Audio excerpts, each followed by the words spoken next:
Please be seated, everybody. Ngā mihi nui o te pō.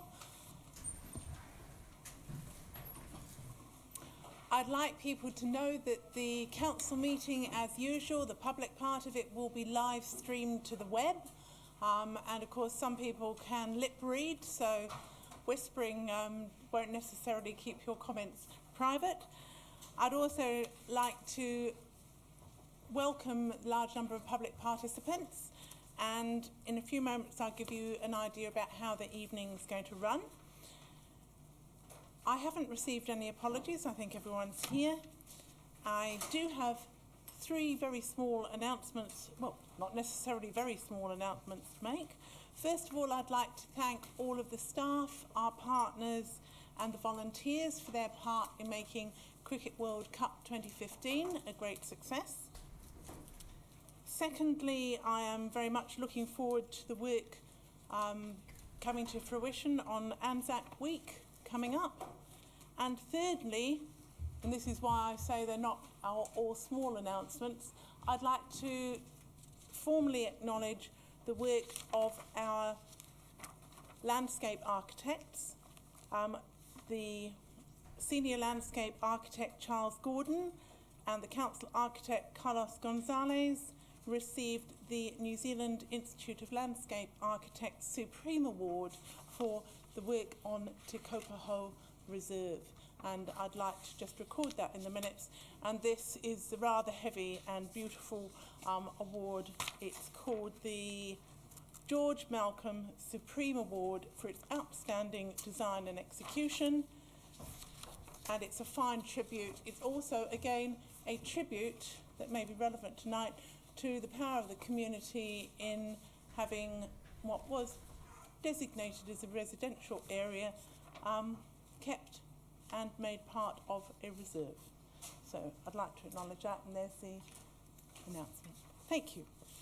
Now we're going to, just want to let you know that we're going to have the reports in the same order that they stand on the agenda, and then we will have a break at about 7:30, depending on exactly where we've got to in debate, for 20 minutes for a cup of coffee, for physical requirements that may occur, and then we will carry on. I will adjourn at 10 o'clock if, or I plan to do that. If there's a couple of minutes later we need to carry on, I don't think it's good practice to go after 10 o'clock. So we'll have to adjourn and find a time to adjourn to in that unfortunate occurrence. Now we have got a number of public participants, so I've got to do a couple of things. First, the confirmation of the minutes. I move that the council approve the minutes of the meeting held on the 25th of February 2015. Do I have a seconder? Thank you, Councillor Ahipene-Mercer. Let's vote on those minutes.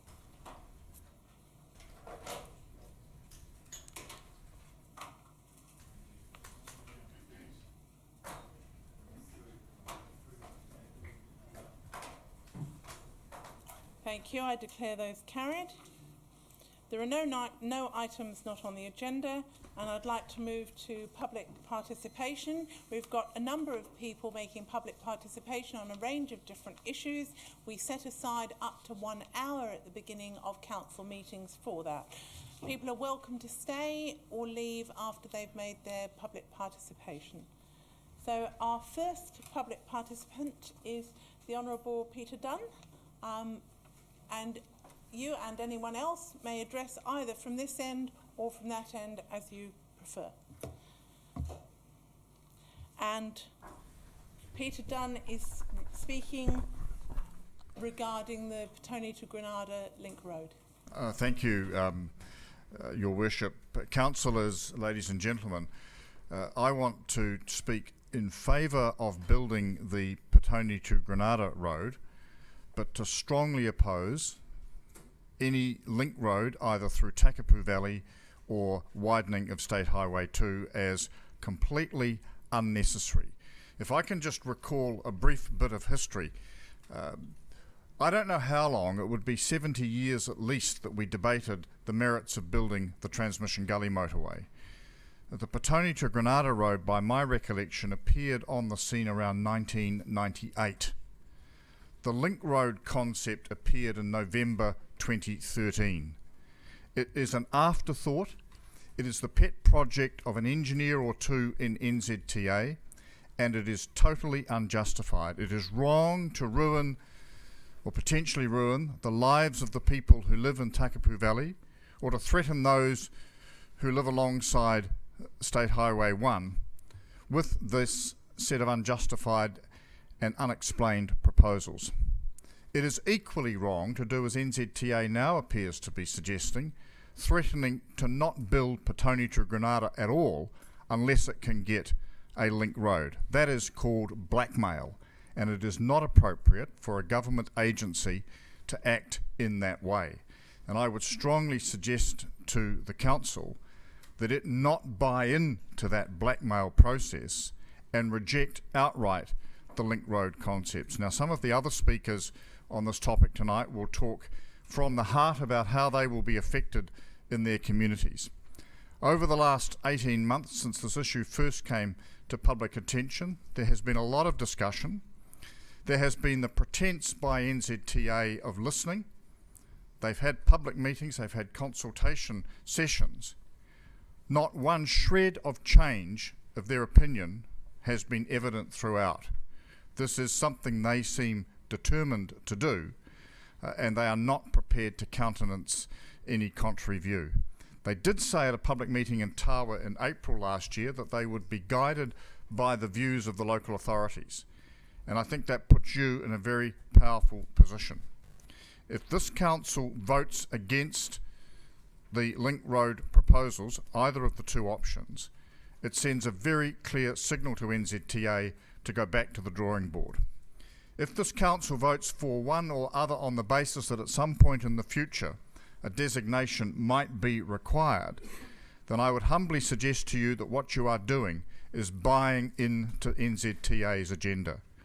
I think that is wrong. I think it would be a huge mistake, and I urge you to resist it. I've heard various arguments raised by representatives of NZTA as to why these roads, the link roads in particular, might be necessary.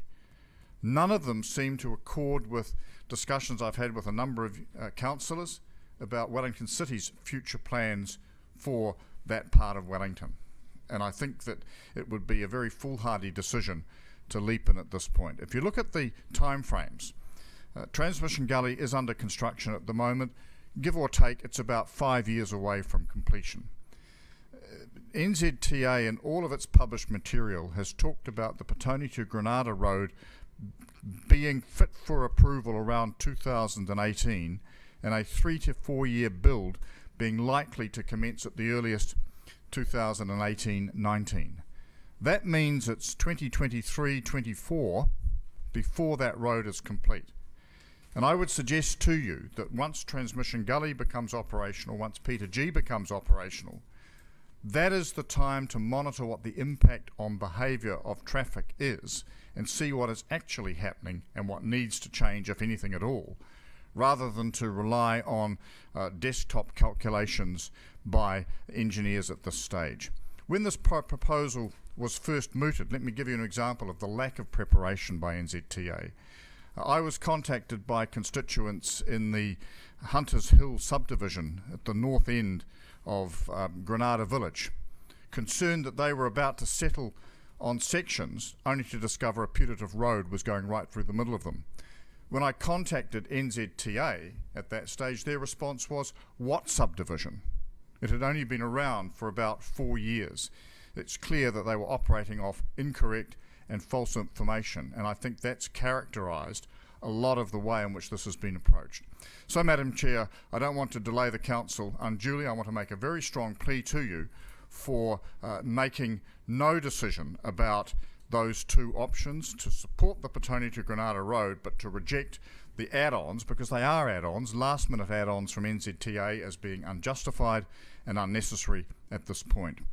And while I have the floor, can I also simply say on a separate subject, if you will indulge me for 1 second, literally, that I support the recommendations from the Council Committee regarding not proceeding with 131 Silverstream Road and the property in the sections in Paparangi for housing development, and I would urge you to uphold that decision when you vote later this evening. So thank you very much for the opportunity to address you. There will be others who will talk on the Petone to Granada issue with more passion and vigour than I am, but certainly from my point of view you would be making a very retrograde mistake if you were to support the NZTA proposal for the Link Road at this stage.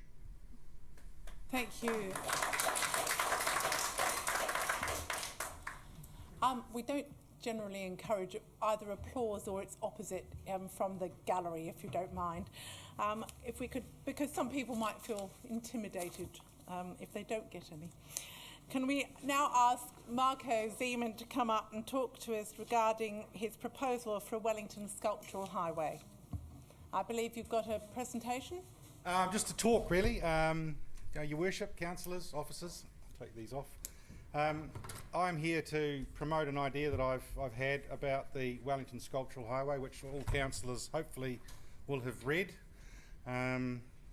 Firstly, I'd just like to make a wee note. I'm disappointed not to see the frigate Wellington bell on the desk like it is in the old chamber. It's not quite the same, but anyway.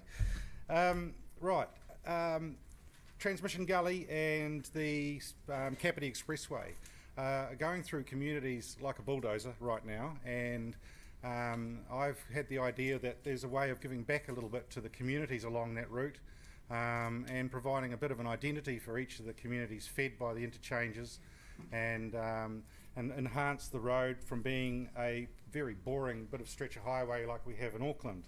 An example of creative design being added to a motorway is in Melbourne. An example there. I'm not suggesting that we do exactly the same as them. It's a concept that they've gone through with one of their major arterial routes, and it is an amazing journey as you drive along it. And I think if we can apply sculpture that gives identity to the communities along the interchange, they will bond with those sculptures in more ways than Ohakuni has with its carrot and Paeroa has with its bottle. These sculptures I would like to see as being significant, seen from a mile down the road, be great wayfinders to the communities that they feed, and give the communities pride in where they live and something to tell their visitors when they come and visit. So I won't go on too much longer. I want to open the floor to any questions. But Transmission Gully, I did mention to Rod James, they joked at the opening of the new substation in Paraparaumu, which is next to my property, that Transmission Gully may need a new name because the transmission cables are all being taken out right now. So I told him that is the new name, and he thought it was quite good because this sculpture that's on the front is right near his mum's place in the UK. So that really caught his eye. So it is in the hands of Rod. It has gone around the traps with various people. What I'm hoping to get today from Council is support. I'm not asking Council for money at this point, although I might want a little bit of feasibility money just to keep me going. But really, this is a project that has to be funded from the Prime Minister down. And what I've been told from high up in NZTA is that I need the backing of the 4 councils, which is the Regional Council, Porirua, and who I'm presenting tomorrow morning at 8:30, and obviously Wellington. Greater Wellington, Fran is fully behind the idea, and her advice too was that we need a working group to front to the Minister of Transport, Maggie Barry, and through to the Prime Minister, and aim at his discretionary fund, because NZTA, as we know, are a tough bunch, and but they do have to give back. This is an opportunity for the capital of New Zealand on one of the 7 important routes around the country that the government's noted of the roads of significance, and it's less than 1% of the entire build project cost that I'm looking at hopefully obtaining. And if you think about it, this is the biggest single civic build this city has ever seen.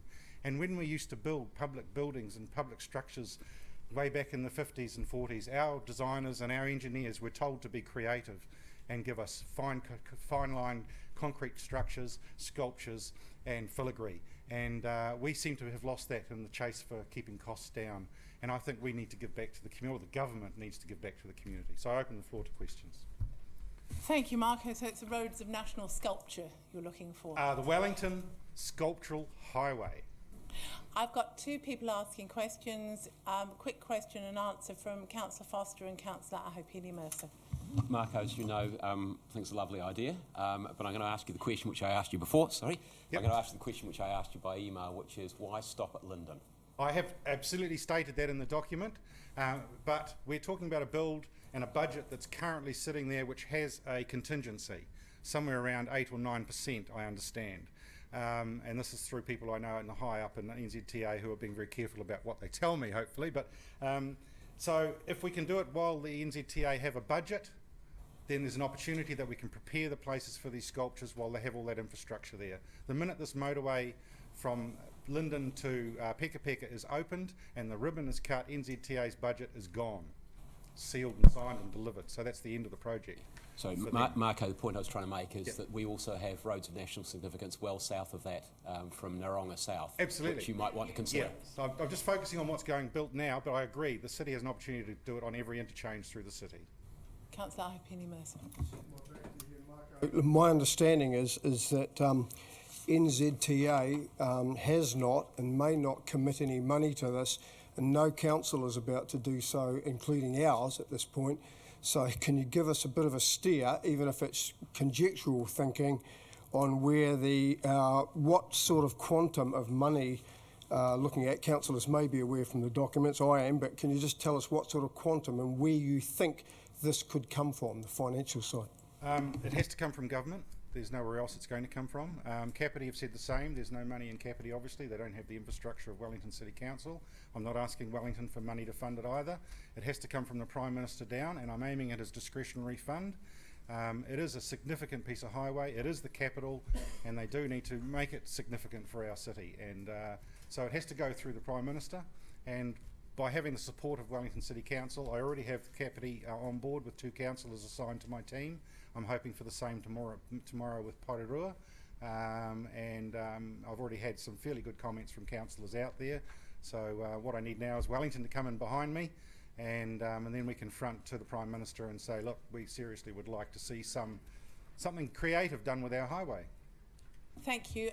We won't make decisions at the council meeting, but thank you for your presentation. We're out of time now. Does anybody need a hard copy? Thank you. We will now move to our third public participant, Bruce Flett, on behalf of the Takapu Valley residents.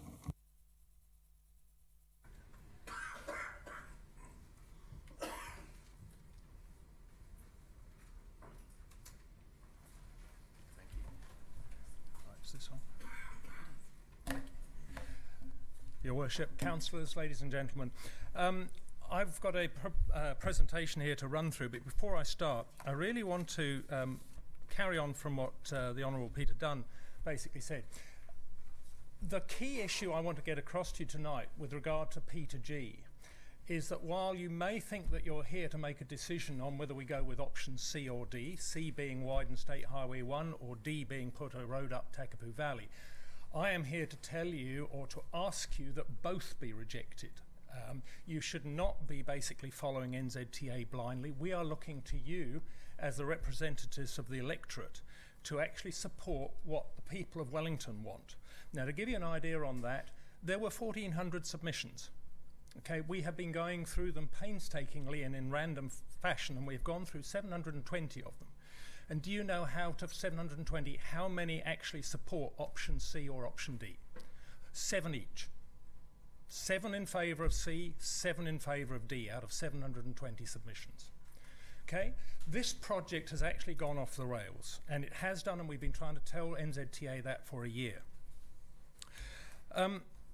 If I look at the purpose of P2G as per the slide, to go back to this, it was originally designed to reduce congestion in Naranga Gorge. It was going to reduce travel time between Lower Hutt Petone and Porirua.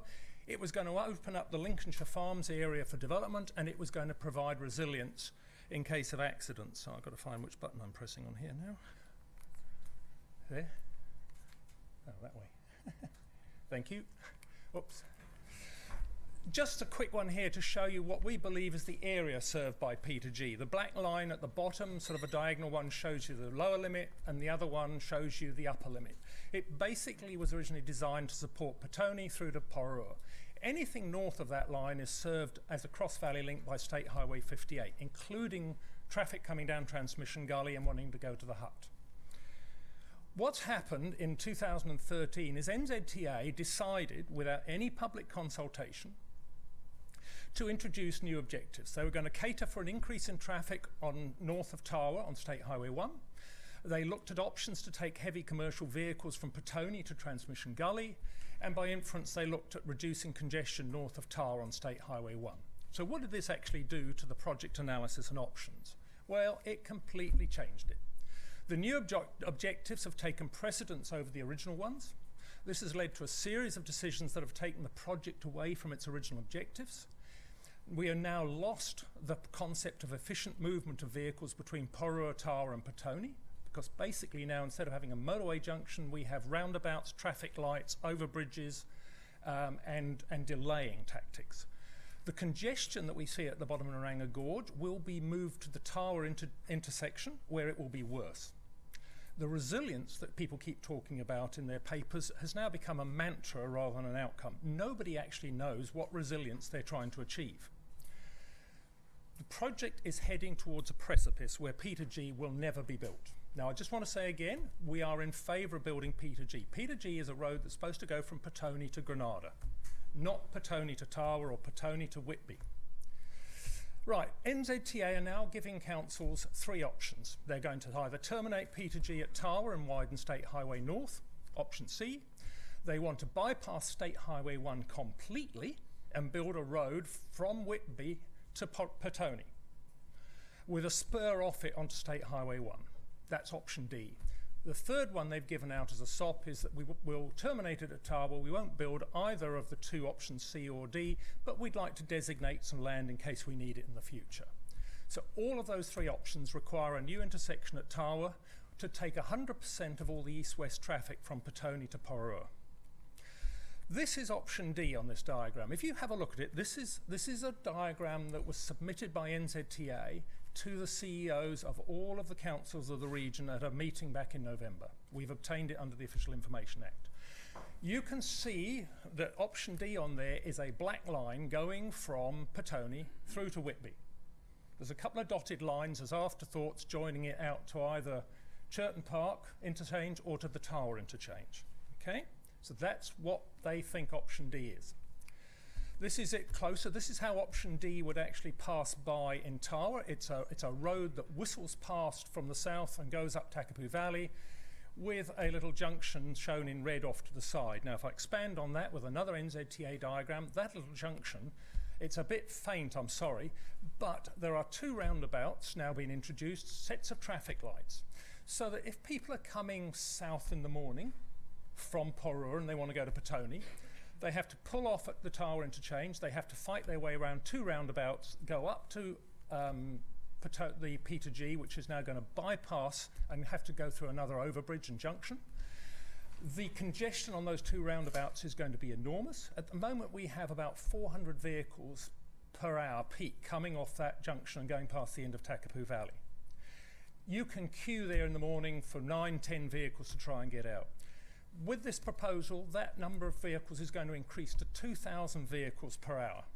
You will never get out of Takapu Valley. You will never get a truck out. You will completely freeze and close off the whole of the Granada North Industrial Estate. Nobody will be able to get out of Takapu Valley in the morning.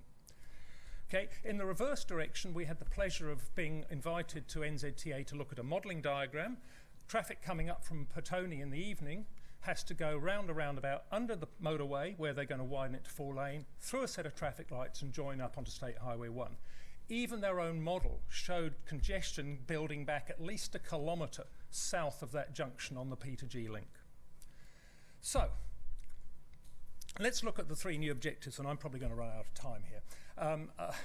A belief contrary to their own modelling and the Greater Wellington modelling that there is going to be an increase in traffic. Okay, that's the first point.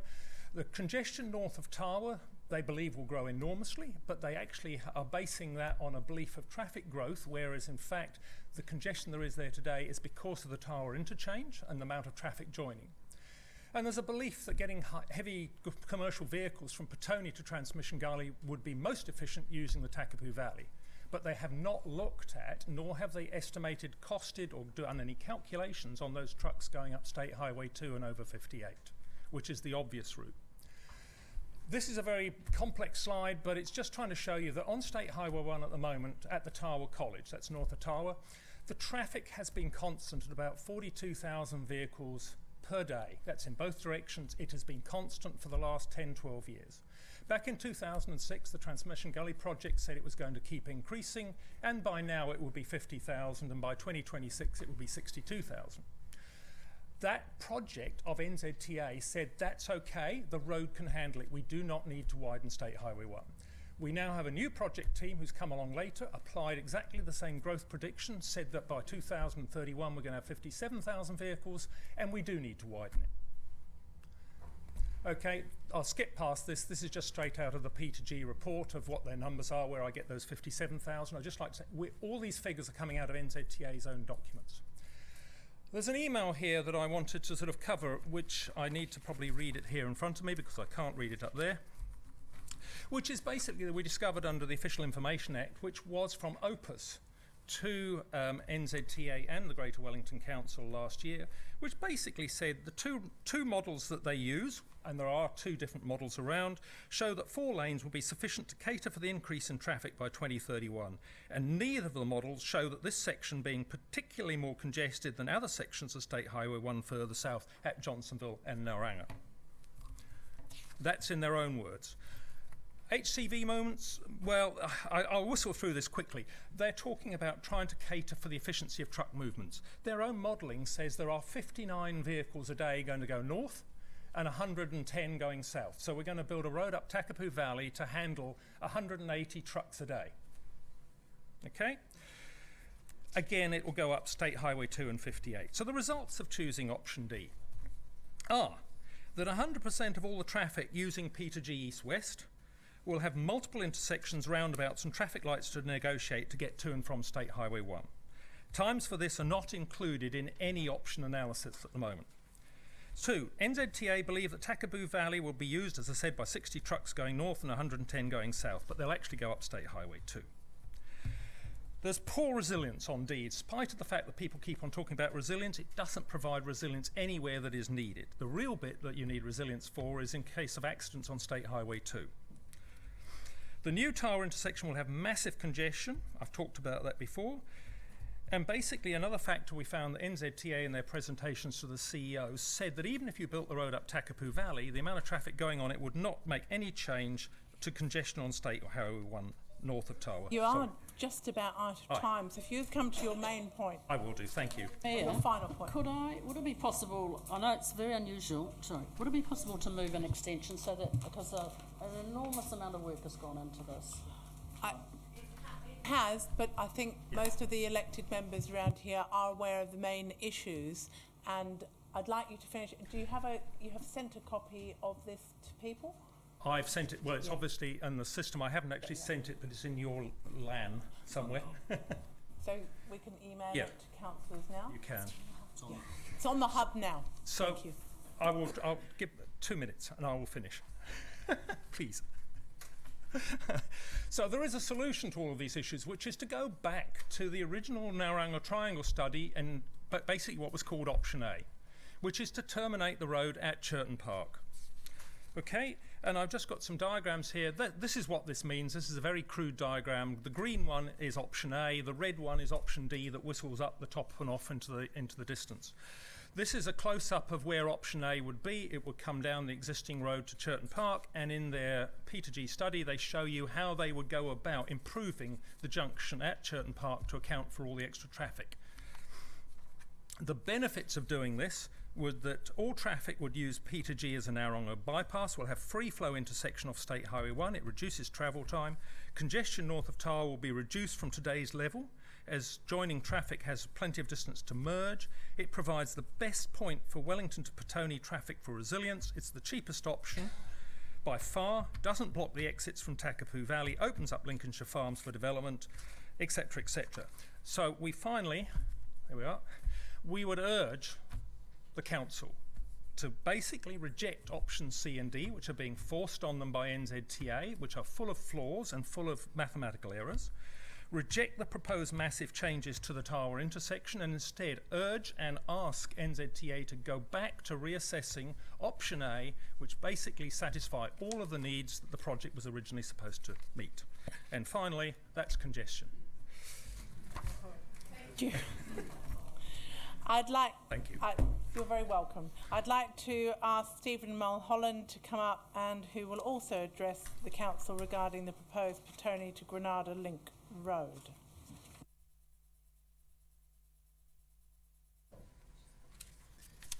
Hello, good evening. Thank you for allowing me to speak. I'm going to endeavour to cover completely different stuff than Bruce covered so that this does not become repetitive.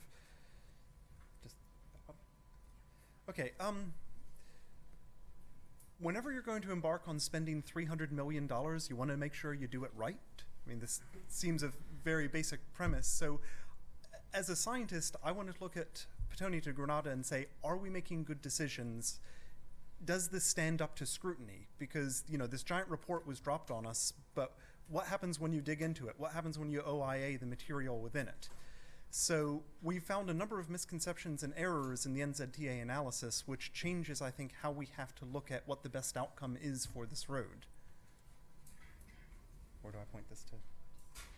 That one, okay. Okay, first of all, this I'm going to skip this over pretty quickly because Bruce largely covered it.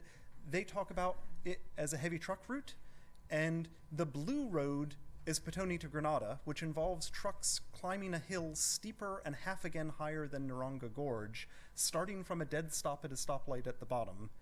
Whereas the nice flat orange route with a little hill in it is State Highway 2 to 58, which already takes more than 400 trucks a day, and as Bruce said, their P2G projections show only about 160 trucks would be on that road 15 years from now. So that argument from NZTA's perspective doesn't really stand up to scrutiny. They also call it a resilience road, but resilience has a couple of meanings and it tends to be used very sloppily. Network resilience is the way your highway network deals with the everyday troubles that highways have. You have accidents, trees fall in it, there's construction. Natural hazard resilience, which is particularly relevant in Wellington, is how you'd handle big events, major storms, earthquakes, and it's both the capacity of the road to resist damage and the ability to quickly repair a road after it has suffered damage. Now, way down in that bottom left, the circle, that's the Naranga Triangle region. That's where our focus is for this whole Petone to Granada road, because we need resilience options, especially in a network sense, for being able to get around, particularly blocks on the State Highway 2 foreshore. As you all know, an accident there can result in just horrendous traffic. Now, what would happen is, as Bruce was just saying, you want to go up, get off at Sherton Park. By NZTA wanting to put in an interchange at Tawa, they've added 5 kilometers to the round trip for traffic trying to get around and cut the corner on the triangle. Which means, of course, motorists don't like driving longer than they have to. They would try to use Sherton Park, which is too small to handle the traffic, so you'd have massive queuing, and you would negate the resiliency advantage of Petone to Granada. So by a design oversight, you can essentially waste your time. The option D, Takapu, is even worse because it's even harder to get through the Tawa interchange and over to Petone to Granada, further slowing traffic, further reducing the efficacy of the road. He also showed you the Tawa interchange. His picture was slightly bigger than mine. And again, interchanges are where you have resilience issues. If your road had no entries or exits, you would cruise smoothly forever. It's entering and departing traffic that causes your problem. And I have to laugh that they call a double roundabout a resilient solution. And if you look at all of their things, they say it's built to the best international standards, to which I would reply, so is the truck flipping Otaihanga roundabout, which just flipped another truck 2 weeks ago, and they expect this to be a truck route with 2 steep, narrow roundabouts 40 meters away from one another. That strikes me as how to engineer a black spot. Now, with network resilience, they will happily say, oh, well, the Takapu Valley option gives us a bypass in case State Highway 1 in Tawa is blocked. Except the resiliency expert they had do this didn't notice the fact that where the Takapu Valley link, which is the road coming up from the bottom left, joins into Transmission Gully, it's one-way ramps. So if you had diverted off at Tawa to skip a blockage, you would be diverted to the northeast corner of Whitby, taking you 12 kilometers out of your way. At which point it would be a much more efficient route to get off at Main Road Tawa. If you're going to have to take surface streets, take 3 km of surface streets, not 8. So that resilience argument has natural hazard resilience. They missed the fault line that the road is sitting on top of. This is a rather major oversight. There is the Takapu Spur of the Moonshine Fault runs directly under the proposed road route up Takapu Valley. That's why the land looks all so nice and flat and straight, because it's a fault scarp. We've consulted with geologists at GNS, and they've assured us that you cannot guess how often or in what way an uncharacterized fault is going to fail. It would need to be studied. The other big implication of this is all of the rock in Takapu Valley has been crushed and broken by the action of that fault over millions of years, which means you are putting the road on top of completely compromised rock. And NZTA's own documents for Transmission Gully, for Petone to Granada, for all of their roads repeat again and again how important it is to avoid crushed rock like that. Because if you make a cut face in it, crushed rock will fail and fall on the road.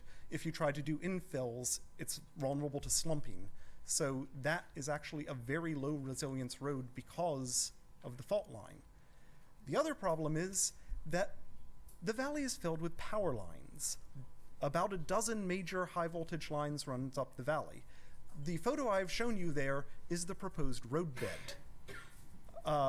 I see a few problems with sticking a highway through there. Also, NZTA has said optimistically, oh well, we can reposition the Takapu Valley link to use the best land. The problem is they're caught between steep slip-prone hills on one side and multiple power pylons on the other side. And this has resilience issues, and if you want to move the pylons, you can, but it would be fantastically expensive. It's also amusing that the pylons closest to the road are 90 years old, so their resilience factor is clearly in question. Now for the last bit. Now, this is going to be a little bit mathy, for which I apologize, because most people don't enjoy math, but when it comes down to it, whenever they build a big road, what they will do is they will hire experts and say, we have all these different options, and here option A is Churton Park, option B was a road that came out near Tawa, option C was the Tawa interchange Bruce mentioned, option D is the road up Takapu Valley. They had experts assay it in 5 different criteria and rate it from essentially very bad to very good. And we have color-coded it where green is good and red is bad, essentially to assist in looking at the chart. And when you look at this chart, the immediate reaction is A is clearly best. It has the least negatives of all of them, has an equivalent BCR, A would win. Now, that is, however, not the answer they came up with, because the way NZTA did their analysis was this. They combined data from the south end of the road, what they call P4, onto their options. Now, if you'll notice the second sentence there, in their own Petone to Granada report, they said, it is not possible to combine ratings together without introducing some unknown scaling and weight to the various criteria. And then they went ahead and did exactly that. We went and OIA'd NZTA's own internal documents for how you do pairwise comparison. This is not that. They have violated their own methodologies. And by doing this, well, it makes the landscape visual terrible, it makes the ecology visual terrible, and suddenly A and B look bad, and well, I guess C and D are okay because they have good resilience, although, as I've just covered, I think their resilience argument has some significant holes. Now, you know, they are pushing the wrong road, and I mean, all this for 163 trucks a day. Now, at the end of the day, we are not experts at everything. So we went out and we consulted with outside experts. We consulted with a mathematician and we consulted with a statistics professor. And we said, okay, this NZTA analysis, is it as bad as we think? And their answer was equivocal, yes. NZTA have totally messed this up. So they've gotten it wrong. And by advocating for option C or D, you are basically advocating for roads that will fail legal challenge because it is mathematically provable that they've done their analysis wrong and that option A is actually best and C and D are worst. And as you see, we have a list there of a whole list of other criteria that they haven't even assayed. And basically everything on that route, on that list, is a potential project killer. The geologic survey, the pylons, and yet they're brushing all of that under the carpet and saying, don't look at that, approve the road, and then we'll make it work somehow. But again, with a project as important as P2G, we shouldn't be brushing things under the carpet. The good news is, option A is actually awesome. Okay, option A, it's actually really good. Read those things, we should build it. And my request to council is I would like to see P2G built. If you propose a road that uses either the Tawa Junction, which is option C, or Takapu Valley, which is option D, it is likely to lose in legal challenge, and that will put an indefinite pause on the road and be to the detriment of all the people of the Wellington region. Thank you very much. Thank you, and thank you for wrapping up so succinctly. We don't have time for Very good. questions. I'd now like to invite our next public participant up, or participants, Sarah Kinley, Blair Waipara and Penny Pierce on behalf of the Seine, Rhine and Danube Street Community Support Group. They will be speaking on the Special Housing Areas paper.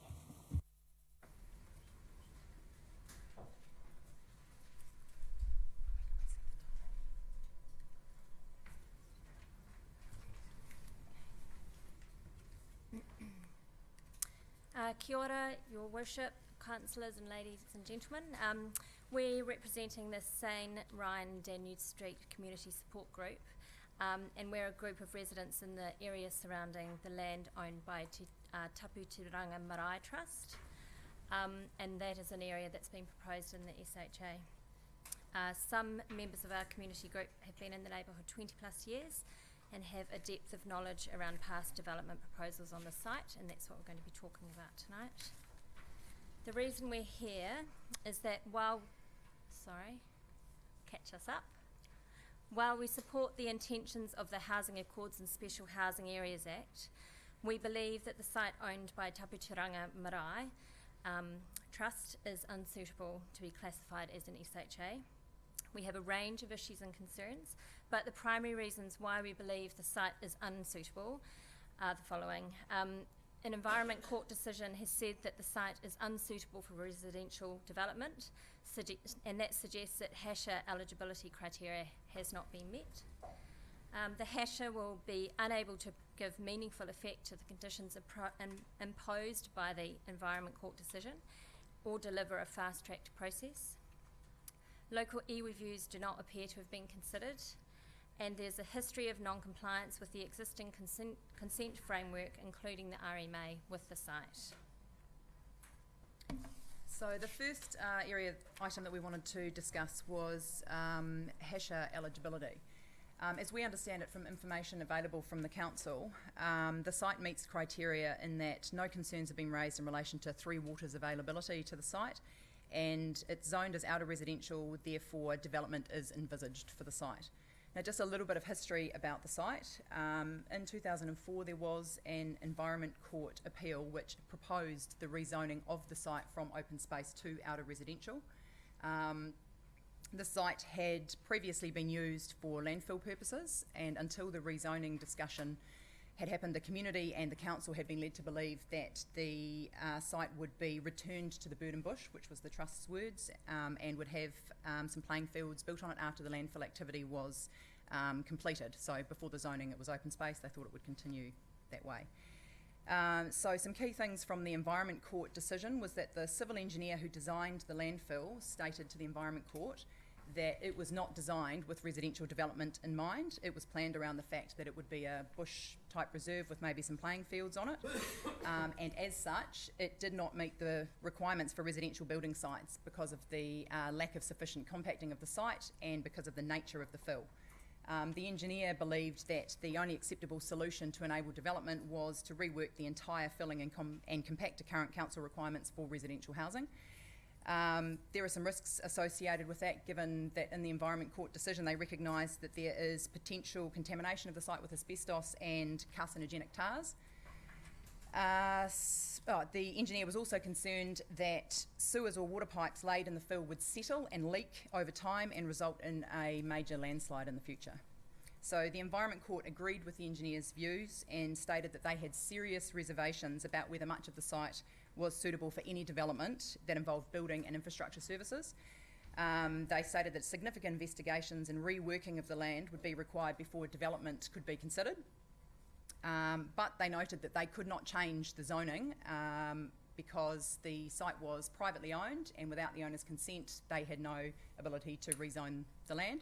So what they did was they put in place very strict conditions on any development in the land to ensure that issues with it would be adequately considered in future developments.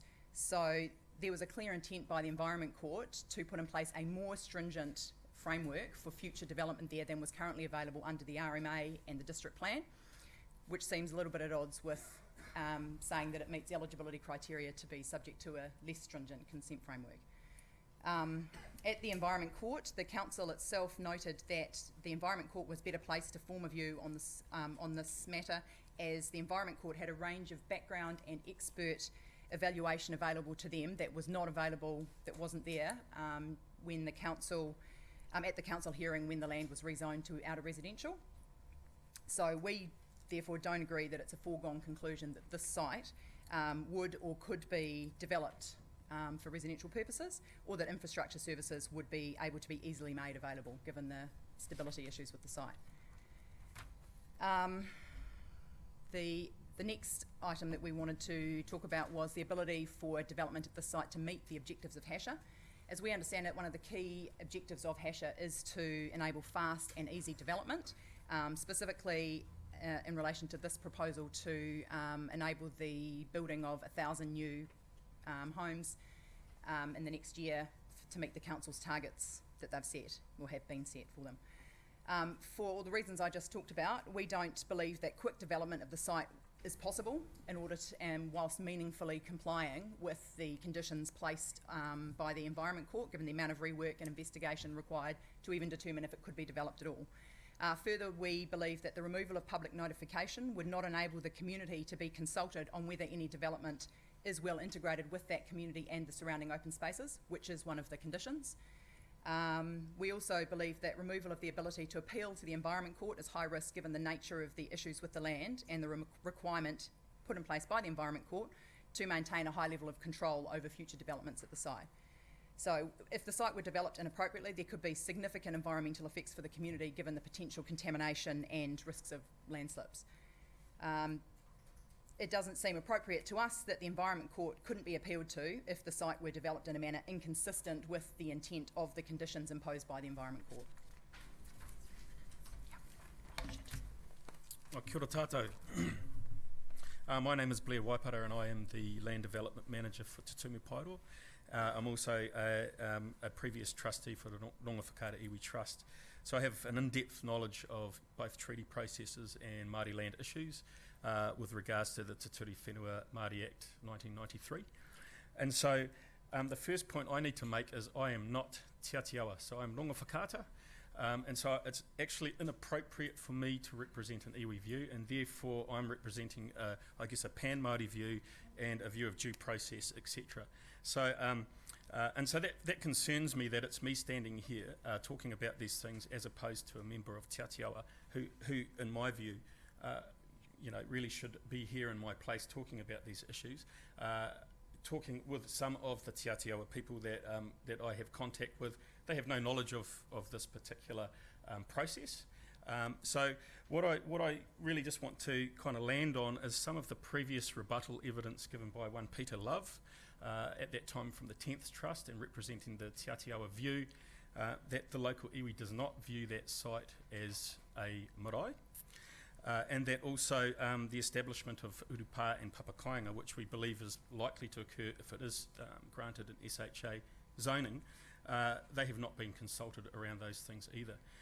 With regards to the establishment of papakainga and urupā, that is quite clearly a Te Ture Whenua Māori Land Act process that requires the Māori Land Court to grant a Māori reservation over the area that is intended to be used for urupa.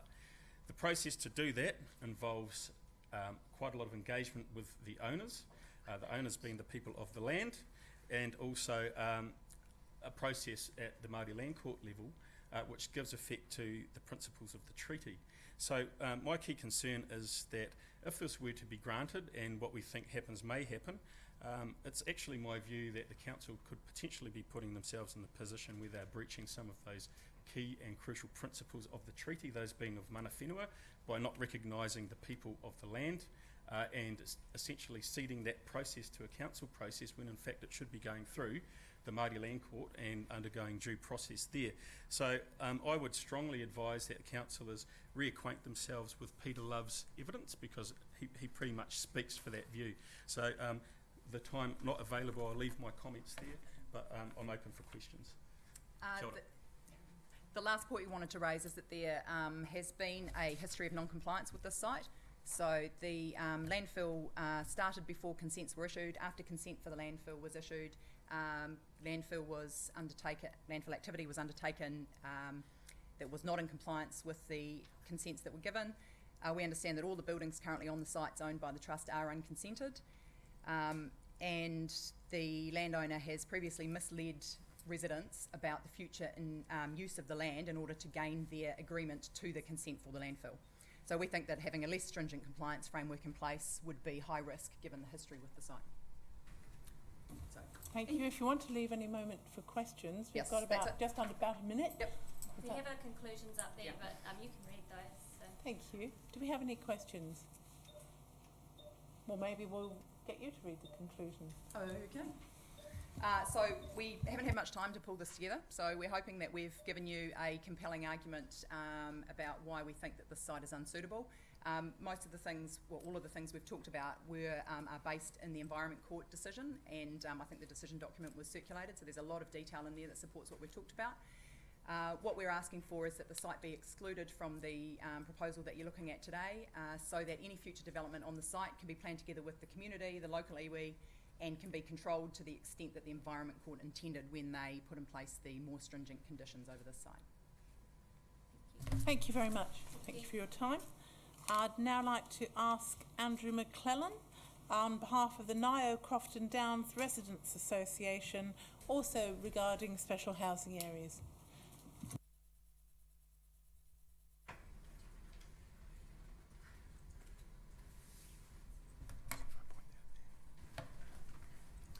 Thank you, Worship, and councillors, and rather packed gallery. I believe there's quite a few Crofton Downs residents here today who have got their hands up right now. Well, there's more of you than that. Anyway, so I'm talking on behalf of the association, but I'm also involved in a group that built the Silver Sky Track, involved in the predator-free community of Crofton Downs, and also have a lot to do with Otaria Wilton Bush just over the hill. I thought it'd be useful just to firstly just talk briefly to some pictures, because often they're worth a few more words. So the first slide I'm just showing is a rough outline of where this land is in the head of the Crofton Downs Valley. And I say rough because I don't have access to fancy GIS tools or anything.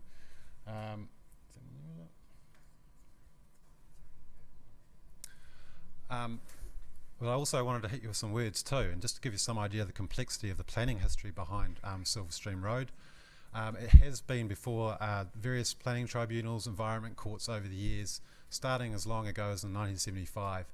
And since 1977, when the planning tribunal at the time pretty much said that there's quite a lot of land here that is unsuitable because of stability issues for residential housing and it's too steep, they demarked, they put in a line in the sand demarking between residential and rural, and there's some very strong wording in those decisions, and that's been reflected in previous decisions in 1982 when there was a plan change, and also in 1990 the issues came to the surface again with a concept plan put out by the landowner. The community got behind an opposition to it because of the history of the land. It's always had that in the background, and that concept plan didn't go anywhere in the end. So again, just focusing on a few of these characteristics of the land issues. This first slide here, which I can't read from here, but there's lots of arrows pointing at slump areas which have been identified in the past. This is looking north across the valley. You can also see the arrow pointing down to the base of the valley is where all the landfill and clean fill has happened in the past. Again, not consented, and there's some serious questions about what that will be like to build on, as well as a diversion of the stream that runs through there. Again, just panning west, looking at the boundaries or rough boundaries of the land. I won't spend too much time on that, but back in 1990, I mentioned this concept plan. The community got itself organised. It had a bit more time than this time around, perhaps, and over 200 people signed a petition saying why I thought it was a bad idea, and there was a couple of engineers that lived in the residence. Now these are just extracts from that report in 1990, done by an engineer whose name I can't read, Cook.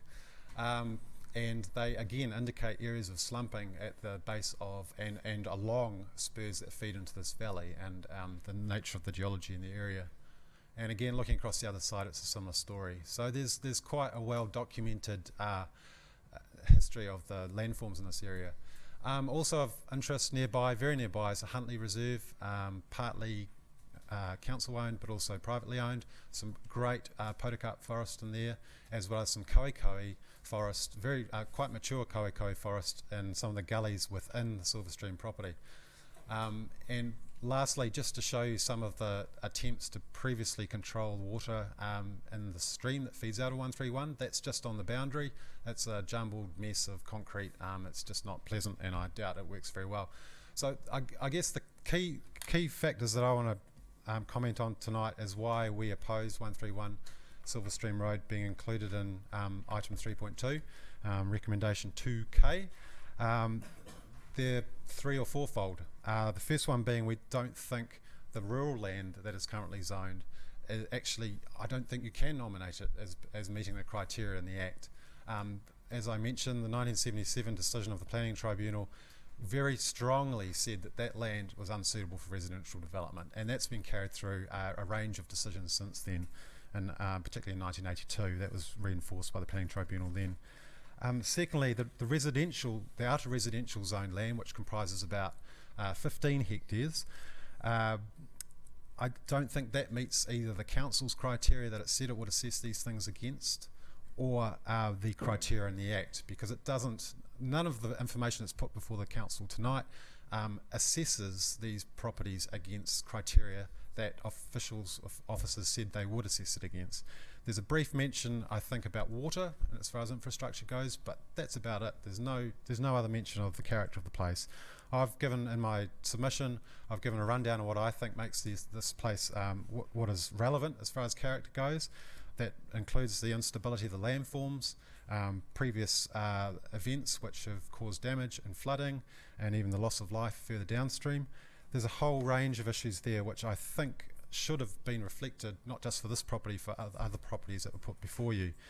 And I also mentioned Appendix 7 to the residential rules of the district plan. Again, as in the previous submitters, the comments that they made, again, there's very tightly constrained rules about how this land should be dealt with. That will not have as much prominence in a decision under the Hasher Act, because residential provision of land and residential housing is the top priority under that process. The other things get a look in, but that's it. The top priority is for residential housing. It tips things on its head. I also think there's a failure to show that there's demand, a necessary demand for housing in the Crofton Downs location. Some of the figures that might be possible out of this development, there could be 100 houses. That's conservative in my mind. 100 houses in that area could amount to something in the range of 21% increase in the households just in that catchment area that feeds into the roundabout on on Churchill Drive. I also have made some comments about the failure to consult. I commented on this when I was before the Transport Urban Development Committee. I don't want to go over that again, but I think there was nothing stopping the council going out and consulting communities on this. In fact, the officers actually said that there might be the need for extensive consultation for future tranches, because they weren't identified within growth areas that the first tranche were coming from. So that hasn't happened, so that's been very disappointing. Impacts of the Hasher Act also relate to who needs to be notified, and my concern there is that there are many people adversely affected by a development of this scale in this valley. I've already mentioned the possibility of 100 houses. The 1990 concept plan was for 200 houses, and that was largely sticking within the residential area. Any of that sort of building will involve the clearance of the land and will involve cutting into the toes of those unstable slopes. So there's a lot of concern there about what that means for runoff, a lot of concern what that means for the flow in the stream, and also for the infrastructure such as sewage, stormwater, and roading. And on the roading question, again, there's no assessment in the report about impact on roading, but they could be quite considerable. I'm not aware of there being any money put aside by council to contribute to that. It could be in the millions of dollars if you're looking at a 50% increase in traffic at that roundabout. The park and ride at the train station is already at capacity. We're already seeing a lot of parking on the road that's causing a bit of congestion. And the cumulative effects of this potential SHA, along with other developments in the area, is ramping up beyond what we believe the demand for new housing in that area is. Again, I mentioned there's very little in the report to assess what the impacts on infrastructure are. There's very little for you to go on, so I'm very surprised that you're in a place to make a decision on that.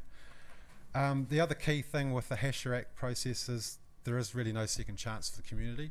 There's no rights of appeal. That's already been mentioned tonight.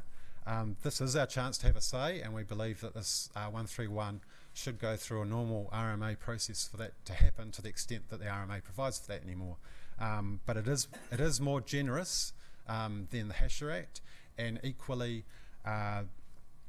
particularly with the notification provisions, and equally because of the HASHA Act putting housing at the very top of the ladder of priorities, we think that's a huge change as far as RMA goes. So we don't think that's appropriate for this site. So my submission basically is that, firstly, I don't think the rural zoned area, which is about 10 hectares of the 25, can be included in this proposal because of what the Planning Tribunal has said in the past. And equally, I don't think the outer residential zoned area, which is the balance of the land, should be included because of the characters of the property, namely issues around the instability of the landforms, past clean fill and landfill, diversion of the stream, and just the nature of that valley, particularly with flood events in the past. So that's really what I wanted to cover tonight. I'm happy to take questions. It appears that there is not time for questions, but thank you very much. Thank you for being very efficient in your use of time. We've now got Mr. Ian Castles, who's here, yep, also speaking to the special housing areas. Thank you.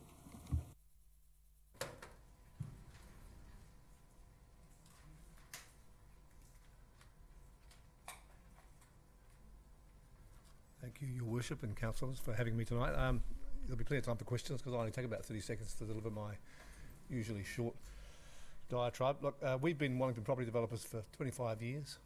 We put our heart and soul into it. We've repurposed and strengthened more buildings than any other developer. We've championed Cuba Street and Tiaro, and that continues to be one of our passions. We built the best building in the city on Buller Street, which has re-energised that part of town. We have 1,200 people housed in town, and we're full, so we must be doing something right. We know something about our city, and we're committed shareholders. Heritage buildings, well, before I start heritage buildings, I should really say that we seem to be the only ones appearing in favour of a SHA, and I think that's probably because the subject of Erskine College has been traversed so many times that people are sick and tired of it and want to get on with something, and this is a catalyst for change of considerable power and enablement. So back to heritage buildings, they must fall into two distinct categories, private and public. Private heritage-owned buildings must be economically feasible, otherwise they won't go anywhere. We can't say that we save heritage buildings by not pulling them down. That simply means that they wait for a longer period of time for the bulldozer to come. Unless you can make a heritage building work, you're not saving it. So we're proud to have saved a lot of heritage buildings, put them to work, but Erskine College is very challenging. As I say, we love heritage as much as anybody else. So what the SHA will give us at Erskine College is not some dodgy way of getting out of things that we ought to do, because we're very happy to be totally yoked to whatever it is that we should do from a heritage point of view, and certainly our heritage record is that we want to keep as much as is economically feasible to keep. So we're very prepared to submit ourselves to a council-run process that demonstrates that we've done as much as we can to keep the heritage that is there. We believe quite genuinely that we can set up the chapel on a long-term sustainable basis as a minimum if we can get a SHA designation. Now that's a big change from doing nothing. If we don't get it, I seriously believe we'll go back to 15 years of another long period of nothing, and then eventually they'll come down. This is a turning point for Wellington. I mean, Christchurch and Auckland are in top gear, and we're sort of playing with reverse at the moment. I think it's critical that we are seen to be active and progressive and constructive and respond to this challenge. I've probably annoyed and provoked you enough so I can take questions now.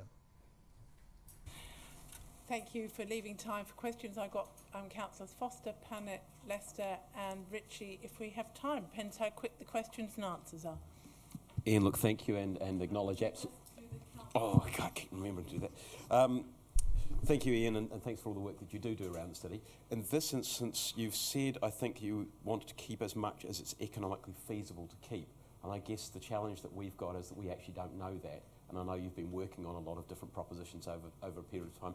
Can I ask you if you could put in front of us what you have got in terms of, this is the development that I could do, this is what the cost is of fixing the buildings up, this is the gap that there is there, and so we can have a look at it and go, yep, we see the gap, or we can critique that, and then we can work out a way of moving forward. Because at the moment, we're flying blind. You may know what you're doing, we're flying blind on this. So I see that as a process that the council officers would run. I mean, it's a straightforward process. We've done a lot of work on it. We believe that we know where the answers are. We're prepared to prove them. But I mean, I think proving it in a forum like this is probably not the appropriate place to do it, I think. Can I encourage you to share that with us? Absolutely. Maybe in a more private setting so that we can actually make that analysis. Thank you. Councillor Pannett. Ian, given you've owned this site for some years, can you make a public commitment that you will fund the work of the chapel, that it won't become the responsibility of the city or the community, and also the main college building, which is a Category 1 building, very difficult to demolish, that you will make a strong effort to save that as well? Thank you. So we have made a strong effort to save that, and we've done a lot of work on seeing whether we can produce apartments in there that work. The best thing that you can do with that building is put apartments in it, but it doesn't work because suburban prices for apartments are not strong enough to make that project feasible. So what I'm saying is the chapel can certainly make the cut in terms of being set up as a heritage asset. The main college building is practically impossible, and it would need a lot of money from somewhere, and the only candidate that I see is the city, and we'd oppose that as ratepayers because that's not the sort of thing you do with the huge number of heritage assets we have. So at the moment we see the main building as not being feasible. We're prepared to be proven wrong, but yeah. And look, we'll just take Councillor Lester's question. Yeah, thank you, Ian. It follows on from Councillors Foster and Pannett as well. There's an argument that suggests that allowing the SHA to proceed therefore makes the strengthening refurbishment of the chapel feasible, rather than uncoupling the two go hand in hand. What I don't want to see is we privatise the profit and socialise the loss, and council becomes responsible for the strengthening. Are you prepared to give us a commitment that the two will still stay hand in hand and we won't be lumped with the one? After 25 years, we've never managed to do that to you, so I'm surprised that you think we can do it now. I mean, we've got a long history of not doing that. No, I mean, I think it's an extremely smart thing to say, but that's not us. Thank you. Thank you very much. Thank you, Ian. What we will now do, and just to reassure you, the officers have been, the advantage of the webcast is when you can't fit everyone into the room, the officers can still hear the presentations and will be able to answer some of those questions. So I'd now like to invite for that, is that the first? Oh, we'll just do the first report, the Te Awarua o Porirua Harbour and Catchment Action Plan. I call on Councillor Lester to introduce that report. Thank you, Mayor Wade Brown. I won't speak at length to the report. This is an action plan and a catchment strategy that we've had before us previously.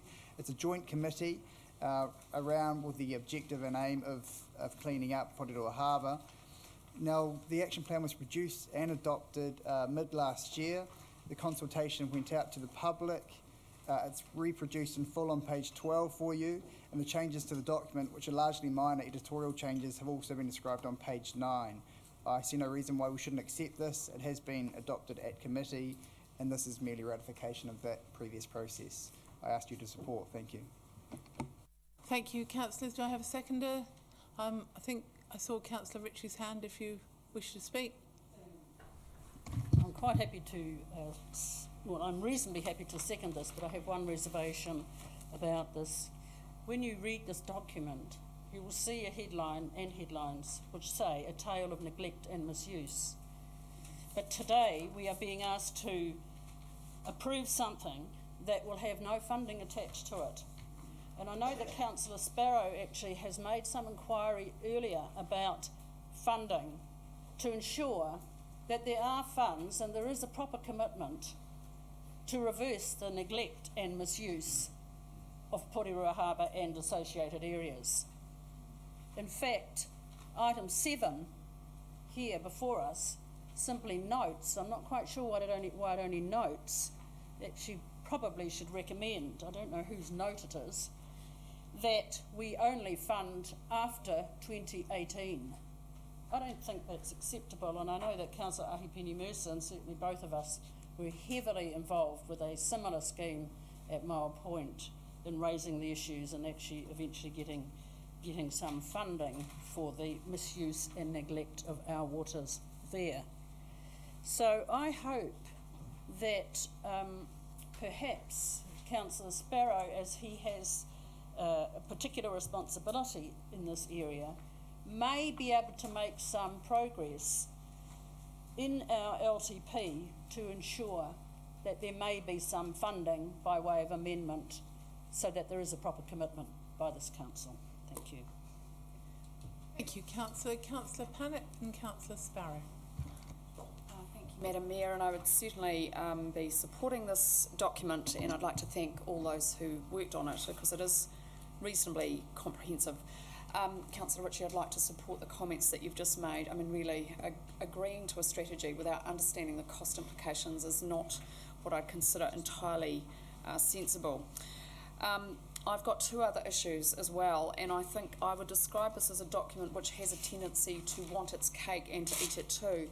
It rightly highlights some concerns around the impact of development, around roading, around growth in Porirua, even wind farm development. And yet when you look at the actions which are to address some of those issues, well, they're just not there. Now, it might be unfair to demand that it does. As a document, some of those decisions are made in as part of other processes. But nevertheless, they're actually quite fundamental. And if you want to clean up our harbour, you've also got to sort out where the sedimentation is coming from. As you note, it's mostly terrestrial. The conflict between economic and environmental objectives is not actually, I think, particularly satisfactorily resolved. You know, it makes some reference to making sure that there is some economic use for the harbour, but of course that does bring sometimes some environmental degradation. So I think we should consider this a document where there's been some progress, but there still is some way to go. And unfortunately, it does just reflect the kinds of conflicts which are common in our community, that when the economy and the environment are put up, unfortunately, it is often the environment which loses, which is why we have a mess over in this harbour and in our own. Thank you, Councillor Sparrow.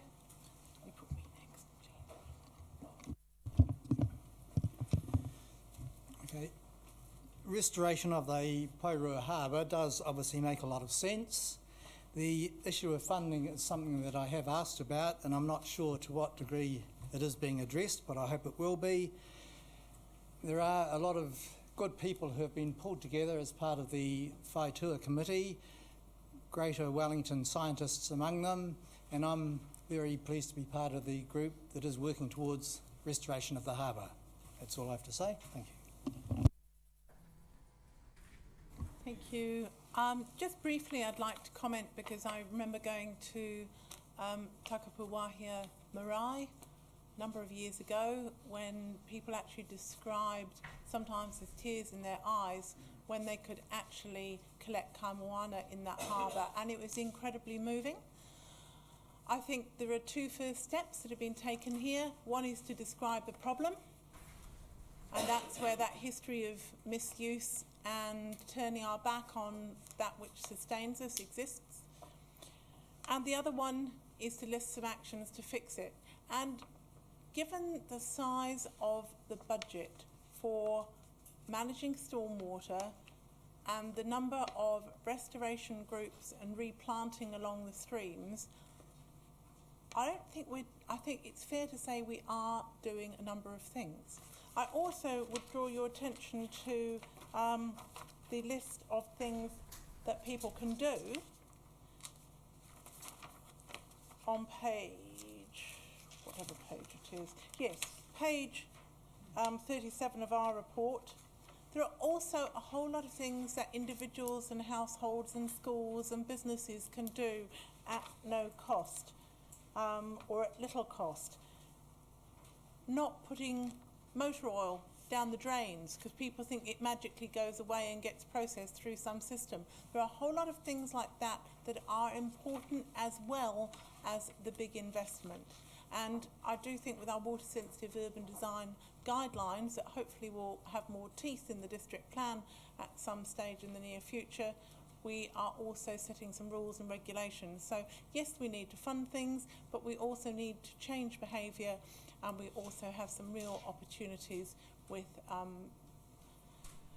more modern way of handling some of the demands that infrastructure makes on our natural habitat. So I'm pleased to support this, and I look forward to it being a different way of spending the same money sometimes rather than necessarily always additional. Councillor Lester, right of reply. Thank you, Madam Mayor. I simply want to endorse the comments made around funding. I would like to point out the fact that funding is absolutely in place, however, and it's in place for our long-term plans, not only at this City Council, but also Porirua City Council and the Greater Wellington Regional Council. Funding goes back as far as 2006 to undertake all the studies, the plans, to address the issues that are developing with Porirua Harbour, and have continued through the regional policy statement from GWRC and also at Wellington City Council. Some of the issues we're looking at is referred to on page 19, addressing the sediment, the water quality, the infrastructure issues, and the upper 70% of the Porirua stream, which falls within our catchment as a Wellington City Council as well. I'm confident that we've got the appropriate people in place, we've got the commitment to undertake the actions as set out in the strategy, and we've got the funding to do so, and I look forward to continuing this work. It's extremely important, not only to Wellington City Council, but to the entire region. Thank you. Thank you. We will now vote on recommendations 1 through 7.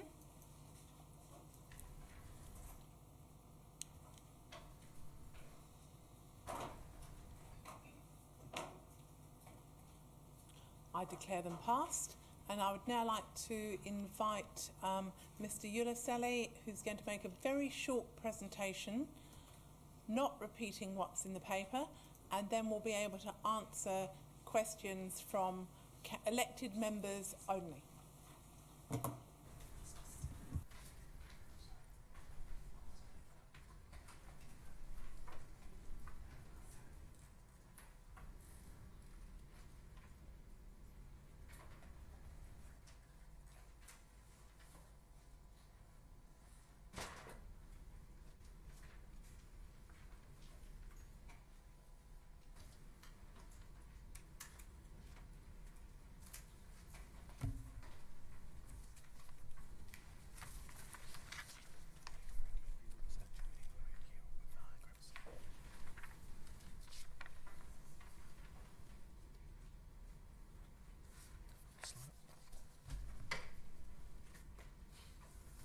Thank you, Madam Mayor and councillors.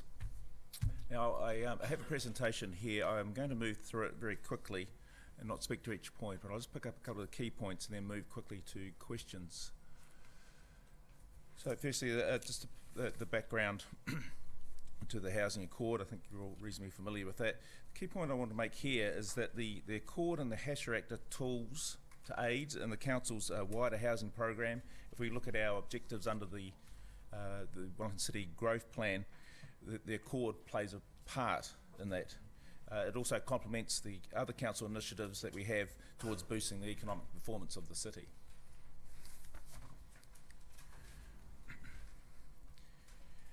It's important to note that alongside the process advantages afforded under the HASHER Act, there's also incentive package that was agreed to by the council, and this works alongside the HASHER Act process, streamlined process, whereby we look to waive pre-application fees as rates for emission in greenfield areas for subdivisions of 30 lots or more, one-stop shop. Excuse me, Mr. Urasali, I asked specifically that you not repeat what's in the paper. I have had some discussions with councillors. We want to really just the highlights, and we need time for questions and perhaps anything that the submitters this evening raised.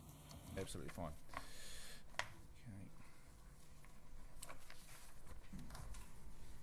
Just to highlight, it is in the report, but we have commented on issues that were raised at TUD meeting in terms of consultation, master planning and district plan considerations, and just to emphasise that the agreement of a SHA does not grant consent.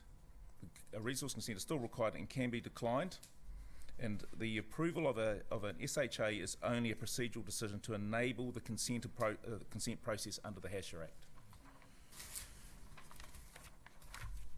Very importantly, the consideration of consent applications made under the HASHER Act must consider 4 key matters. That is the purpose of the HASHER Act, the provision of housing.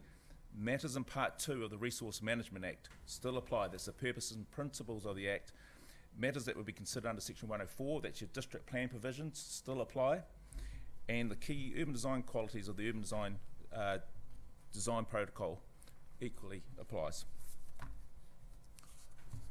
And then we just have some commentary about qualifying development. So I have images of the specific areas. If there's any questions, I can get that up on the screen. Happy to take any questions. Thank you. And if no general criticism, I just wanted to move that's things fine. along. So do we have some questions from, did you want to address anything that was raised in the submissions about priorities or non-compliance or anything like that? Just a general comment. In submissions, there were issues raised about the suitability of some of the sites for classification as a SHA. It's very difficult to argue that a piece of land that is zoned residential in the district plan is not suitable for inclusion as the SHA. Just going back to the comment that I made earlier, the confirmation of SHA simply confirms that residential use may be appropriate and that the details of any development will be considered through an application process which can be declined by the council and where district plan provisions will apply. So if we look at the history of some of the sites that were mentioned in submissions, Rhine Street and Silverstream Road, they have a planning history, and there may have been differing views on the appropriate use of that site, but the conclusion of the Environment Court in both those cases was that the land was suitable for residential purposes, and it was the zoning of outer residential was confirmed through that process. Now, it is correct to say that there were issues highlighted with the site, but they simply are reflected in the Environment Court decision to say these matters need to be taken into consideration when the detailed design application is considered. At that time, it was anticipated that be through a resource consent process. Under HASHER, it is a similar process where the council can consider the merits. You'll have engineering advice, architectural advice, such like, to support any application that would be made. Thank you. And councillors, do you have any questions? Councillor Foster. 4 questions if I can. First one of them, in respect of Erskine, is can you tell us what legal advice you've had on the role or position of SECT and of Heritage New Zealand should a consent application be sought for any development if an SHA is agreed there? In that case, there is a heritage order across the site that would remain in place, but the HASHER is very clear that SECT would not be considered an affected party if the process was dealt with on a limited notified basis. And Heritage New Zealand? nor Heritage New Zealand. But just to make the note that SECT replaces Heritage New Zealand on that particular site as the Heritage Authority. Right, so okay, that's the first one. Second one is Silverstream has, in the appendix for Silverstream, there's a particular notation there about notification, which to my understanding is different to any other notification anywhere else or notation anywhere else in the plan. Can you tell us what the interpretation of this is? It says there will be no express provision to enable applications to be considered without the need to obtain the written consent of affected persons, which is completely the other way around from every other notation, because every other notation says things like the written approval of affected persons will not be necessary. This one says effectively there will be no express provision to enable applications to be considered without the need to obtain the written approval of affected persons. So what's the meaning of that as it stands at the moment without being an SHA? As you correctly point out, that reverses a clause that we had throughout the district plan, and it simply says that instead of the assumption of non-notification, there is an assumption there of notification of any persons that's considered to be affected by the proposal.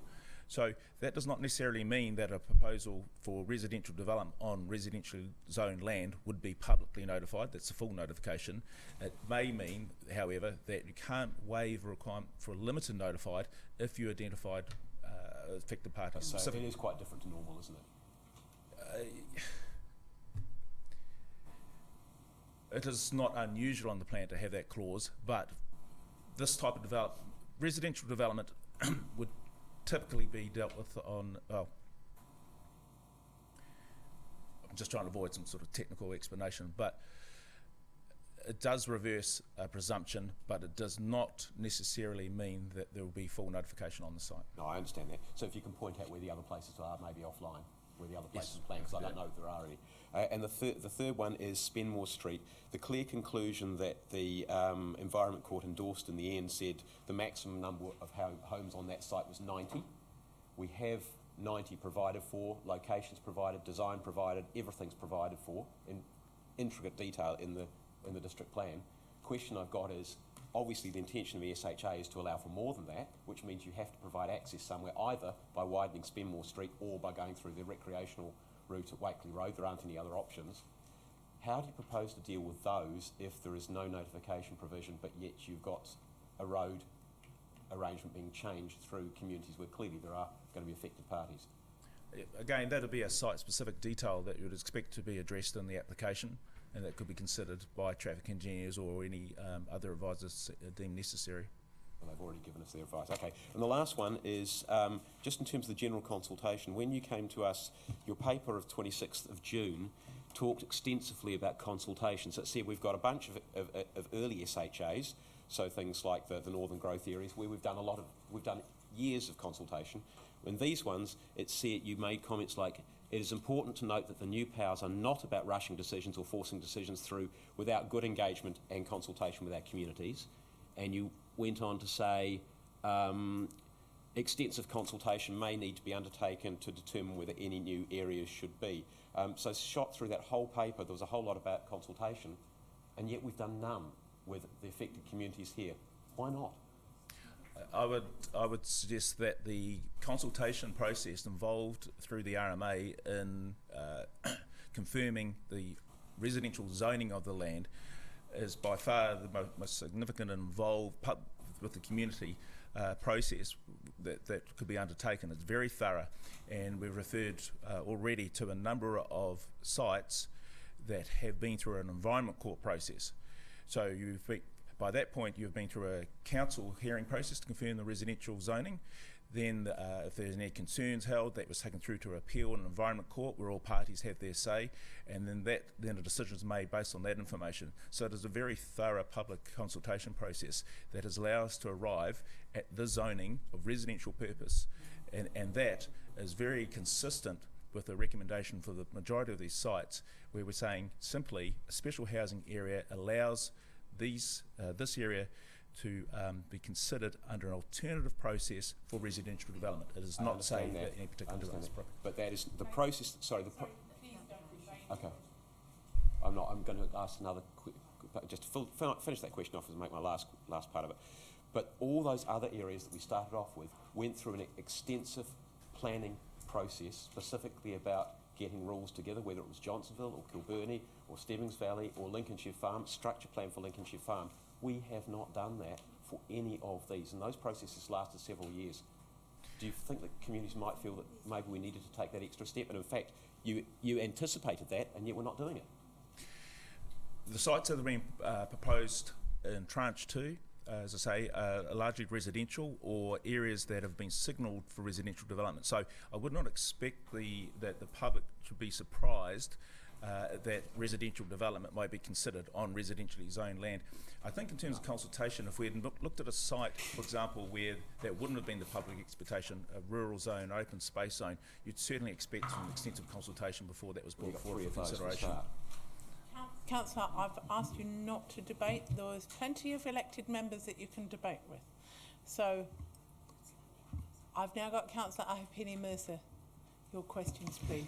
Thank you, Warren. Look, I just want to make sure I'm clear, and you may wish to elaborate further on your commentary in relation to questions and comments by the Mayor, that sites that allegedly, or do in fact, possibly carry engineering issues, those things can be addressed at a further stage of the process. That's correct. That's expectation. They are not required to be dealt with tonight. No. Thank you. Thank you, Councillor. Councillor Ritchie. And That's fine.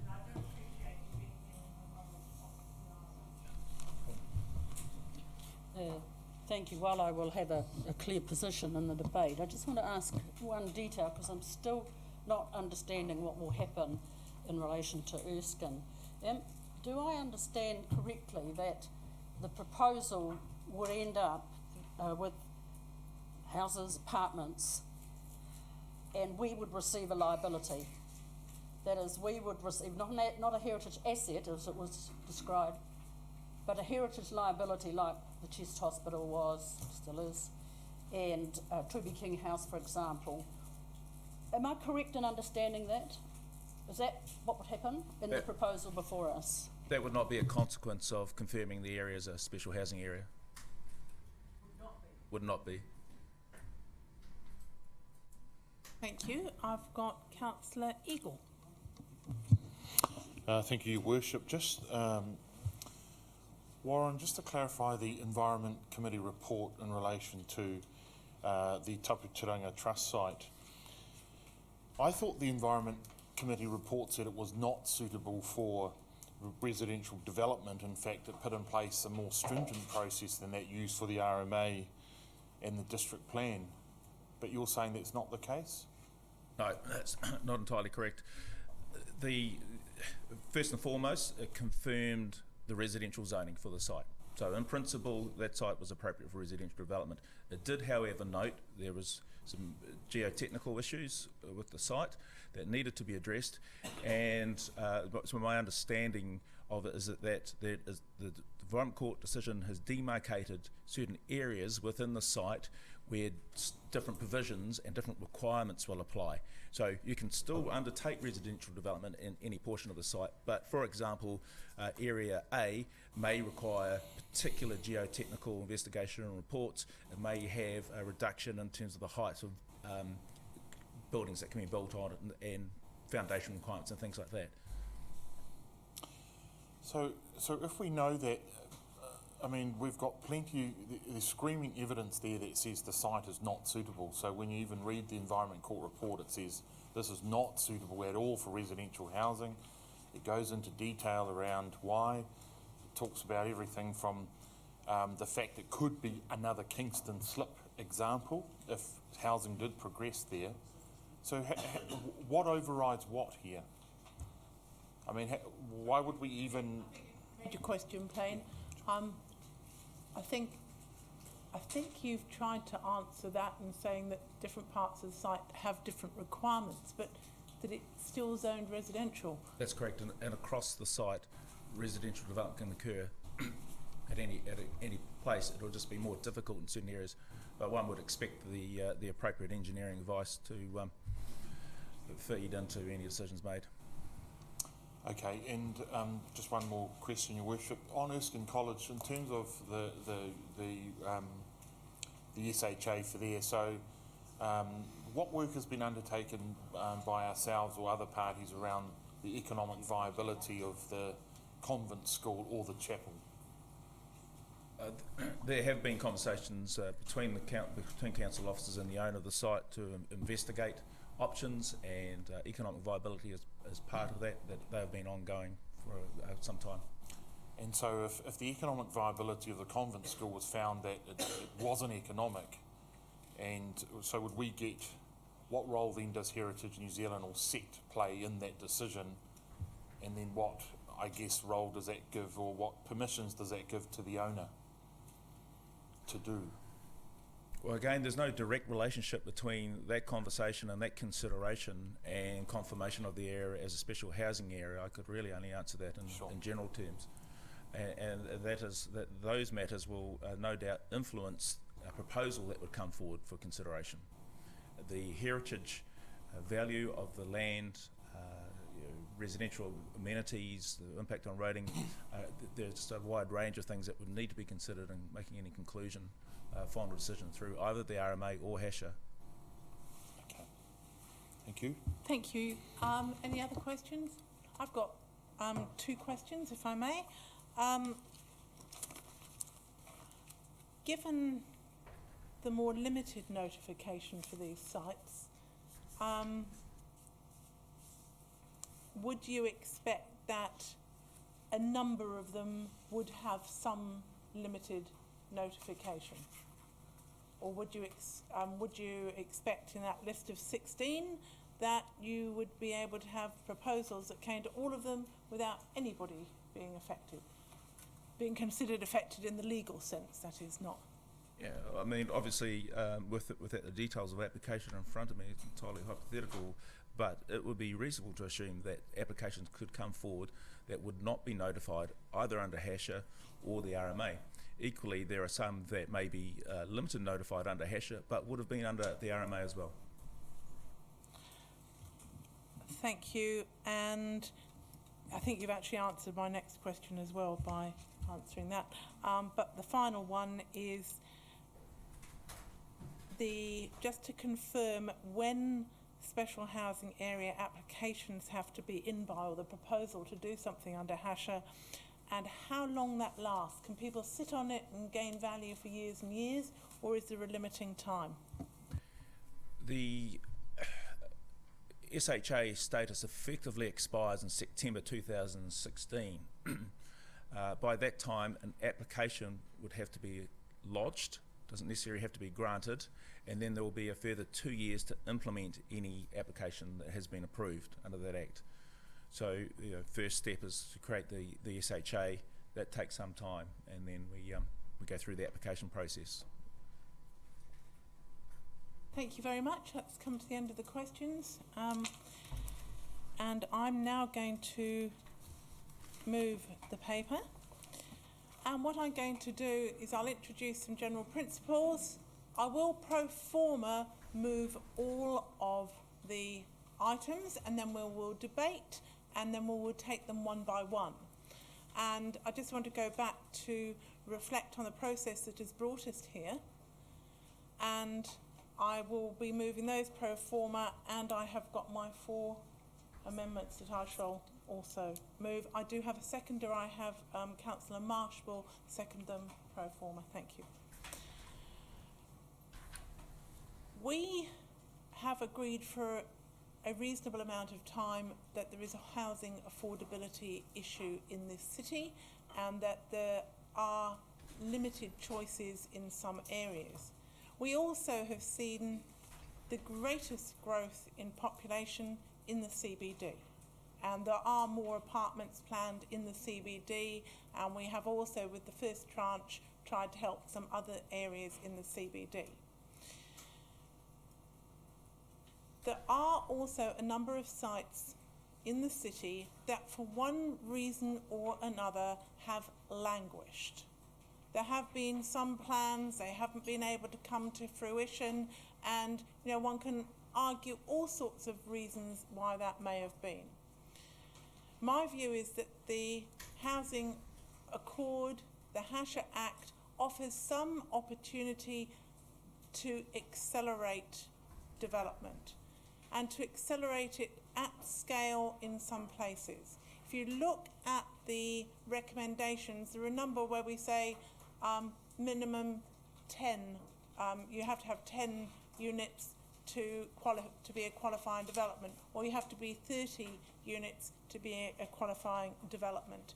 And that is because there are some places where that spotty 1 by 1 by 1, it doesn't enable the developer to do a decent overall plan, although it's perfectly legal to do it 1 by 1 by 1, and it doesn't produce a fast increase in the amount of a housing.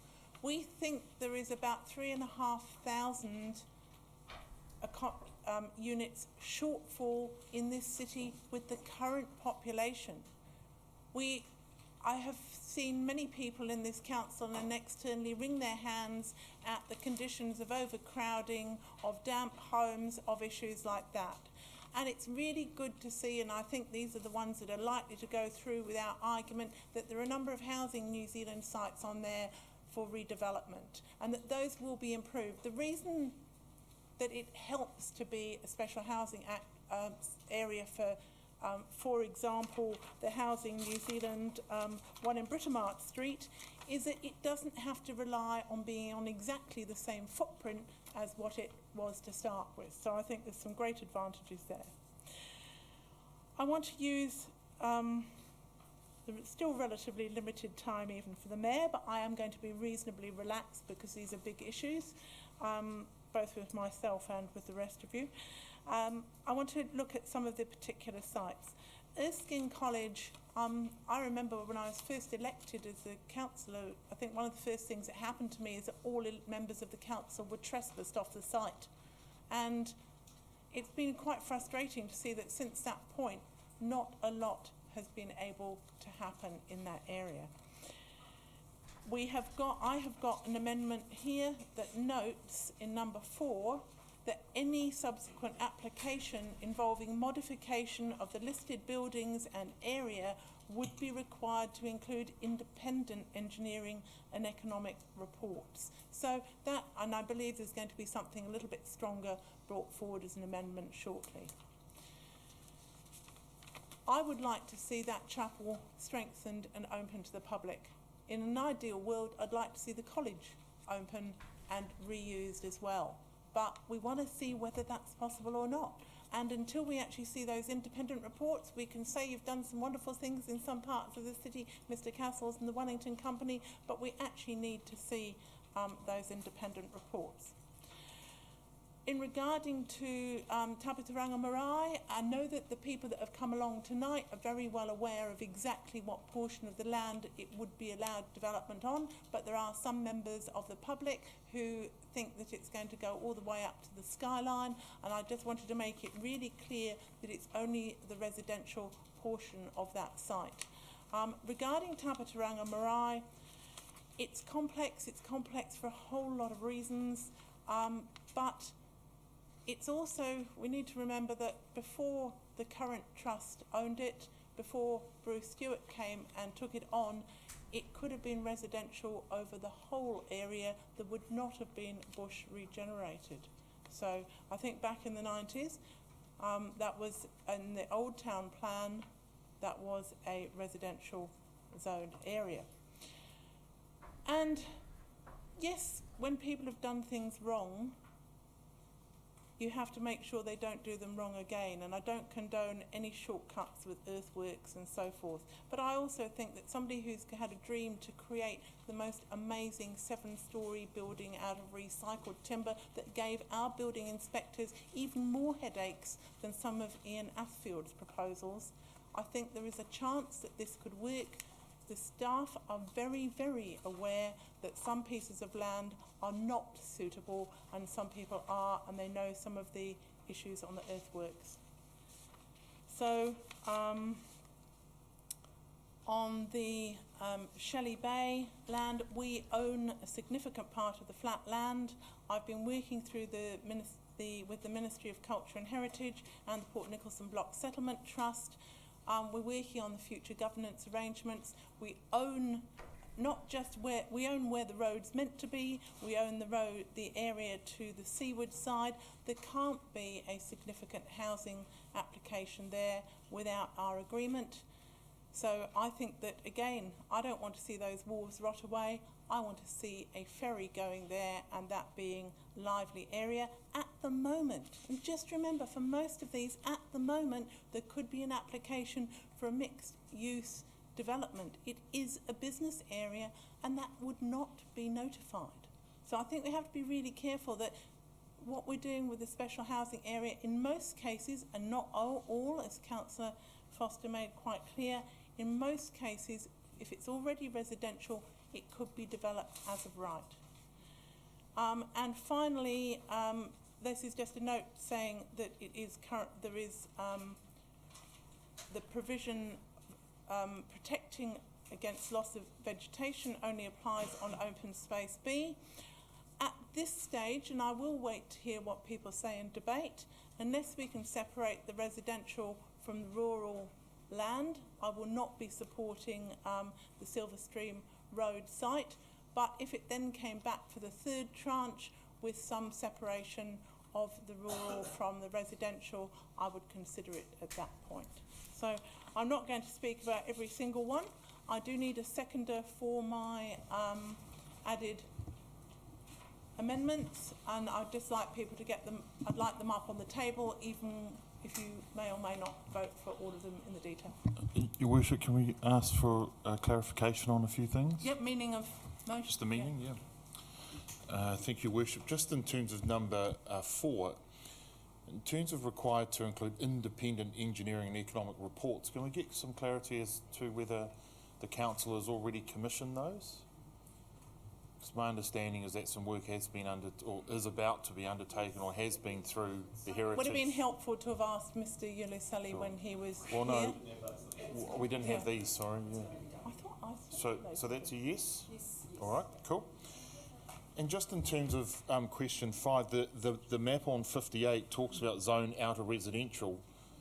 So that's no different to the map yellow outline that's there already? Or have we got a different outline? That's not a trick question, it's just... Sorry, could you ask that question? So... I did send these round earlier, and I know not everyone's had a chance to read them, some are on the course. So Amendment 5 talks about that the SHA includes only that portion of the site currently zoned outer residential. Yes. So the map on 58... That is outer residential. So there's no change to that? Yes, and I have had these checked for... the officers are in support of... I think they don't think they're utterly necessary, but they don't disagree with them. Okay, thank you. Thank you. Councillor Ahipene-Mercer. Worship, I'm also wondering in relation to item 7, or point 7, in relation to the matters you've raised there, open space B, etc. Is it, have you had any officer advice, or would it be useful to have an officer comment in relation to that note? If people are relaxed, we can have an officer comment. Yeah. Councillors, yes, I have looked through that note, and it simply confirms that the zoning of the adjacent site, and makes reference to the provisions as they relate to vegetation on that site. So it's simply a statement of fact and a reflection of our district plan. Thank you.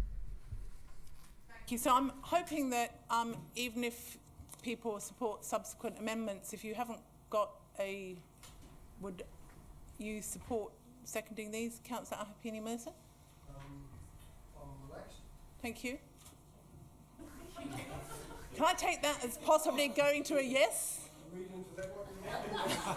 Okay, well, I'll put his name up there and see if he objects then. Thank you. Right. Now, I've got Councillor Ritchie is the first on the speaking list, after my seconder, if he wishes to.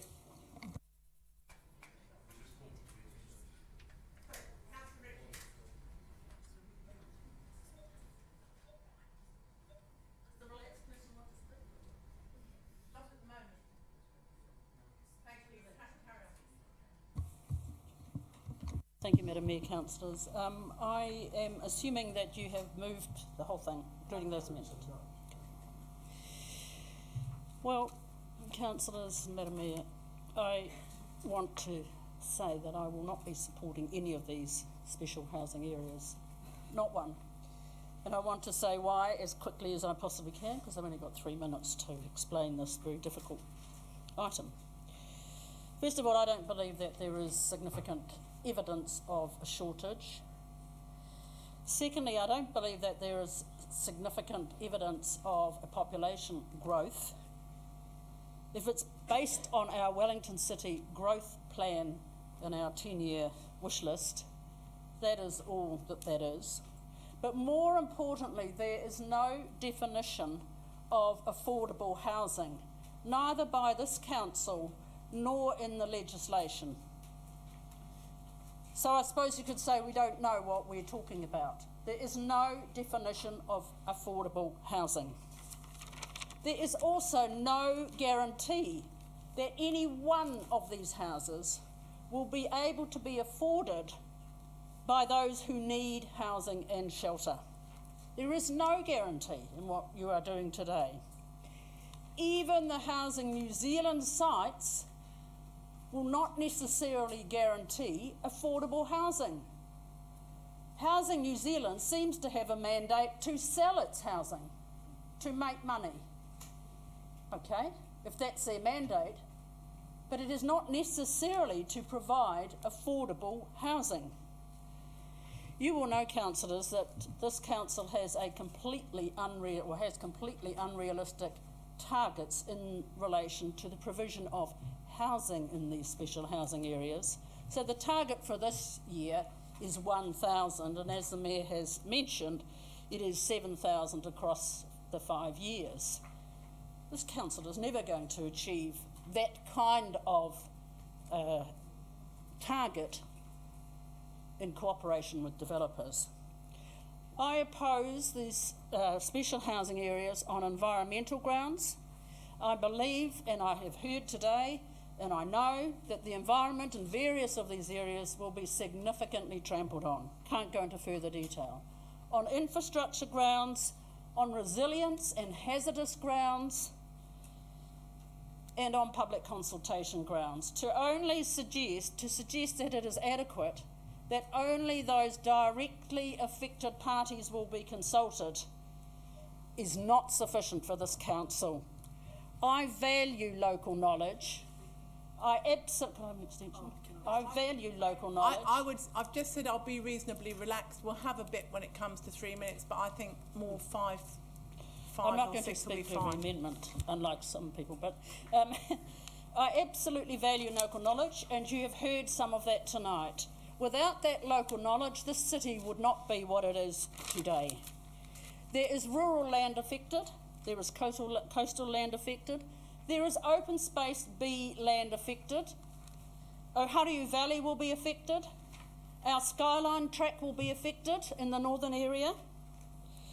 I have researched the legislation, and I find that the housing accord may, and I quote, provide for the Minister and the Council to work together across a range of housing issues, according to the matters that they may identify as relevant to improve housing supply and affordability in the district of the Council.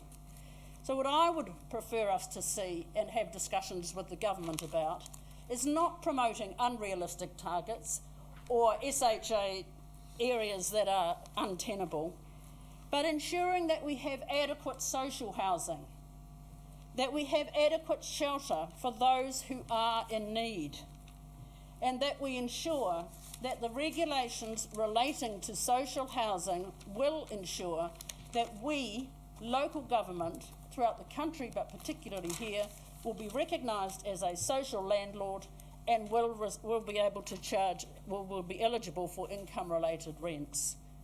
This would go some way, and that only would go some way within the accord, within the legislation, to providing affordable housing and shelter. That is our obligation under the United Nations Universal Declaration of Human Rights. to provide adequate shelter. I will not be supporting any of this. It is clearly the wrong direction that this Wellington City Council should be taking. Thank you. Thank you, Councillor. We'll have one more speaker and then we'll break for 20 minutes. Councillor Pannett. So unfortunately, I think the language in the officer report is unfortunate. It's not just about streamlining the consenting process.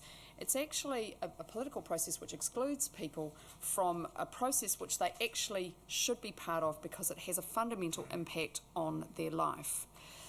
It is a shame that not all of you were at the last Transport and Urban Development Committee because officer advice there was clearly that we're not going to reach the targets. All of those of you who put your hands up and said we want to do this process, you're not going to reach the targets, and the credibility of this process is at risk. I think it is absolutely disingenuous to argue that consultation has been done on some of this land. It's not true. Consultation needs to happen on what the exact scheme is. So, for example, in the case of Erskine, if someone wants to put a building right up against the main college building and the chapel, the community will definitely want to have a say on that. It's very important that people actually see the actual detail. We have had two communities raise issues about developing here, issues not raised by officers. They will not be popular and we will be buying some fights. The arguments around not doing master planning are arguments I do not accept. They must be planned at the start and not in the middle of it. In the case again of Erskine, it is just nonsensical to say that you can do the new housing first and then do the heritage bits as a leftover. It just isn't sensible. So just given we are short of time, I'm actually going to foreshadow an amendment, but only if the Mayor's amendment around, or recommendation around Erskine does pass. I hope, however, that it will fail. This should be absolutely excluded from the list. Look, councillors, I'm partially reassured by Mr Castle's response to my questions, but note that he did not give a straight answer. We must not be left with the problem of the two very precious heritage buildings by giving up this right to be able to develop at a lower threshold. I don't accept that we have to make the chapel an economic asset. Sometimes we just need to keep things because we want them. And people who buy heritage buildings have a responsibility to do something about them. It was very obvious how precious they are.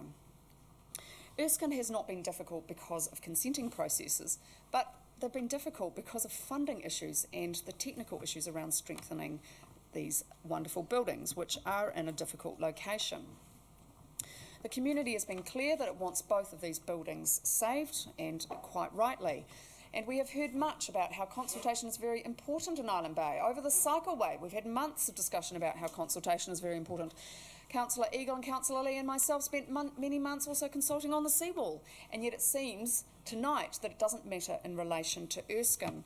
So my view is that it certainly shouldn't be put through. We need to go through still a big process to make sure we get a fantastic outcome for these buildings. I do support development, but only done well. So look, I'm putting up an amendment foreshadowed, even though I don't accept that it should go through, and that's just basically to make a couple of points.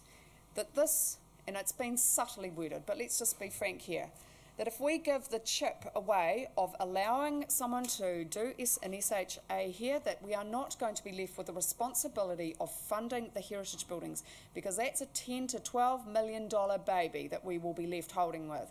That's a lot of money, and we need to handle this process extremely carefully. I did, in response to developers' wishes, get them 10 years rates relief on some of these heritage buildings, and thank you to those of you who supported that call. We have delivered, so now the developers need to give something back to these really, really important buildings. And I want to make it clear that the process through going through the SHA will not undermine the community's right to have a say and to get a really good outcome for these precious buildings. I'm confident that we can. It will be tough, but the process that we have gone through so far on many buildings that are earthquake prone in the city have met with success. So I do urge you actually to vote against it. This is not an appropriate place. There are many stakeholders, there are many complex issues. We need to do the heritage buildings in conjunction with the housing. It has to be done well. But if you feel it must be an SHA, I would ask that you support my amendments. Thank you. Can we just, Councillor, just a moment. I'm chairing, thank you. Please may we see the amendment, and before we have it, yep, and do you have a seconder? Councillor Foster, are you a seconder? Right, thank you. We will now break for 20 minutes for a stretch and questions and anything you need to do. We'll be back in here by this clock.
Councillors, please sit down and we have a quorum. We'll resume.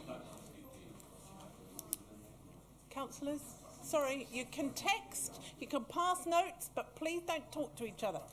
You can do semaphore as long as you both understand it. Right. So I just want to clarify what the process is at the moment. Nobody else wanted to speak to my amendments. Oh, so the seconder will speak to the amendments. Then, well, you're welcome to, so we'll find out who speaks. Then we will, when we've come to the end of speaking to those amendments, we will put those amendments. Then we will move to debate on the foreshadowed Panet Foster amendment, and then we will vote on that, and then we will go to any other amendments. That is not an encouragement, because we will be voting on the SHAs one by one. Okay? So, Councillor Ahipene-Mercer. Thank you, Your Worship. Well, I've just come back from spending 9 days in what I think is voted the best city in the world, one of the best cities in the world. And I just bring that up because having traversed that city over the last 9 days many times and specifically asked to see what they are doing with housing and how they are accommodating and how visionary they can be about the promotion of growth, economic growth, population growth, artistic growth, you name it. That place is on fire. And already I find a little bit of a pity, but that's democracy, to hear some of the comments made tonight. And I'm certainly not going to start cherry picking through some of the various areas that have been identified. We have a growth agenda. We recognise, I thought, that we need to do our bit, which is we have a powerful influence on encouraging a wider housing program. That's our job. We're going to grow. We're not going to put a bubble over this city and say no one comes in here unless someone dies. We have to actually do something about it, as they've done in Melbourne and other places in the world. We know there's a shortage. There's been some commentary made about that we don't know. Well, I'm sorry, we do know. And there's a great shortfall there at the moment. When I came into this council, Your Worship, I remember there was a very balanced debate, even about social housing in that stage, and it could have gone, get rid of the lot. It could have gone that way. But fortunately, a just majority of us held our ground. And social housing has been raised earlier by Councillor Ritchie, and I agree with the importance she places on it, except social housing is one component of the housing program. It is not the only one. And we need to be aspirational. Yes, targets and figures about targets. I didn't attend that meeting, but I'm well aware of the debate that took place. We need to be aspirational. What are we going to say? The capital city, oh, we'll build 100 houses this year. Oh, we might get 278. Oh, look, goodness me.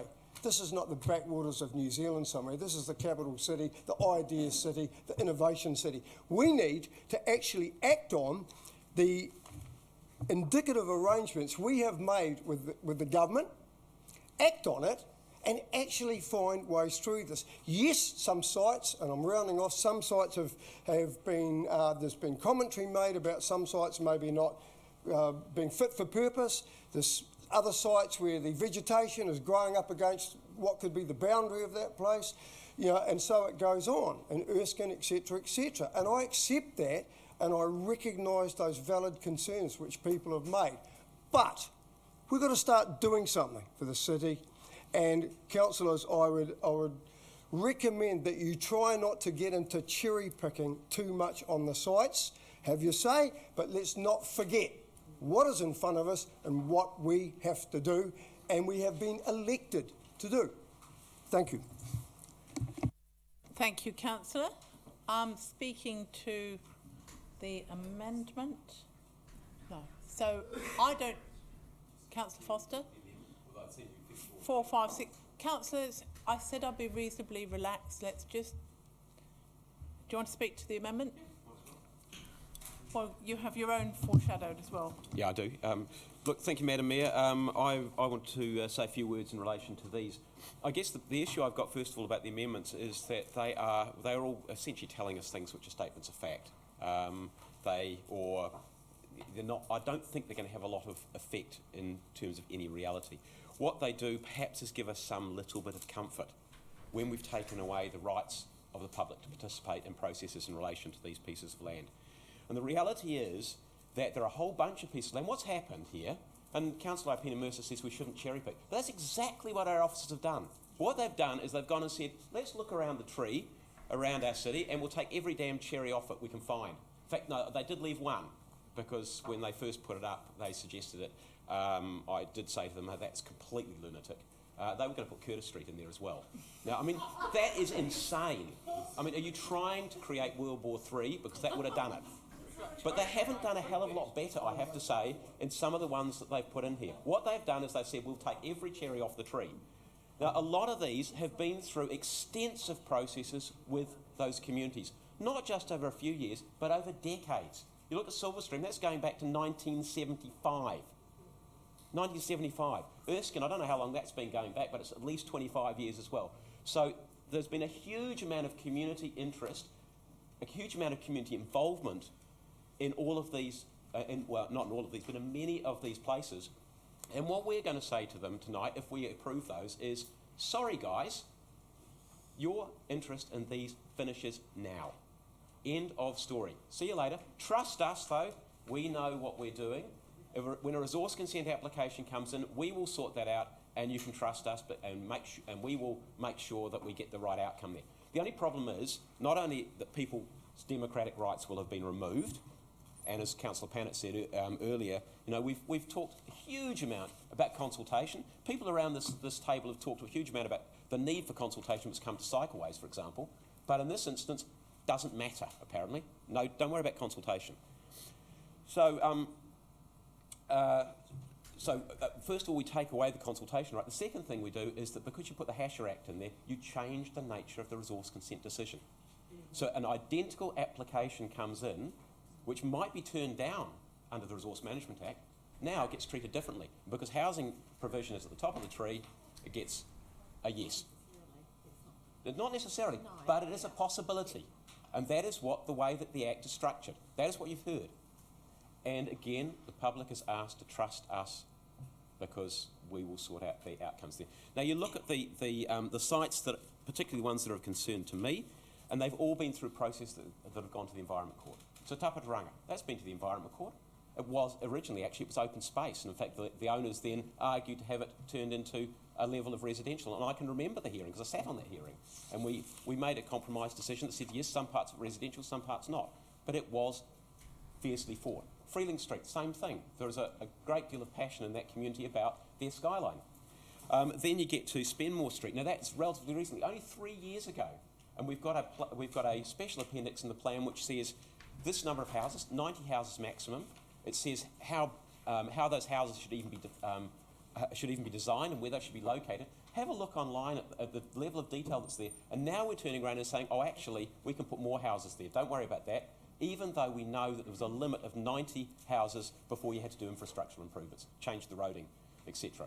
Now, when you change the roading, surely the wider community is going to get a bit interested in that, even if they're not interested in the housing. But we're going to say, sorry guys, you're out of the loop. Erskine, we've been told again, the heritage authorities, whether it's SECT or Heritage New Zealand, who are passionately interested in these things, they're out of the loop. The community's out of the loop. Is that fair? For me, that is absolutely unfair. That is against natural justice. And I suppose the problem is that the Act itself is against natural justice, the Hasher Act. Silverstream, you've heard the evidence today from the people who live there. The amount of work, the amount of energy has been put into recreational facilities or recreational tracks and pest control. They know that the area is unstable. There's obviously, it's surrounded on 3 sides. I mean, 7 here just says it's surrounded by open space. Well, yeah, but that means actually the open space values are important in that side as well. And Shelley Bay, well, I don't need to tell you that Shelley Bay is a really important site for people. But what we are going to say today, if we say yes to these, is sorry guys, you are out of the loop. And I don't think that's fair. To make some progress, I think that there are some cherries we can pick off the tree, but I think there are some cherries we should leave on the tree. That doesn't mean we can't ever do them. It doesn't mean that they won't be developed for housing, but it does mean they go through a different process and there is more likelihood Not a guarantee by any stretch, but there is more likelihood that the community can participate in that process. And what it also means is that if a developers know that they don't like getting things notified, we know that, but if they know that they're not going to get it notified, they are more likely to push the boundaries. So the nature of the development proposal that they put up may be different. So think about Erskine and say, well, I want to put up some housing development, and by the way, I need to knock the main convent building over. Who will get notified about that? The immediate neighbours. That's it. I don't think that's fair. So I think there are several which I would like to vote against, and I think that I've itemised those. And I think I'm also a bit concerned about the new one because I don't know the details of that, which relates to the skyline in Johnsonville. Thank you. Councillor Eagle. Thank you, Madam Mayor. And, you know, I certainly like cherries, but there won't be any growing at the Taputiranga site. And I want to talk to number 5. One of my biggest concerns is that the community, and we had 3 representatives who represent many people here this evening, who bring 25 years worth of harassment and frustration with, I guess, a history of deceit and non-compliance to that piece of land. And for the life of me, I don't know why it's even on the agenda today. Maybe it's a sense of desperation to satisfy the government, to reach our targets, which we've heard are a little unrealistic, some think more so than others. But I want to just take councillors directly into the detail of some of the Environment Court report. And the civil engineer said that none of the land there was compacted sufficiently for residential building sites. So that's one small thing that should raise alarm bells. Secondly, concluded that the filled areas also are currently unsuitable for residential housing. And number 3, that should sewers and water pipes be laid, the fill material would settle and leak, and as a consequence result in a major landslide. We are seeing, ladies and gentlemen, Kingston slip number 2. And that to me is my biggest concern. Why are we doing some of this stuff?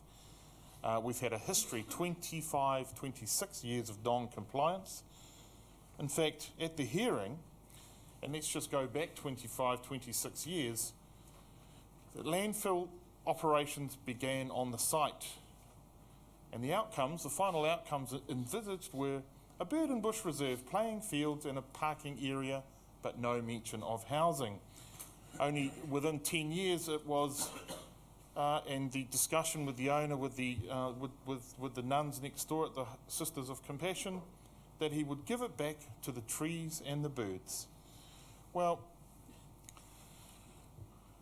number 5 is a little bit mischievous, is that the yellow line is the same yellow line that's in the report, in the photograph on page 58 there. It is that site.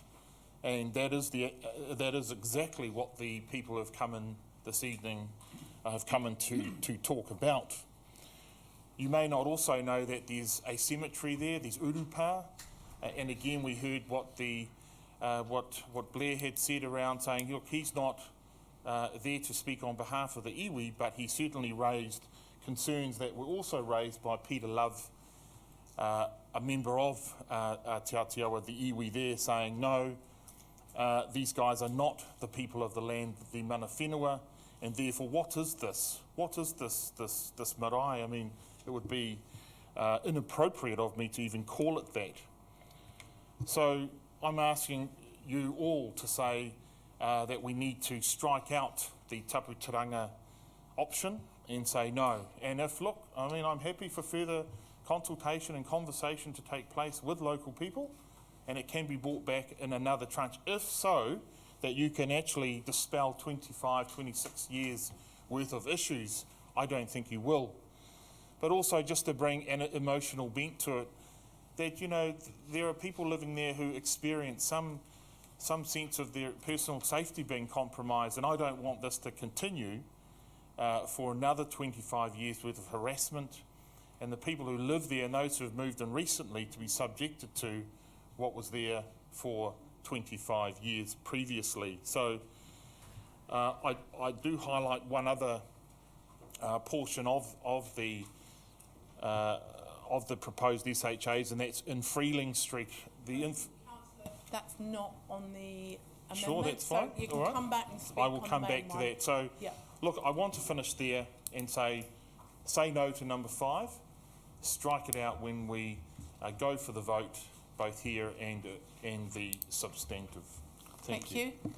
On the amendments, Councillor Wolf, or on the main? Okay.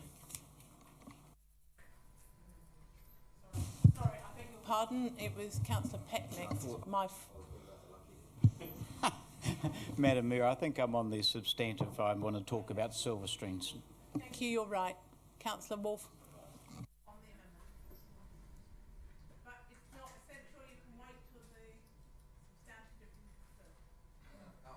I'll speak now, Madam Mayor. I'd just like to endorse some of the comments that Councillor Eagle made in relation to Taputiranga Marae, and this is more in relation to Silver Stream Road.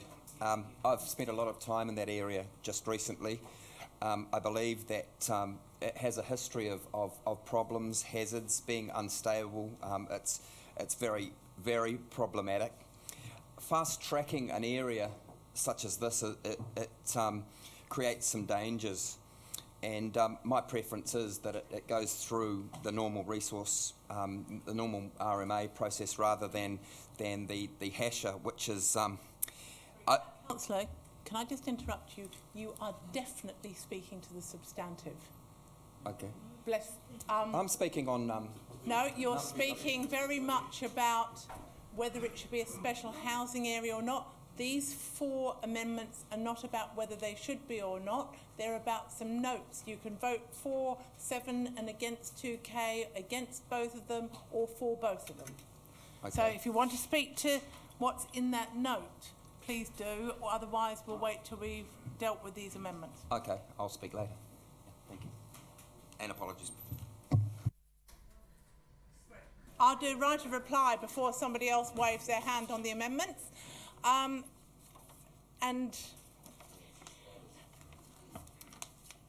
I think we need to remember that we're not only making points to people in this room, we are also making points to both our officers and the wider Wellington public, and we're actually reminding them of a number of things here. I want to be... Again and again, it's been said that necessarily some right that people will have to have a say will be removed.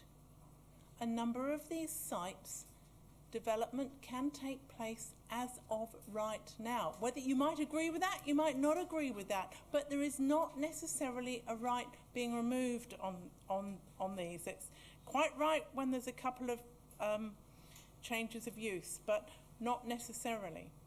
The other thing is, do you remember that if we don't, whether we'd agreed with the housing accord or not, and this was one of the reasons that we did agree, including, if I remember rightly, Councillor Ritchie, but maybe not,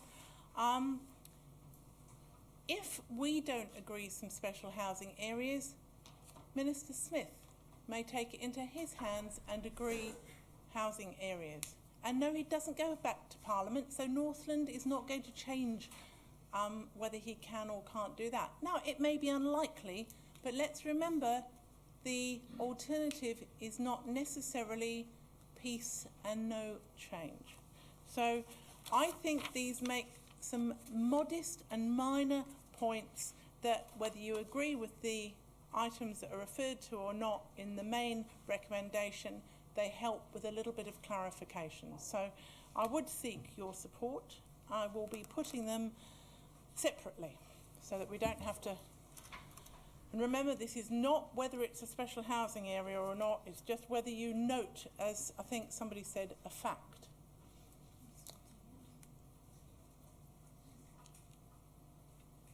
So that's number 4.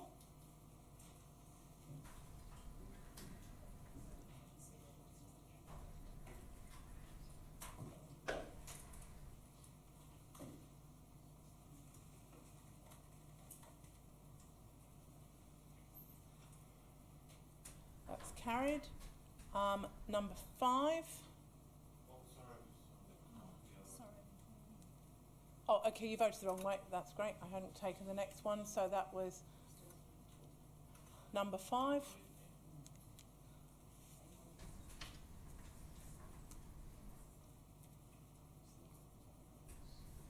with just a note that it's only the outer residential, which is too much for some.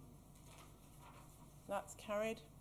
Number 6, the notes on Shelley Bay.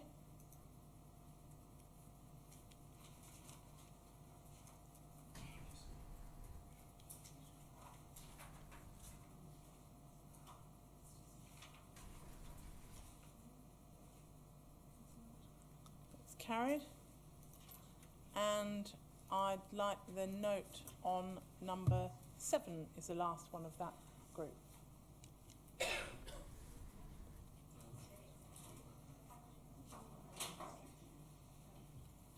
And again, no assumptions about when you're going to vote for the rest.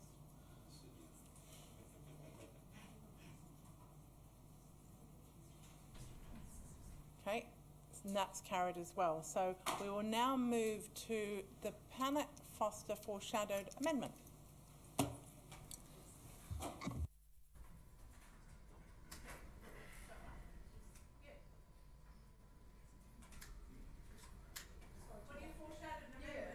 Now this has gone through, now you move it. Oh, okay, sorry. Sorry, I was getting confused. I thought I'd kind of already spoken to it, and I don't actually think I really need to say very much. We all want to go home. So, look, the Mayor's amendment was fine, but I wanted it stronger than that, and I also would have actually liked to have done something much better, but unfortunately it's not possible. It's the district plan, of course, which stops things being demolished. But councillors, I think we need to be very, very careful here with Erskine.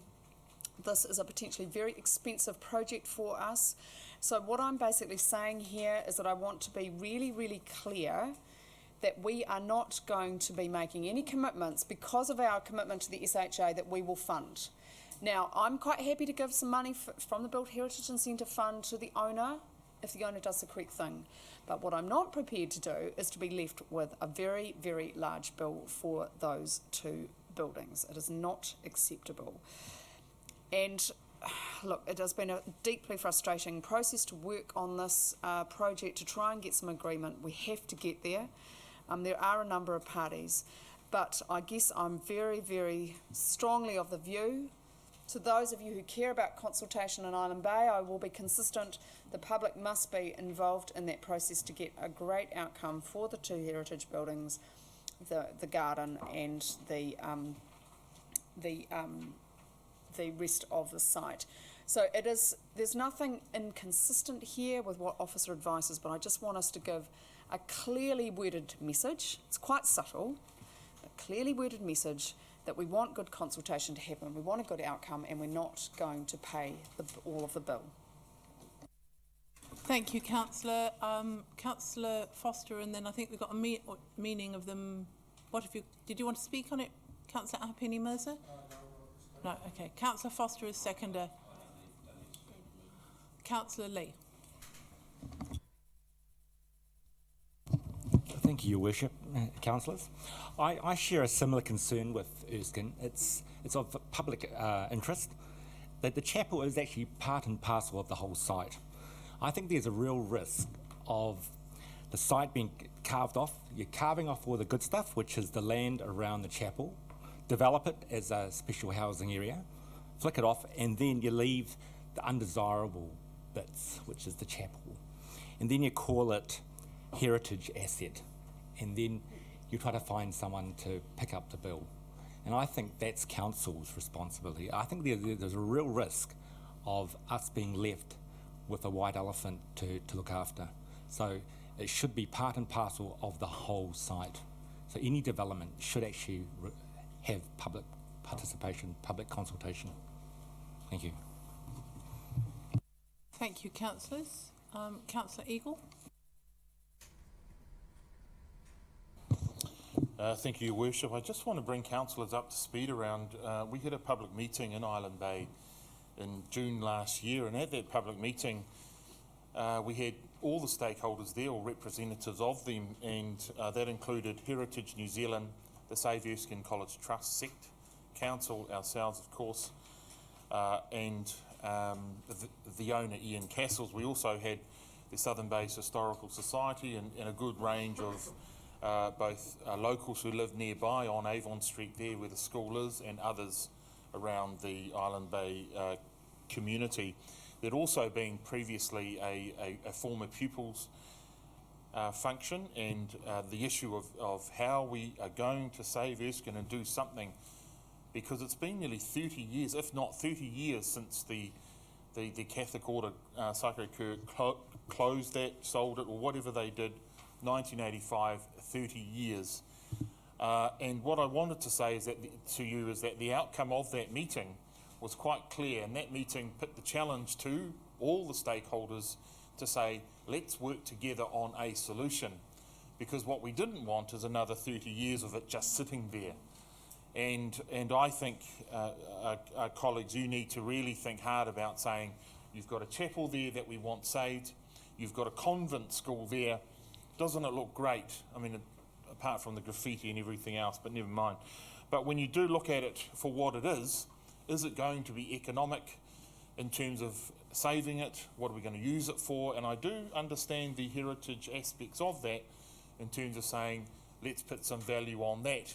But there is some work being done now around the economic viability of that, how much it will cost and what will it be used for as an ongoing case. The third bit here is there's some green space at the front, and for those who haven't been there, it talks about the Reverend Mother's Garden in one of the recommendations. That's the green space at the front, and I know there had been discussion about saying there's a pathway up to the right and there would be a land swap done, so that space would be brought back into, well, not back, but would be brought into public ownership, and some sort of playground, dare I say that, would be on there, or whatever the community had input into.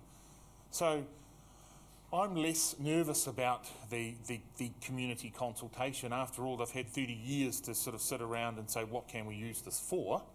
But I think it's important that people make their decisions knowing that bit of information and getting a better understanding of saying, look, all stakeholders have to be around that table. We can't just shoot the developer on this and say it's in his court.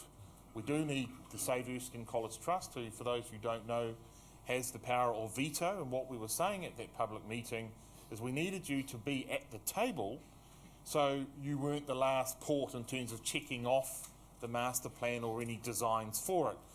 The community was interested, the open day is planned, and we really want to, dare I say, crack on with it. But I don't want to use that term to rush that through, because Councillor Colin gets awfully excited when that term gets used. But I do want to put councillors in the frame to say there is an onus on all stakeholders to get this moving. So before we say, hey, look, it's just the work of this chap over here or over here, it's everyone. And we need to make the best decision based on that, because we do have to do something. We really do. 30 years. And you have to consider yourself and talk to, when you door knock the neighbours like I do around there, they just want a bit of action. Thank you, Councillor. We no others? Councillor Foster is a seconder. Look, just very quickly, there's a couple of things that I thought would be worth mentioning in respect of Erskine. And first one of those is, because Councillor Eagle mentioned a couple of things there, first one of those is, Warren's advice there, which is the question I asked earlier, is SECT would not have the power of veto anymore, because if it becomes an SHA, they are see you later guys, along with the rest of the community. They would have no status whatsoever in terms of a resource consent process. That does make things easier to get something to happen. The question, of course, is what happens?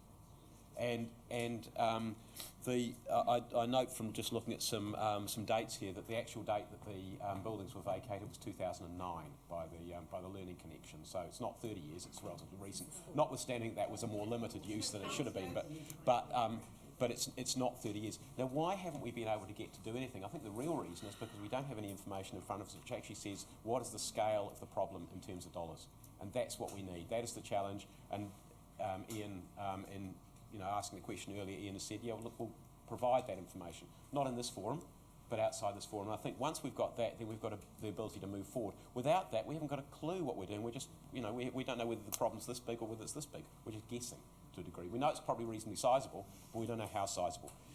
And in terms of our heritage stock, we have essentially, been saying we haven't lost any heritage buildings, any heritage listed buildings. Now I understand that there's been one building that probably shouldn't have been listed as a heritage building that we have lost since 1994. But Erskine, both the chapel and the college, they're not merely heritage listed buildings, they are category 1 heritage listed buildings. They're not just modest importance, they are of national significance.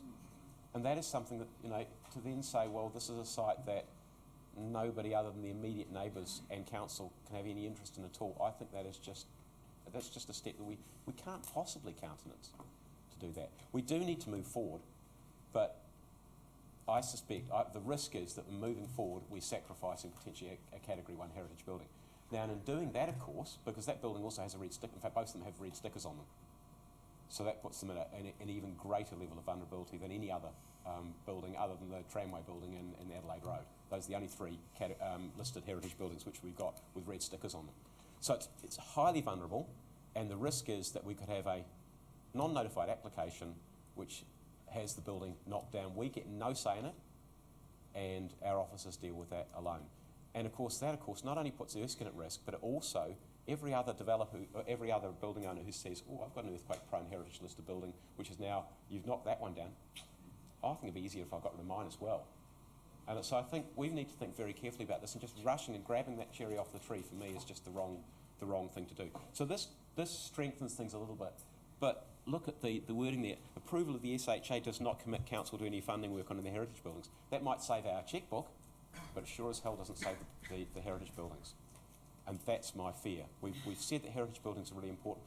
These 2 are clearly among the more important heritage buildings in the city, and I think we need to be very, very cautious about reducing the protections on them. I think what we need to do is put the heat on the owner and really put some to dedicate ourselves to getting see if there is a solution. If there isn't, then we have to make that hard call. But at the moment, we don't even know the scale of the problem. And so I think that this is helpful, but it's certainly not an answer. And I think the answer is to say, not an SHA for the moment, do some more work, and then maybe it comes back as an SHA later, once we've done that work with the other parties and the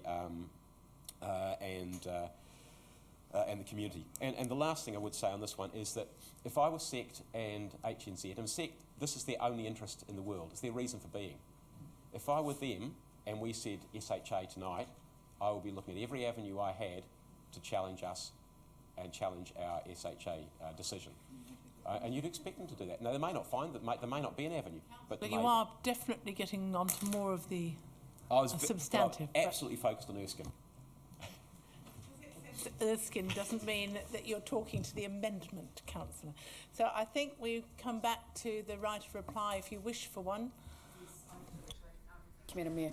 Look, Councillor Lee, thank you very much for highlighting that point about how the chapel is part of the whole site. I mean, this is absolutely the problem that I do have with this, that the housing's being taken as one part and then we'll do the heritage. It doesn't work. The buildings must be designed to be sympathetic to those very significant buildings. Councillor Eagle, thank you for organising that meeting in June. Unfortunately, some things have moved on, and unfortunately in a backwards direction since then. People have not taken action that need to take action, and Council was somewhat stuck in the middle of that.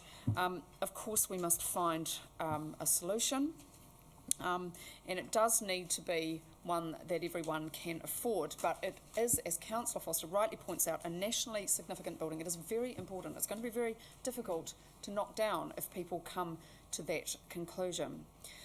You're right, work is being done on a feasibility study. We are absolutely going to that next stage to get the independent engineering advice. I am concerned about community consultation because absolutely they must be involved in the design of those houses. We do not want another Fortuna. In terms of onus on all the stakeholders, well, yes, do talk to them again because they're not being as constructive as they need to be quite frank, and it's time to come to a solution. I mean, we could say threaten them with the bulldozers, but I'd obviously prefer not to do that. Councillor Foster, you're absolutely right. SECT has the power of veto in terms of the housing, not, obviously this doesn't impact on the heritage buildings, which, while I have found it a bit frustrating to work within their frames of reference, they are still the Heritage Protection Authority and I think do have a right to have a say. In terms of your point about why there has been no action because we don't know the scale of the problem, Councillor Foster, we do know the scale of the problem, and it's in the many millions. And yes, we can work all that, but that's not actually really the point. But the action hasn't been taken because there have been problems in terms of the relationship, problems in terms of accessing the finance, a lack of commitment to action. That's unfortunately what is the problem. And just finally, just to wrap up, look, the only reason I've said we're not committing to paying for these buildings is just to send a message very clearly, publicly, to the owner, to the Heritage Authority, that this is our position. We will make a contribution. I'm absolutely comfortable, but we're not going to write a very large cheque. And I just want to send that very, very loud and clear. Thank you. Thank you, Councillor. So we are now voting not on whether it should be a special housing area or not, but on some more amendments that will be notes on this item. No, I think we'll vote on, it's voting on B and C together. I haven't had anyone required to take them separately. No, we've done A, it's sitting as an amendment. This is B and C.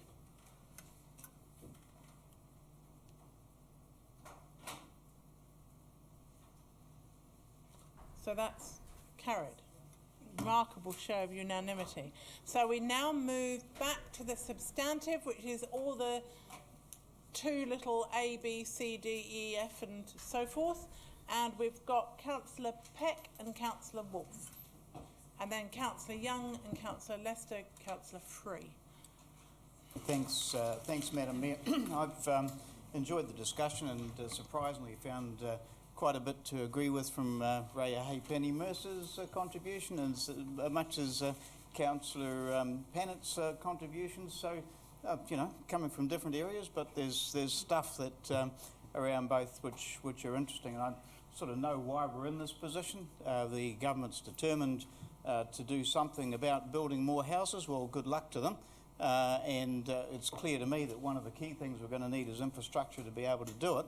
And it's nice to have a wish to get on and do it, but it's not necessarily going to happen in the way that I think we would all like. It's aspirational, which is in itself fine, but let's not get gooey-eyed about it, because I do think it's not quite so simple. I enjoyed the public participation tonight. I actually learnt more from the public participation than I learnt from the report. And I want to take one particular area to highlight it, Madam Mayor, because I think as councillors we're entitled to better information before we make the sorts of decisions we're being asked to make tonight. And in one particular area, I'm actually going to change my vote as a result of the public participation. I want to take, first of all, I will congratulate the style of the report. I find it easy to follow, and it's very easy to get through and read the information and the reference back to it a little later on. But I want to deal with Silverstream Road. Take you to point 13 to start with. This says, recommended sites are in the main zone for residential development or are considered suitable for development, etc. That's the advice that we were given. Then we go to the actual recommendation K, which is for 131 Silverstream. That sounds rather unremarkable, really, doesn't it? 131 Silverstream Road, Crofton Downs, with qualifying developments being 10 or more developments or allotments. Rather unremarkable, nothing to get too excited about. Then further on in the report, we then we're then presented with, here we go, on page 46, here we go, to Silverstream Road, approximately 25 hectare undevelopment site, zoned residential. Rather unremarkable. Then I turn to the map and I see the site, rather unremarkable piece of undeveloped land. And then we got the information from the residents, all of which was available if anybody had bothered to do the study. which show that not only is it less than unremarkable, is it more than unremarkable, but that in fact it's probably not a good idea to build there anyway. And I'm saying, why is it that we were not provided with that information? I will be voting against Silverstream Road on the basis of that.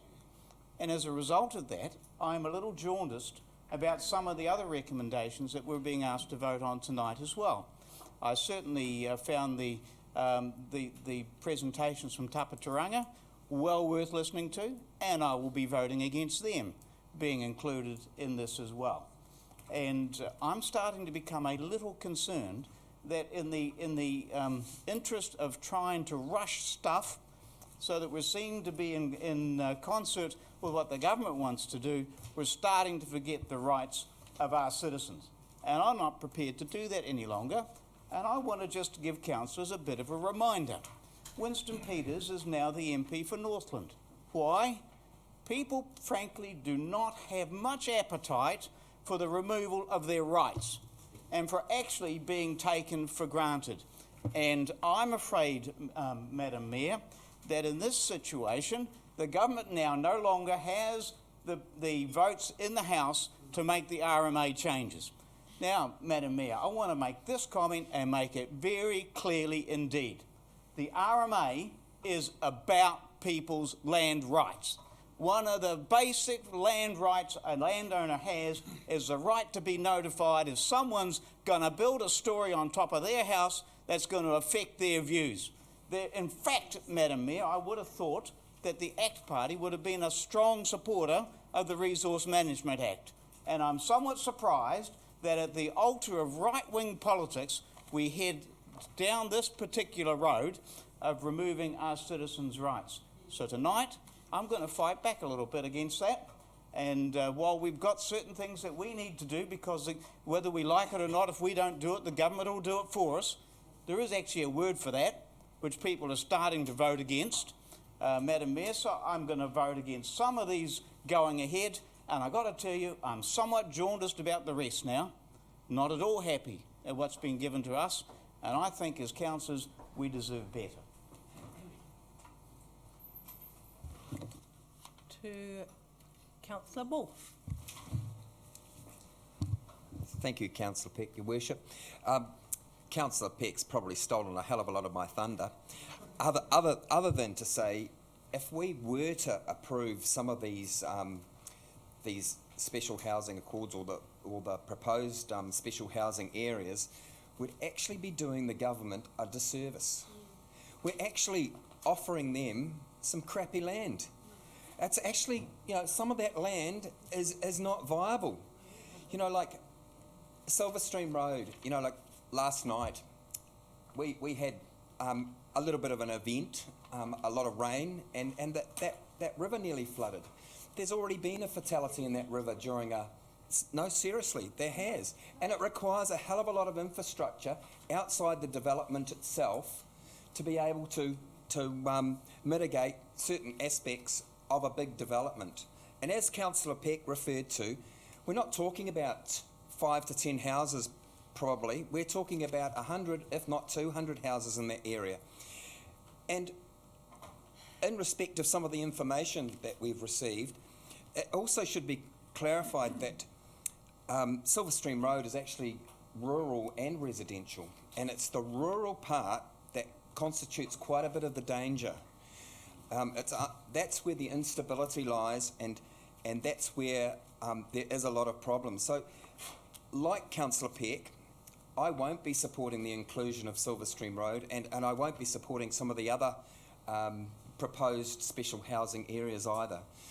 I think that we can do better, and I think that that we will do better, and I look forward to seeing us treat this in a rational manner. Fast-tracking some of these areas is not the way to go. Thank you, Councillor. Councillor Young. Thank you, Madam Mayor. So I really want to address the question of Erskine. Most of you are probably aware that I was a pupil there for 8 years, much of it as a boarder, sleeping on a horsehair mattress that was almost as old as the school. It's 30 years since the school was fully occupied. Its tenants in more recent times have just used bits of it. And for most of those 30 years, it has been mouldering away. SECT say they are absolutely committed to saving it, but they have achieved absolutely nothing. The building just continues to rot. We know I'm sick of having all these words about Erskine. We need deeds. At the meetings that we organised, Councillor Eagle and I organised last year for local residents and for the alumni, they were very clear they wanted something to happen. The local residents had no great emotional attachment to anything other than the idea of having another green space, Reverend Mother's Garden, and the chapel, although, funnily enough, a lot of them hadn't actually seen inside the chapel. I was concerned to read the papers from SECT because they did contain a number of inaccuracies that have been drawn to our attention by officers. But one of the things that has not been drawn to our attention is they say that the buildings date pre-1900, which is absolute nonsense. The college building was built in 1907. The chapel was built in 1929, 1930. So it's unfortunate that SECT, who of course are not here tonight because only, I think, only half of them, there are 4 members, and only 2 of them live in Wellington. I think one lives in Australia. It's unfortunate they're not here tonight to defend their paper and their inaccuracies. I totally understand the heritage issues of Erskine, or Sacré-Cœur as it was when I first went to it. It's the school's heritage, but it's also my heritage, the heritage of my sisters and many of my friends. And what is really interesting is that the community support the chapel, but not particularly the convent. The old girls say things like, bowl the school, not the chapel. We've got to save the chapel. But most importantly, people want something done, and I do believe this SHA is our last chance to get something done. We need to save the best, and this is a way of kick-starting it, because we know it's red sticker. That means that if we have a big shake, it may well not be there, and I don't want to have the blood on my hands as a city councillor of letting a building disintegrate like that. This is one way of funding the future of the chapel in particular, and I believe it is our last chance, so I'm totally in support of the Erskine SHA. Thank you. Thank you, Councillor. Councillor Lester. Thank you, Madam Mayor. The SHAs we have before us tonight are one aspect of improving housing supply and affordability within not only Wellington but within New Zealand. The other aspects, owner-led development, improving productivity of the construction industry, additional provision of social housing and financial assistance to home ownership through grants and subsidies, have been supported to varying degrees, it must be admitted, by the government, but we're being lumped with this one in particular this evening. Now, I've supported to date the 8 SHAs that were created in the first tranche early last year, and 16 more to be considered this evening. Now, I'm happy to support the Hasher Act and SHAs and what the government is seeking to achieve, but I just want to focus on one point, and that's this: not at all costs. Not at all costs. Because the legislation does make significant changes, the first and foremost being the reduction in the participation and rights in the planning process. There'll be no public notification, no appeal rights on decisions except for judicial review on matters of process only. In housing, provision or supply will have more statutory weight over other concerns such as good urban design or amenity effects. Now, I want to take one example that I'll speak to specifically, and that's Taputiranga, which we've heard from tonight through the excellent submissions on behalf of the community. Now, here we have a situation we've had extensive opposition from iwi, have specifically asserted that the marae itself is not representative of iwi or hapu. It's not representative of mana whenua. It is an individual that set up a marae for themselves, not for the community. We've got a history of non-compliance. We've got 8 examples of non-compliance on our own council records since 1998. We've had also a history of appeals to the Environment Court by the community, which have been upheld. And we've got serious examples of misinformation and misrepresentation by the landowner, also confirmed in the Environment Court. The most recent 2 abatement issues were issued in 2011 requiring works to cease, requiring surface water runoff to be controlled. A geotech engineer's report was required. We've got the Environment Court it has stated they've got significant reservations that some areas would be suitable for any development involving buildings or infrastructure services. They've got reservations about land stability and contamination limitations of much of the land. This is some of the information that's been brought to light through the community, bring it to our attention. This is fairly unfortunate. I am happy to support the majority of the SHAs. A fair number of those are in my own ward. I'm happy to support them on the basis that they are greenfield sites. It's anticipated construction will take place in those areas, and the community is largely in line with the expectation that houses will be built. This is not at all costs. Aspects I won't be supporting, Taputiranga, Freeling Street and Silverstream Road. I think more consideration needs to be given. More participation rights need to be provided to the local community, as well as appeal rights through the RMA process. So I want to ensure that those rights are adhered to, but I will support the others. Thank you, Councillor. Councillor Coghlan. Thank you, Madam Mayor. Well, there has been a couple of one councillor in particular who talked about dealing with this in a rational manner, and I think we just need to perhaps,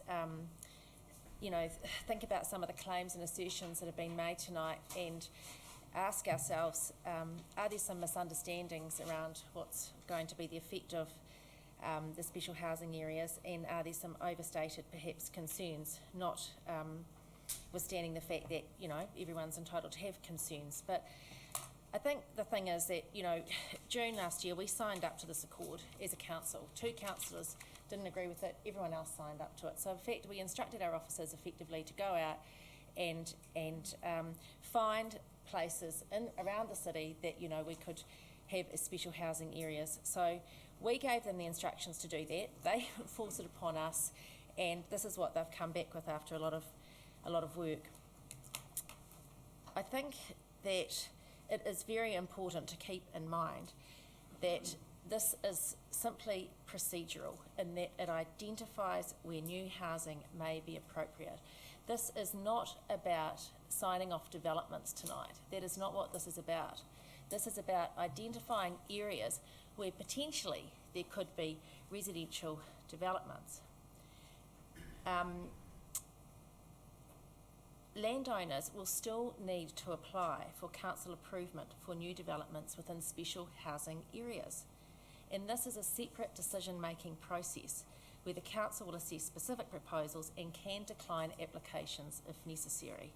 So tonight it's not about a foregone conclusion that there's going to be a whole lot of developments anywhere necessarily, but it's simply identifying some places around the city where perhaps developments could be looked at under the HESHA Act.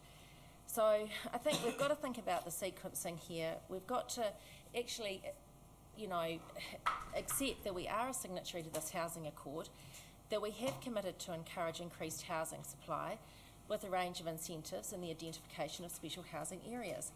We have signed up to an ambitious target of new household units, etc. And so it's really important or imperative that we're seen to be acting in good faith by making every effort to achieve these targets.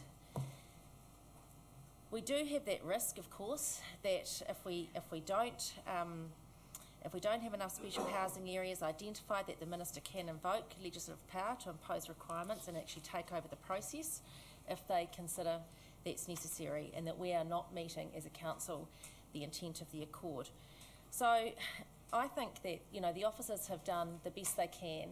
They have the reality is that there are limited opportunities for suitable development sites of a material scale to meet the targets in place. And, there is the risk that by excluding potential special housing areas at the first stage, i.e. before the developments have actually, become specific proposals, that, landowners may not bother to develop anything, and that there will be limited options for this council to recommend special housing areas to the Minister. So the protections actually are still in place. This is not removing the protection of the RMA or resource consent process or anything like that. And I think actually that by and large, I'm happy with the work that's been done, and to that extent, I'm going to support the recommendations in the paper. Thank you, Councillor Coghlan. Councillor Eagle. Thank you, Your Worship, and can I start just by saying that, look, I don't think this is, we shouldn't get into whether, you know, who's taking the water pistol to the gunfight with the government and any of that sort of silly stuff. I mean, we have an accord with the Minister of Building and Construction, or Building and Housing as it now is, but I think we just have to say, look, what are we trying to do here? And if it is simply increasing housing supply in Wellington, as I said before, we don't need to get desperate about it. We've got 16 sites identified here. If 2 or 3 don't make the grade, then picking up with what other people have said here, when we need to have that conversation and talk to them about saying, hey, you know, we want you to consider this. And one of those for me, and I haven't talked about this, is Freeling Street. So a brief, I mean, it's on page 57 there. It actually tops up the back of the Taputiranga site. I won't be supporting it, solely on the fact we've had 0 conversation with them. And it's interesting, the desperation leads me to believe this is it. This is the only chance we'll ever get these things through. But we won't. We can have the conversations and we can bring them back. How hard is it to organise a public meeting or something to say, hey, look, this is what's happening in your backyard, let's have a conversation about it. And I think too, we've been reminded by the group from Island Bay about the objectives of the Act, and I think it would be good to educate our constituents about that. I want to just reflect back on the SHAs in that context, because I sort of remain sceptical about this, and when I was thinking about what is the government trying to achieve here, it's interesting when you look at our needs versus what the Hasher Act will actually give us. And for developers, there's no onus on them to give us a housing mix. They just need to look at the best endeavours to what Wellington City wants. So, look, I remain sceptical, as I said. So, I've talked about Freeling Street, and I would encourage my colleagues not to support that. So that's 1. We've still got 15 sites left. We've talked about Taputiranga. It's 2. 14 sites will go through, and Silverstream. I mean, they've come in, they've had the conversation as a community and said, we don't want it. If we want to change their minds or have a conversation with them, then let's do that. And I do want to finish just with Erskine College, because that's the major site in the ward I represent, and I was interested with the feedback around the role of SECT. It was my understanding that SECT would still retain some type of role. We're being told tonight that this would override that. I'm not sure that that's the case. I would need evidence of that, because that's not the advice that I had, is that this would do that. But in saying that, there's been, with SECT in charge, nothing has happened. So we must do something. And I will be supporting the Erskine site to go through. I think we do need to do something. And if it seems nothing more than continue the consultation, there has been consultation. Not 30 years of it, because some will know better than me, but we put a line in the sand, we had those public meetings and said we want to have a conversation about this site and get things moving. So councillors, to finish, I would encourage you to vote against 2G, which is Freeling Street, 2H, which is Taputiranga. I don't know whether voting against that impacts on 5, 6 and 7, but that's not my intention. And 2K, which is the Silverstream Road property in Crofton Downs. Thank you, Councillor.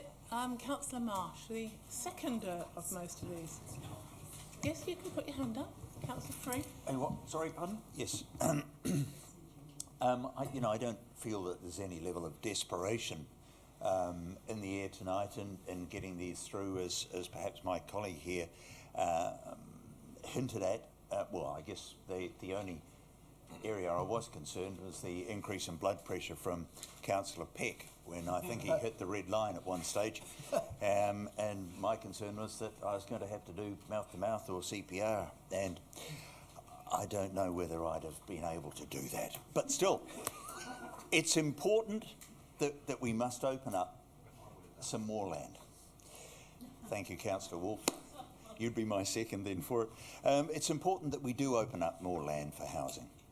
And it's important that we do this because, you know, in 10 years' time, your kids will be looking to buy a property, and the prices are going up and up and up. And the idea of these SHAs is so we can keep a lid on housing affordability. And I think that is very, very important. We talk about the rights of one group of people, but remember there are another group of people too that the idea of the SHAs is focused on. Here we've got 16 sites, and no doubt some of you have got intimate knowledge of those sites, possibly not the right word to use, but you've got, you know, local knowledge of some of them, and you hold that close to your heart. You've heard people speaking with emotion this evening, and I know you've taken that on board. You know, some of these sites might be unsuitable to build on, too costly, unstable, whatever, and you've probably taken that on board. But if a site is unstable, if it is too costly, it's not going to be built on. It will just, the developer will look at it and say, not me, it's not worth it, it's not worth going there. If it's unstable, again, why would you build on it? But remember, we look at some of these sites, and we've been talking about perhaps back in 1979, 1980, and an unstable site then, today in 2015, is probably not as unstable. It probably could be built on. If an engineer looked at it, assessed it, things change, times change. Our abilities to construct things change. The SHA sites really confirms that they may be suitable to be built on, and the district plan conditions do apply. So I don't want to discount any area at this point, and I say at this point, I will support all of them. Point of order, Madam Mayor. What point of order? I have a point of order. Yes, could you just tell me what Yes, I the can. point I is? will tell you what the point of order is. I would expect the chair to be a little proactive in protecting a member from personal attacks in the way that member attacked me on my style of delivery. Now, Madam Mayor, I'm sorry, Councillor Peck. I didn't realise that you'd taken offence. I did take Yes. offence, but I thought I did not want to interrupt the member's speech.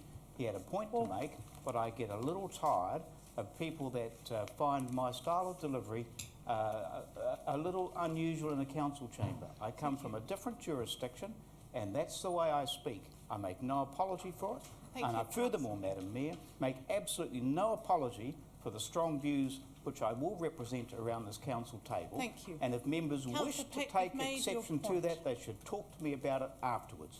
Councillor Peck, I will, in general, not take offence on somebody else's behalf.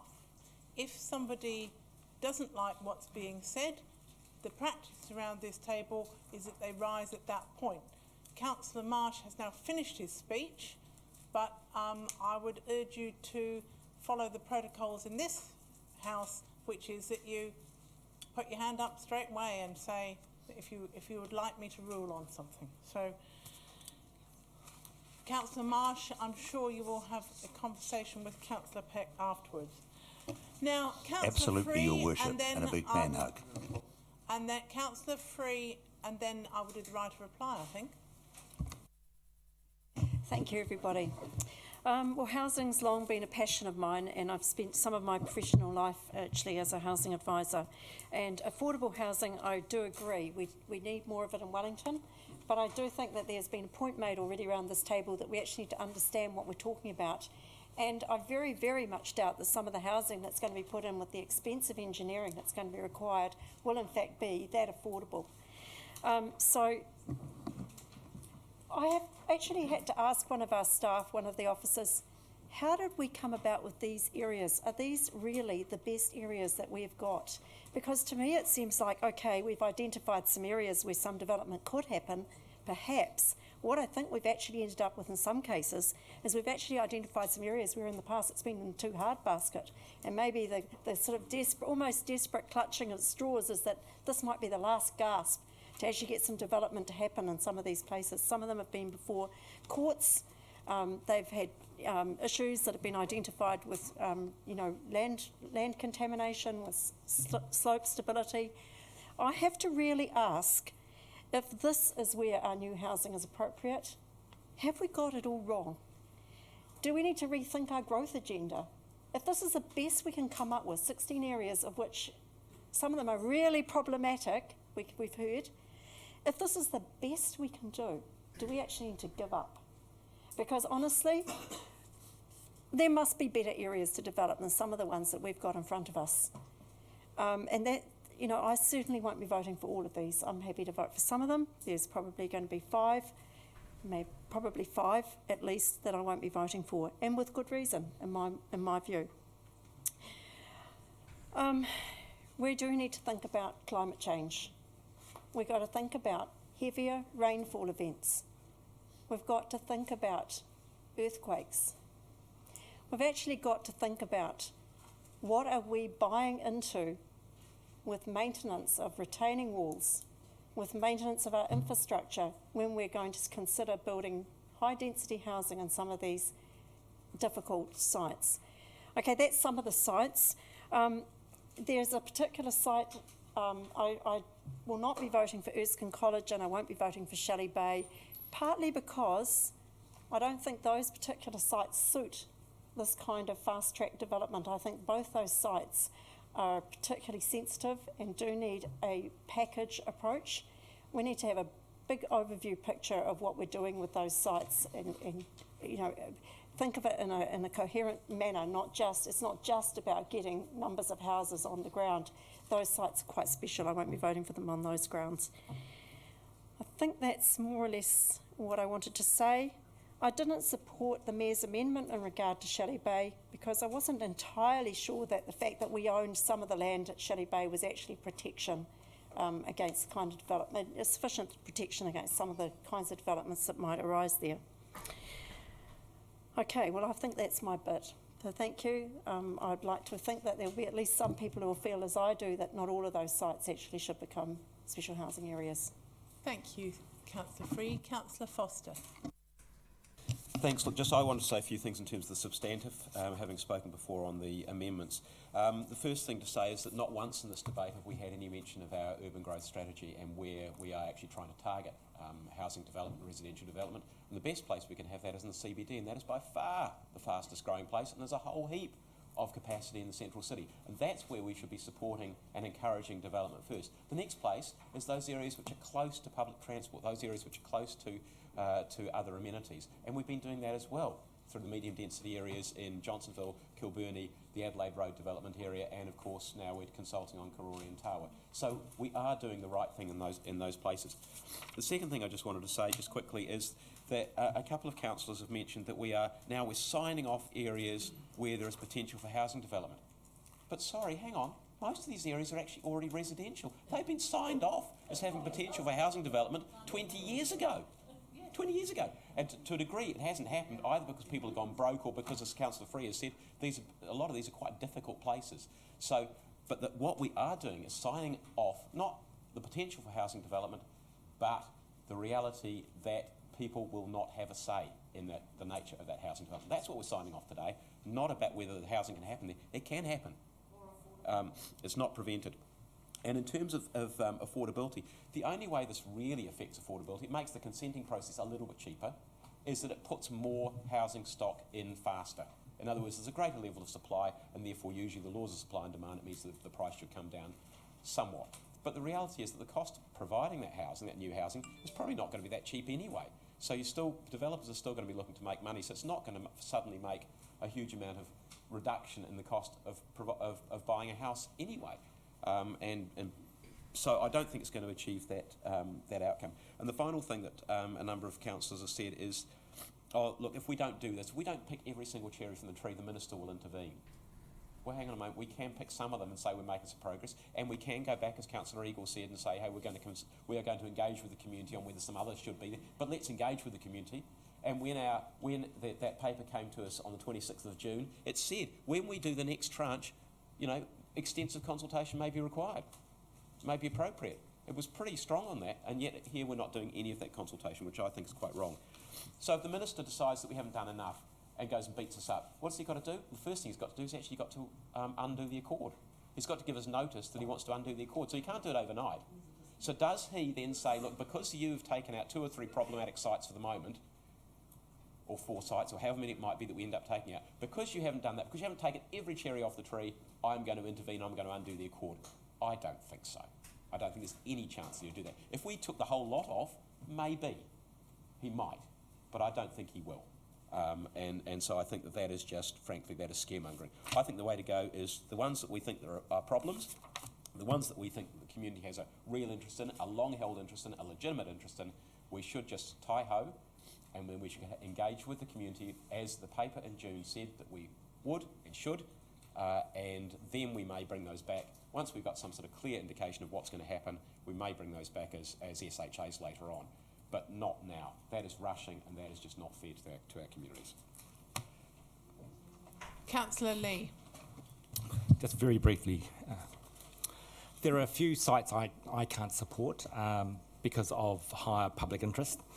Our job is to ensure quality of urban development. And if that's at the cost of quantity, then so be it. If we look at Auckland, I'm sure Auckland is going to fall short of the target. I'm sure Christchurch is going to fall short of the target. And if the minister steps in, then again, so be it. In my opinion, I think if you want to look at a failed urban development, you look at Fortuna Chapel on Friend Street in Karori. Beautiful chapel.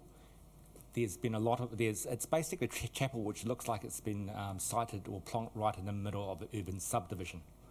There are large 2-storey developments only about 1 metre or 2 away from a chapel.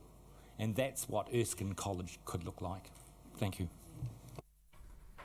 Thank you, councillors. I just want to make a few points because most of you have addressed most of each other's issues, whether or not you've agreed with them. First of all, I'd just like to acknowledge that Councillor Foster put up an amendment at Transport and Urban Development Committee and actually was not exactly welcome, but I think what we're going to end up with is exactly that, a compromise where we're not going to vote for them all, we're not going to vote for, some people will vote for them all, some people will vote for none, but the majority of councillors will actually take a selective approach. So I'd like to acknowledge the work you've done there. Just don't leave your amendments so late. It would be much more helpful.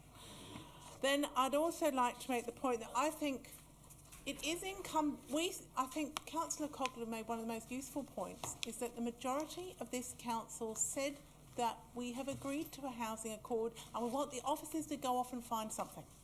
So they've gone off and we like some of it and we don't like some of it, but we definitely asked them to go and find some and look for some.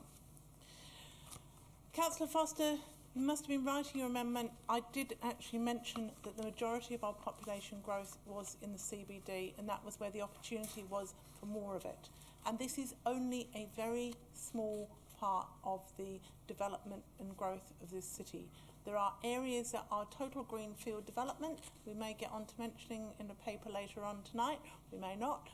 And there are minor alterations. This is just part of the picture. There's no point in having special housing areas in some of the areas where we're actually more permissive. Then I want to remind you, people talked about quality development. I just went on, and I don't think there's a standing order that says I can't do this. I'm going to quote from the Urban Design Protocol, which is in the Housing Accord. It's not just referred to in some of our council documents, but it has got 7 essential design qualities: context, character, choice, connections, creativity, custodianship, and collaboration. And that's a pretty good checklist.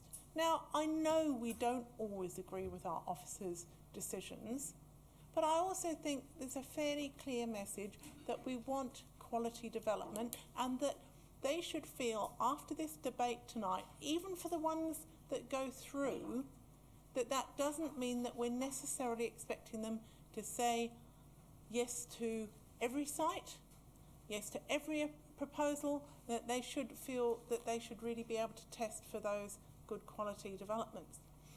However, there is a bit of time pressure. I'm not sure which council it was, so I won't ascribe the comment, but somebody said, will it really hurry things up? Well, if people don't get their applications in for a piece of land by September 2016, which is remarkably close to October 2016, which isn't very far away, then they won't be considered. And then they only have 2 years to get it done.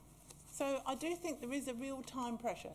And yes, housing affordability is a very important criteria as to whether they should judge, but it doesn't override all of the district plan provisions we've already got. My goodness, the whole point of some of these things that have been to the Environment Court and back and have had lots of detail and so on, is that we do know in detail what the issues are around the site, and that we don't actually have to go round and round all of them again. Now, I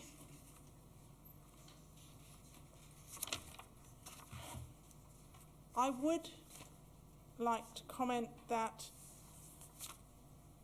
if we had a slightly different HASHA, Housing Act, then we could have been more precise in some of the areas that we chose. We could have actually said, and this referred to Takapu Valley, we could have actually said this bit of the residential and not that bit, but we just didn't have that choice. There are some parts of that land, absolutely, that have had, that would be in a technical language, munted by some of the earthworks. There are other parts of that piece of land that are not. I would think it's pretty clear that the owners and the officers would have some good information about this. So I'm going to take these one by one. What I am going to do, having discussed with the staff, we're going to roll through, we're going to take one, and then we're going to take each of these, and I'll say 2A Britomart Street, just so that we're absolutely clear.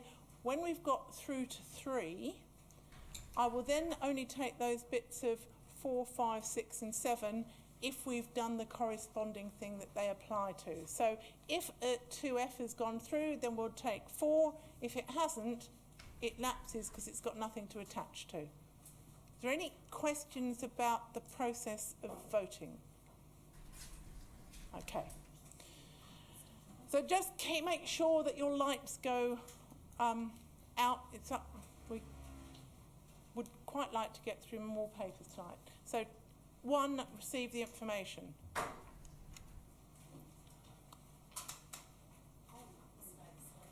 Well, it doesn't matter. You can press the other one. Press the other one and before it goes off. Right. Great. Unanimously, we have received the information. 2A Britomart Street.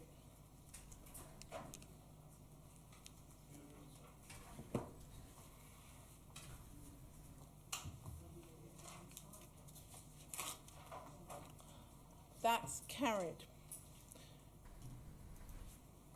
2B Owen Street.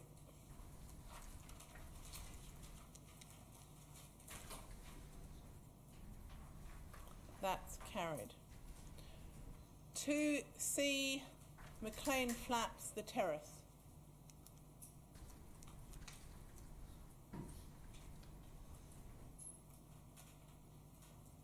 That's carried. 2D Helston Road.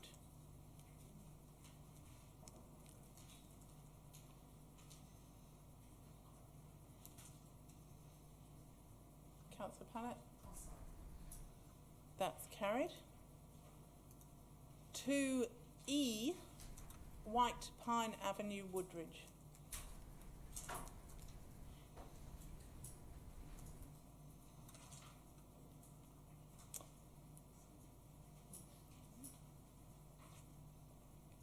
2F, Erskine College, Island Bay.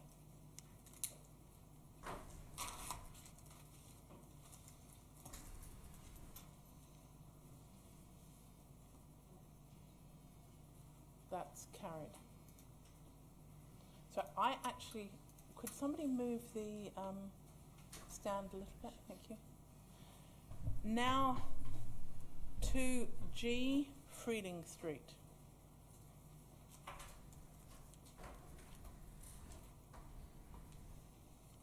That is not carried.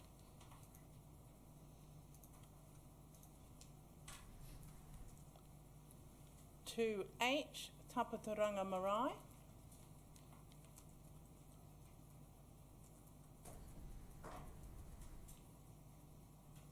That is not carried. And this will all be available on the minutes. So, to I, the Reedy Land, Westchester Drive.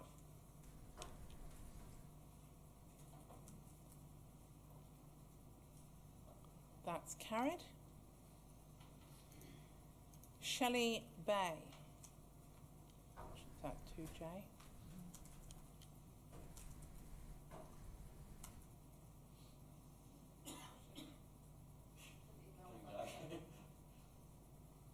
That's carried. Still can't say really. Silver Stream Road.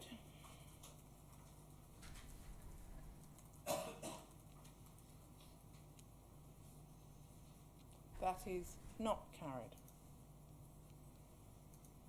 L, Spenmore Street, Newlands.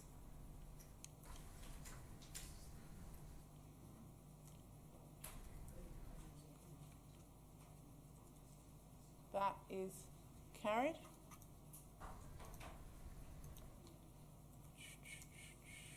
M to M for Mansfield Street.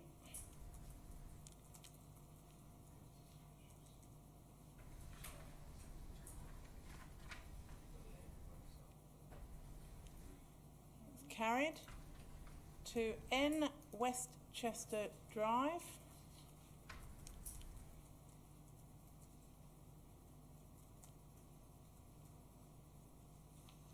Carried. To O, Ahipene Valley Road.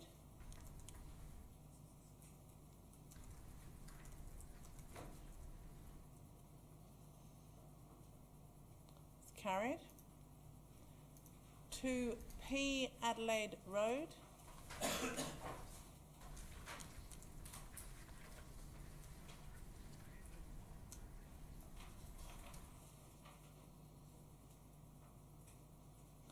Carried. Now we come to number 3, delegate. I think this means if there's any spelling errors.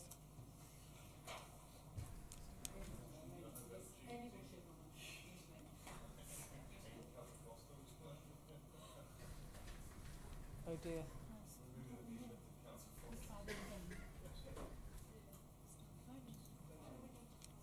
So this is number 3. We usually do.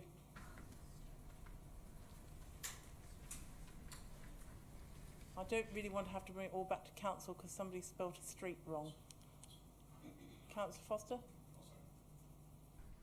Thank you. And now Erskine 2F passed, so I will now take 4A, B and C.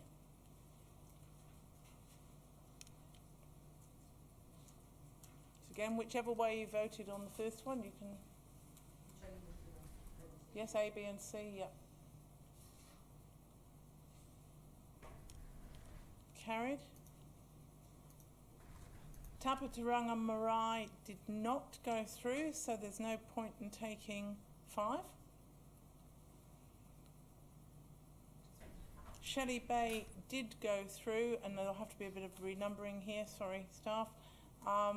So we've now got the note relating to Shelley Bay.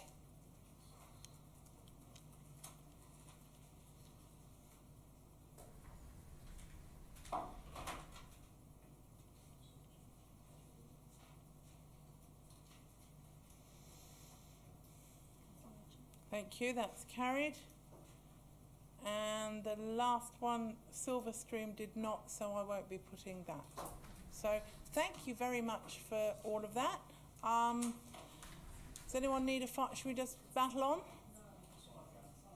5 minutes? Okay, and please make it 5 minutes, so back by 25 past. Sylvia, I think when you get back, I think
I do it?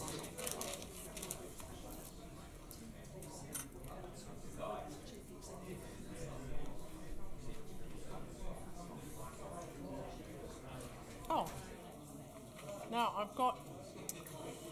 Wait, is John making me coffee? Yes, he is. Okay, I need Richard. Richard?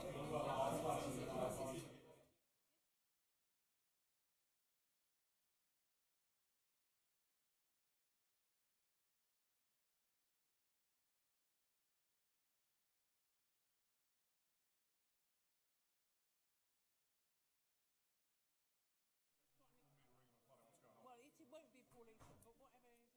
number was. Councillors, Marsh, Eagle, Lee.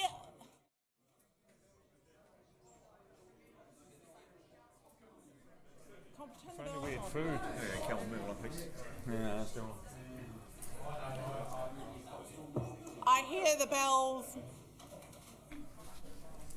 Now, councillors, we have got 32 minutes or so till 10 o'clock. I will, at the end, at 10 o'clock, unless we're absolutely right next to finishing a couple of things, I will adjourn to the 14th of April that is in your diaries as a workshop. But, you know, you never know, with the following wind we might get through more of this. I want to do the next item, which is Peter G. There have been some very patient people in public gallery here, and then we do need to get the development contributions policy out tonight. Can I just ask whether, does anyone have any debate on the development contributions policy?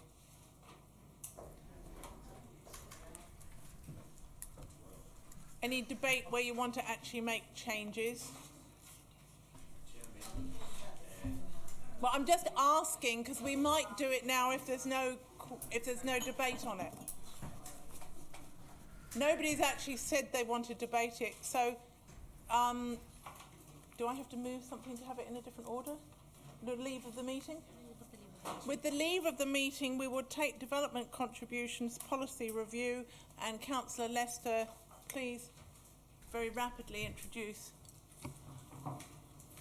Given the time constraints that we're operating within, I will introduce the report. The report can be taken as read. We've had a workshop on it. Not all councillors were able to attend, but the majority were here.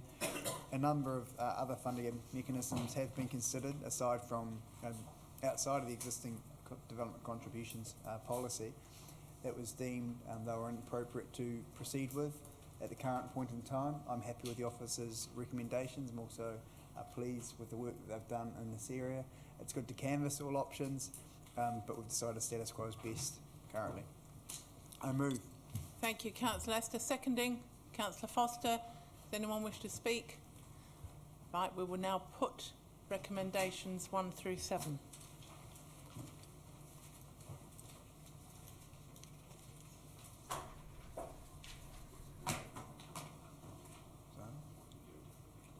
Thank you. I declare those carried. I'd now like to ask Mr. Wilson to say a few words about our P2G report, some of the items that may have been raised during public submissions earlier on, and you promised to be succinct. Thank you, Your Worship. Look, firstly, can I just stress that the work today that NZTA has done has been on the basis of a scoping options report. It's not a detailed design, it's a scoping options report, and so I would counsel the Council not to get too focused on individual details. This evening the Council is only really being asked two things. It's being asked what are the options to improve the capacity of the highway network north of Tawa, and the nature of those improvements and the timing for those improvements. NZTA has asked the same question of the Chief Executives Forum, and the Chief Executives Forum, perhaps almost uniquely in a transport decision in Wellington in recent times, had a unanimous support for a particular option which is recorded in the appendix in the report. They have now asked the Council for its view and the timing of the decision for the council to have its view is quite critical, because that view will be conveyed to the Regional Land Transport Committee on the 28th of April, and unless the council has a view, there is a risk that the project, the whole of Petone to Granada, and all of the package of works that are included on paragraph 4 may not be otherwise included in the Regional Land Transport Plan, and put the whole projects at risk. I should stress that all of the decisions associated with this highway ultimately lie with NZTA. However, they have said that they will consider the view of the councils as well as other criteria before making a final decision. So why do they believe that there needs to be improvements north of Tawa? In very simple terms, the Tawa capacity at the moment is sitting at levels of service C in the morning and D in the afternoon. Now, just to put those into perspective, they are on a range from A to F. So A is really good and F is really bad. So they're not very good now, and they're going to get worse to D and E. And levels of service are equally about travel time reliability as they are about the travel times itself, the certainty of knowing how long it will take you to understand a tow route. The question that council has to ask itself is that degradation in level of service acceptable to the community? It's our view and it's NZTA's view that it won't be, and so that's why capacity improvements are being considered. It is also a critical requirement of the government policy statement to consider both current and future demand, and as the council will be well aware, projects have got to be considered in their entirety, because we are in the High Court, or the NZTA are in the High Court over the Basin Reserve issue associated with congestion that might have resulted from that particular project not being addressed as part of the whole package. So unless those improvements at the northern end are included in the works, or at least addressing how they might be included, there is a risk. It's an unquantified legal risk, but there is a risk that it would put the consenting of the whole of Petone to Granada at risk. So that's the question as to why improvements are required. The timing issue is one that the council may wish to give its mind to. The comments were made this afternoon about the travel demand figures in 2031. They may well be correct, but they're based on the low to moderate growth scenarios. They're not based on the higher growth scenarios that, if the council's current investment strategy included in the LTP is successful, one might expect. And the council also needs to consider whether it wishes to be part of providing lead infrastructure or lag infrastructure, and again, how the community will feel about that. So that addresses the question of timing. And the third question is the question of what the nature of the improvements are. It is our strong recommendation that the Takapu link provides a whole series of additional advantages compared to widening the state highway. Widening the state highway will be problematic. It will have a greater impact upon the community both during the construction and afterwards. And it does not offer the resilience capability that Takapu link does. We know resilience is critical. We've seen how fragile the state highway network is. In March we had 5 relatively minor incidents which had quite significant impacts across the network. And just to give you a very, very simple analogy about resilience, road networks should be thought of like ladders. It has 2 stringers, which are the main routes, and then you have a series of rungs, and you can cross the rungs to get to the other part of the stringer. If State Highway 1 were to be widened, you would have had a ladder with 1 stringer on one side and the gap in the stringer on the other side. And we all know that ladders like that don't work. And so if you want to think about that from a resilience perspective. And just a final comment, it is not true to say that Takapu Valley has only just been dreamt up. It was considered in the 1970s and the 1980s. I was talking to Brian Hodge the other day. I know there's a number of councillors here who will remember Brian when he was on the staff. And that was considered back in the 70s and the 80s as well. Happy to answer any questions.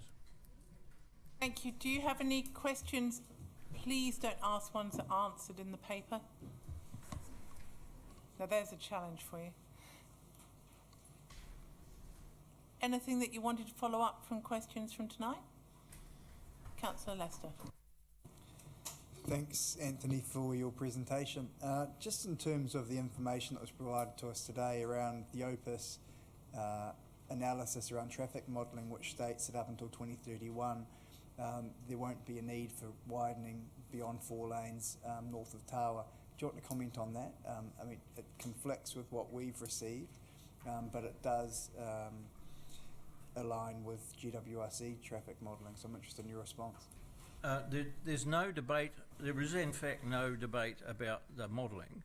There will be a degradation in levels of service. The debate is whether that degradation will be acceptable. And so the OPIS modelling says that you will see a degradation in levels of service, but if the low to moderate growth scenarios are used, that won't become critical until 2031.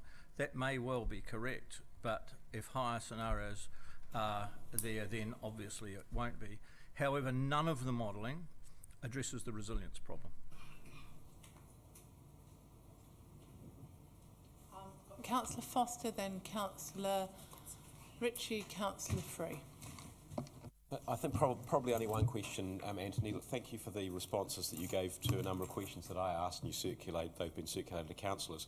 I hadn't actually received the modelling information. What I have received, I have got that information from the residents and from GW, not from our council, which is, I don't think, particularly the way to do it. So, having looked at the modelling though, the numbers there, yes, there is a degradation of service. The question I've got is the difference between the service levels which are provided if you widen State Highway 1 and the difference, and if you put the Takapu link in, is huge. The State Highway 1 clearly performs massively better than does Takapu. Well, I wouldn't.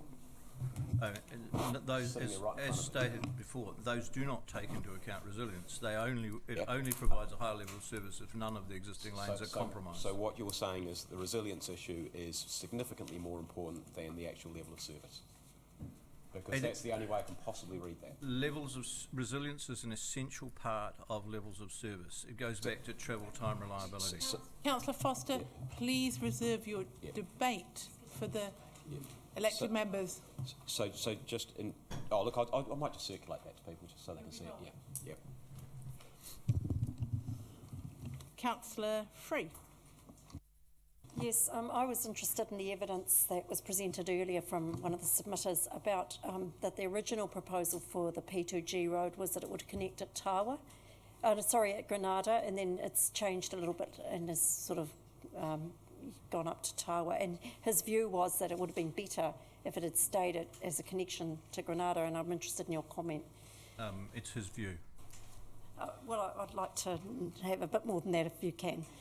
To use my ladder analogy, you would end up with even less of a route on an alternative route. So Ritchie, then Councillor Ahipene-Mercer. I have a question from left field. Don't apologise. Look, we have very little ability. You probably, I don't know, might only prefer right field. I don't know. We have very little ability to influence NZTA. You've said NZTA make the decisions, even the Regional Land Transport Authority decisions. So I have a question, because I don't feel very involved in this, even though we've had multitude of meetings in the north. Remitaka Hill, tunnel, rail. Has rail ever been considered in any way, shape or form as an appropriate way of transporting people and freight through? Rail does Granada to Tony. Rail does transport people and freight. Through Granada to Petone. I suspect the answer to that is not since the at least the second half of the 20th century. So what was that? Not in a very long time.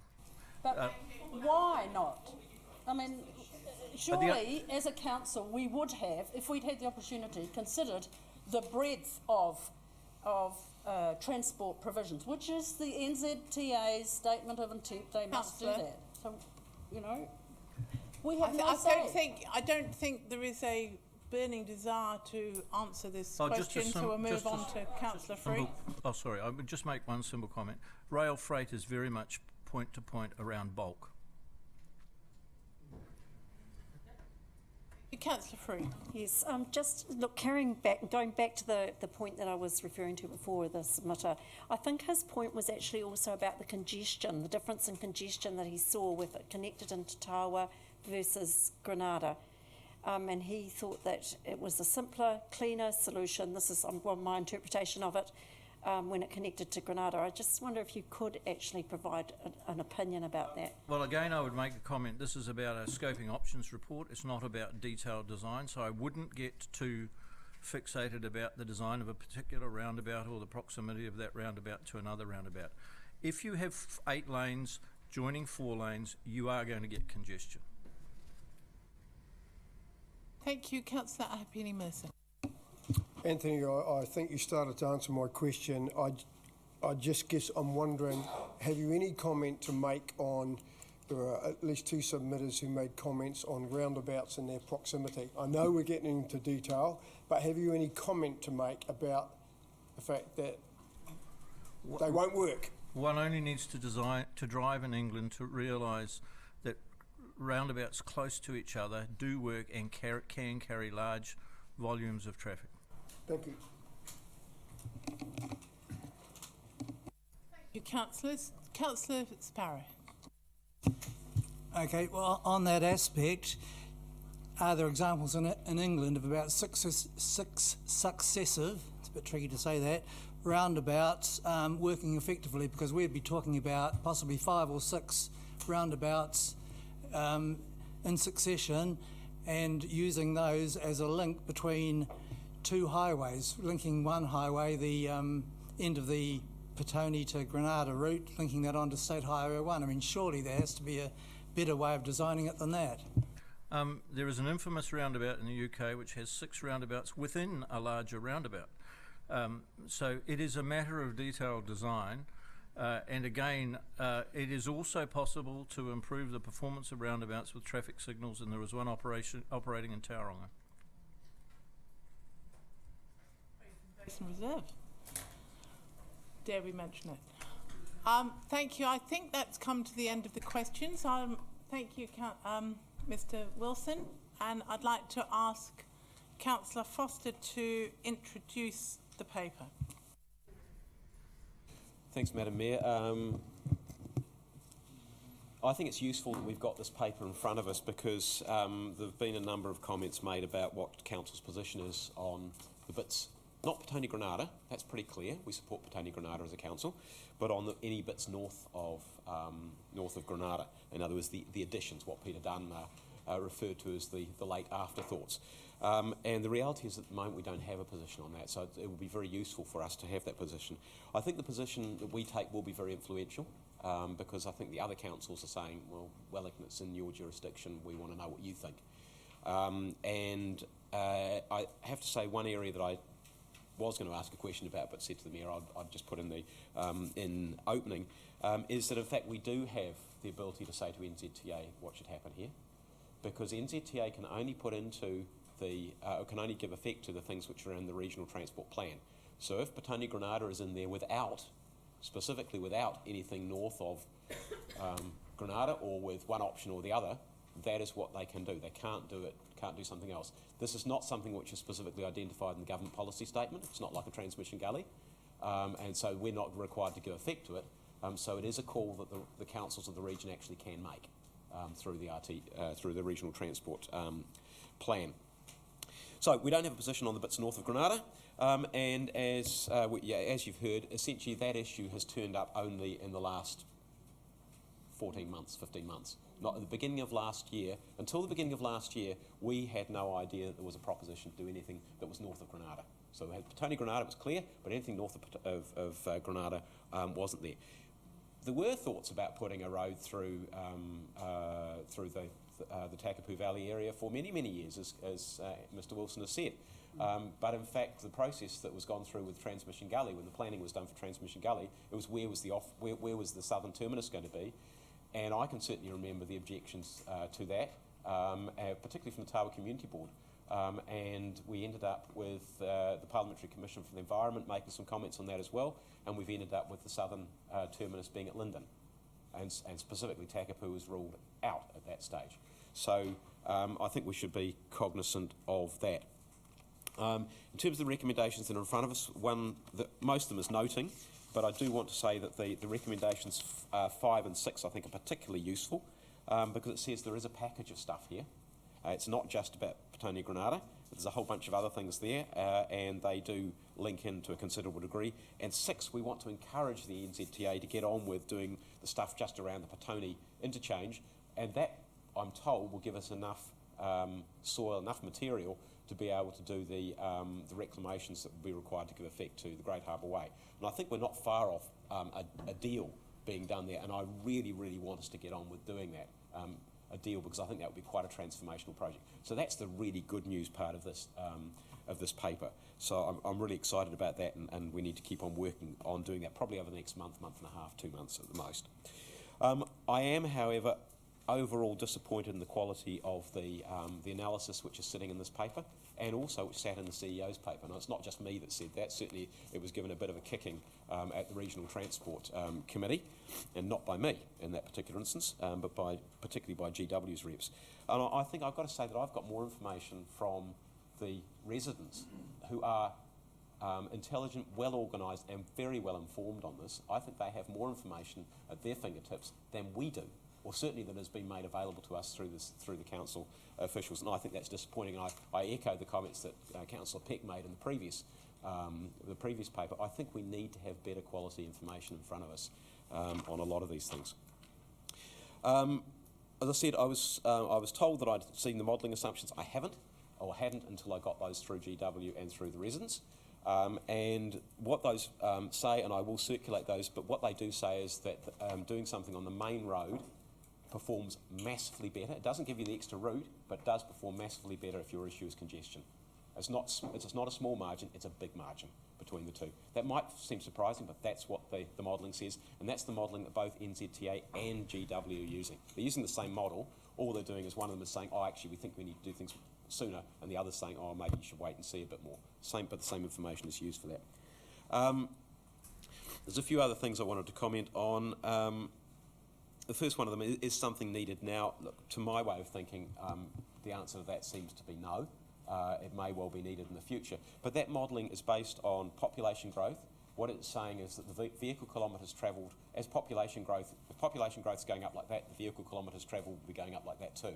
Well, the last 10 years, population growth has been like that. Vehicle kilometres travelled actually has been flat, hasn't moved at all. So there's a challenge there in terms of the modelling assumptions. If that doesn't come to pass, then you'd be building a road that you might not need.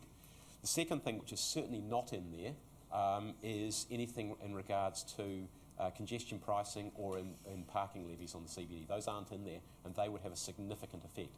And in the regional transport plan, there is a request again that the regional community goes and advocates to government alongside Auckland that we have those kind of tools. Now, if you have those tools, then you have an impact on congestion at peak, and this is largely about congestion at peak. So you may be able to find a way of dealing with congestion problems that is not about building extra roading capacity in that particular instance. There is a huge amount of detail still to come. That's pretty obvious, and that, I guess, is one of those worries that we can say in principle, here's what we think now, but we can get down the track and say, here's the detail, and go, oh God, no, we actually really don't particularly want to go that way. And so it's entirely conceivable you could end up with the council saying, well, now you've got the detail, we don't particularly like what we actually said in the first place. That does happen. It's happened before, and it could happen again. The argument about trucks has been used. This is the best way for trucks to get from Transmission Gully to the city, because they don't have to go all the way down to sea level and then come back up again. But the reality is, if you're driving a truck from Seaview, the best way of staying low, and you saw the evidence that we had in public participation earlier, the best way of staying low, and it's actually shorter in distance terms if you want to get to Transmission Gully, is to go via State Highway 2, State Highway 58, which is obviously going to have an upgraded interchange very shortly as well, and then get onto Transmission Gully. But if you really wanted to avoid big hills, you actually wouldn't use any of those. You go via State Highway 1 the whole way. because there's got some very large hills in Transmission Gully. So I don't buy the trucking argument at all, and the evidence that we've been given is that the number of trucks that will be used, that will be using this is so small that the average cost per truck is something round about $60 in terms of the cost of the road per truck. I think I'm going to leave it there because I think my time is pretty well running out, but for my money, I'm going to vote for 1 to 6. I'm not going to vote for 7. I know that there is an amendment which is being put forward, which I will support, but I don't think 7 is the way to go. I think the impact on the Takapu community will be very, very large. We've at the beginning of the day, we had a paper which was about the health of Porirua Stream, and I don't think that putting a large road through there, all the impacts that would have on a relatively unspoiled valley, is going to help Porirua Harbour one iota. And I just, for the life of me, I think the benefits you get out of the link road compared to the damage that you would do just does not stack up. So P2G, yes. All the package of stuff that's there, yes, get on with doing Great Harbour Way as soon as possible, but putting a road through Takapu Valley just doesn't make any sense to me whatsoever. Oh, and in terms of consenting, I think if you put all these things together, P2G is relatively uncontroversial. There's some important details to sort through, particularly about how it leaves the harbour. That's a massive detail to sort through. But if you go and put something that's really contentious in there, that's going to make it harder to get consent for the thing we actually do want. Completely different to the basin, which was contentious from day one. Was always contentious from day one. Thank you. First of all, do I have a seconder for, even if it's just pro forma, to get those recommendations on there? Thank you, Councillor Cogman. Do you want to speak now? Okay. I've got a number of councillors put their hands up, but in the interest of trying to be reasonably tidy about the order in which we talk about things, I will exercise my right to put myself next and put up my amendment, please.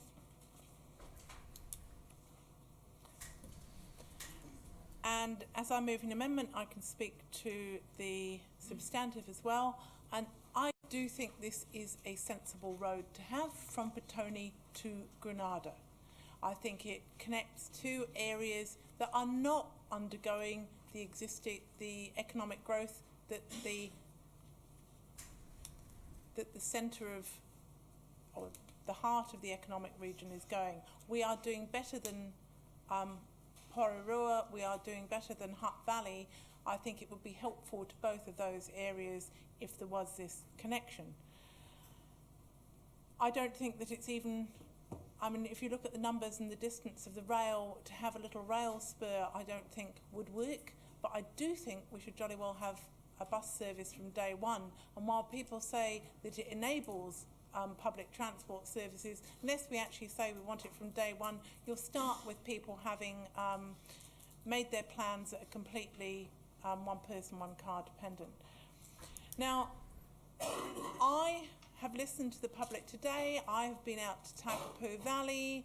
I also know Taba reasonably well, you know, the stream walkway and so forth. I think that any of the options have some challenges. What I would say is that I think that widening State Highway 1 has got slightly less challenges, not none, but slightly less challenges. And I haven't put anything in about the timing there because I believe the idea about when it should be done would be best left to the resource consent. I also don't want to specify how wide or how narrow it should be or what the route should be because we're not at that stage yet. We will all have the opportunity to submit on a resource consent. So the fact that we haven't got the detailed route yet just indicates what stage we are at the project. But it would be a pity if they were proved right about the growth. And I have all sorts of hopes for driverless cars and for more people catching the bus and for all of our economic and population growth to be in places that are near public transport. But if NZTA is proven right about the increase, I think we need to see which is the lesser of the two evils and give an indication in that direction. Now, it's quite clear that both Hutt City and Upper Hutt will just go with which we prefer because it's on our land. They don't mind one way or the other. They do support Petone to Granada. I haven't fully understood why Porirua wants Takapu rather than State Highway 1, but no doubt that will be worked through. But what I think is really interesting is the resilience argument. Now, I disagree with Chair Wilde on a number of things, and I think that would be no surprise for me to say that. But one area I have great respect for Chair Wilde is in the area of resilience. She chairs the Lifelines group.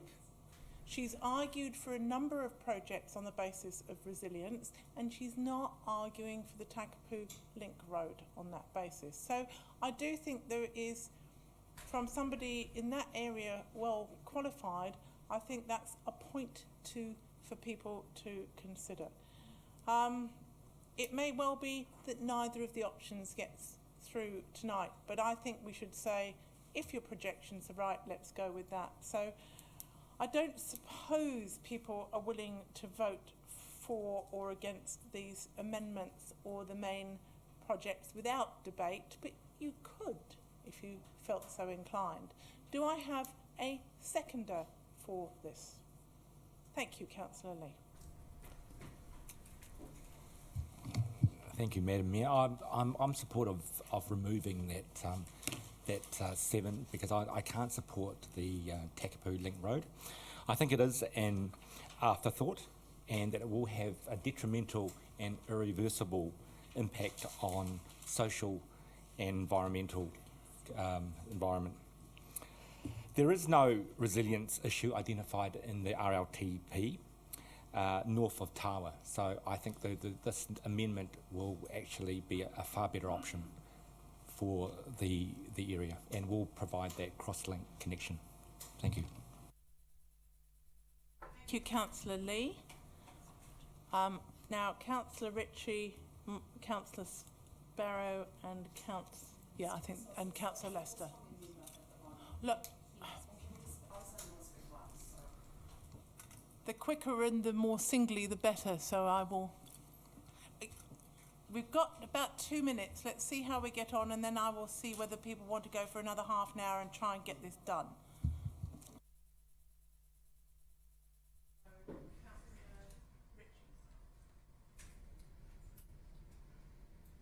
Thank you, Madam Mayor, councillors. It's with difficulty that I speak. I am actually quite angry that you have not had the courtesy to recognise that I supplied you with an amendment, Councillor Sparrow, and I supplied you with an amendment. This is the first time that I have seen this.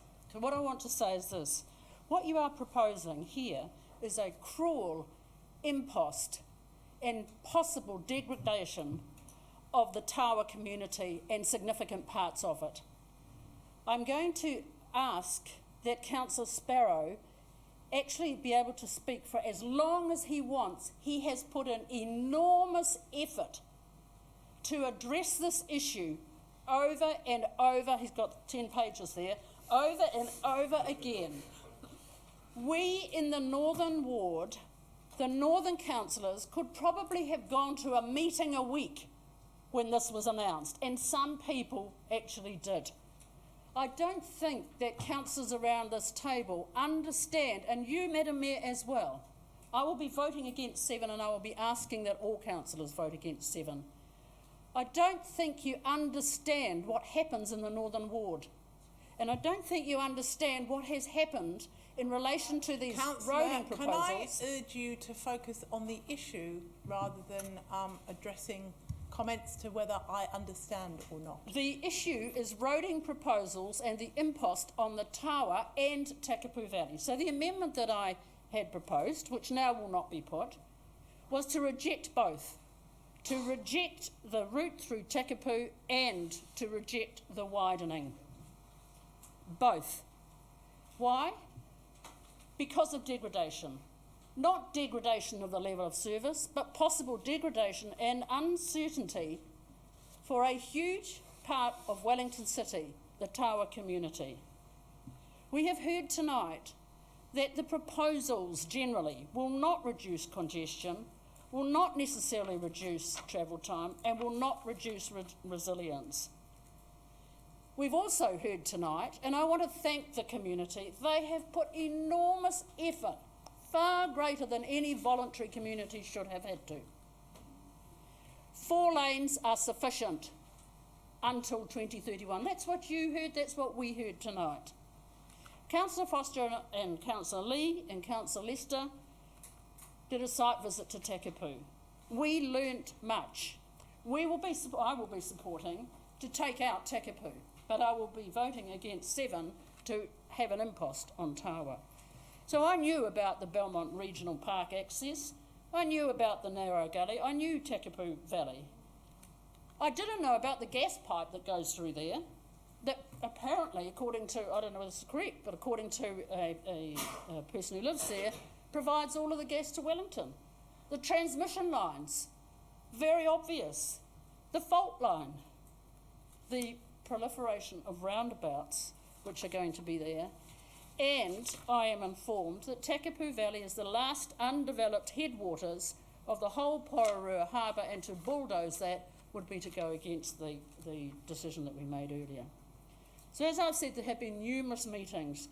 The impact on the Tawa community is A, uncertainty, B, a college may well be affected, playing fields may well be affected, houses and lives and homes and affordable houses, or unaffordable, they will be made unaffordable, they will be made unsaleable. In fact, I heard tonight, at least one is unsaleable. As a result of the uncertainty of designations or proposed designations as you have here, Madam Mayor. Finally, I just want to say that in the meantime, it is our, Councillor Sparrow and my, and other councillors who have indicated that they would have supported the amendment that we put forward, to reject the widening, to reject Takapu, and to reject the degradation of a huge community of this city and in the northern suburbs. Thank you. Thank you, Councillor. If I may address your point about your amendment, I was advised as soon as it was passed to me that it was a direct negative of the existing recommendation, and I would have thought that by standing orders you would not, Councillor Sparrow might not have known that, but you would have, Councillor Ritchie, and I apologise collectively that you were not informed as soon as I was informed that it was a direct negative. So, a misrepresentation. Councillor Ritchie. This is point of order. I don't think I'll be accepting it though. Well, I would have thought you'd have to hear it first. I haven't misrepresented you. I've explained why your amendment was not accepted. There's been no amendment moved. It was not accepted.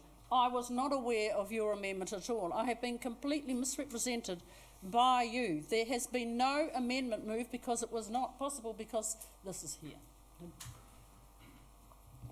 Councillor Ritchie, it would not have been possible anyway. This is what I'm trying gently to explain to you. So, it really at about 10:05, I think let's just get on and vote on the amendments, and if people want to vote against mine and on the existing one, let's do it and let's get a move on. If we're going to go back to that, because I will just contest whether the advice that Councillor Ritchie's been given is actually correct or not. Well, let's hear the advice from the more senior member of Democratic Services, please, Ms. Gula. Excuse me, you gave we were advised that it was a direct negative.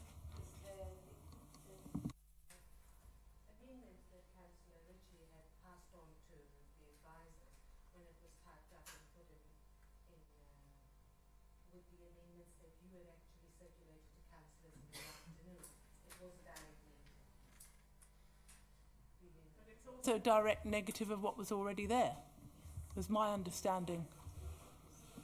Anyway, look, I think we will come to the same effect. The advice I received from an officer who is responsible for transport was not that it was a direct negative, that 7 would have had to come out. Ritchie, so I let's received face two it, different the advice. transport officers are not necessarily the experts in standing orders. So we will, I think the effect will be the same. You are able to vote against both of those things. So let's not have too much personal ownership. Let's just try and get to a logical result. Well, I'd like to move the Thank you. amendment, if I can. No, you can't. I've moved that. Thank you. And it's been seconded by Councillor Lee. But I can foreshadow an amendment. Standing order, give me the number. No, it doesn't matter. Standing Forget it. order I'll just vote against 3.12.10. It's an A proposed insubstantial amendment in any meeting will not be accepted if it is not directly relevant, it's certainly relevant, is in conflict with any amendment that's not been carried, none hasn't been, would, if carried, negate, amounts to a direct negative of the substantive motion. Not of mine, but of the substantive motion, and that was what I was told. So, given we haven't actually voted on these yet, I think it would be most useful to have a show of hands around the table as to whether you want to finish off this amendment and this vote, if we can do so by 10:30, or if you want to adjourn now until the 14th of April. So keep going, hands up. Okay, so can you count them? Joe, keep... just on this amendment. Okay, keep going on the amendment. 1, 2, 3, 4, 5. Okay, so we'll carry on. We'll do the amendment, and then we'll. And then we'll go back to the substantive on the 14th. Okay. Yeah. Madam Mayor, I have a question of clarification, please, if I could. If the ruling is that my amendment is a direct negative because it is a direct negative of what was in the paper, then surely the amendment that you have moved is also a direct negative, because you have directly negated part of.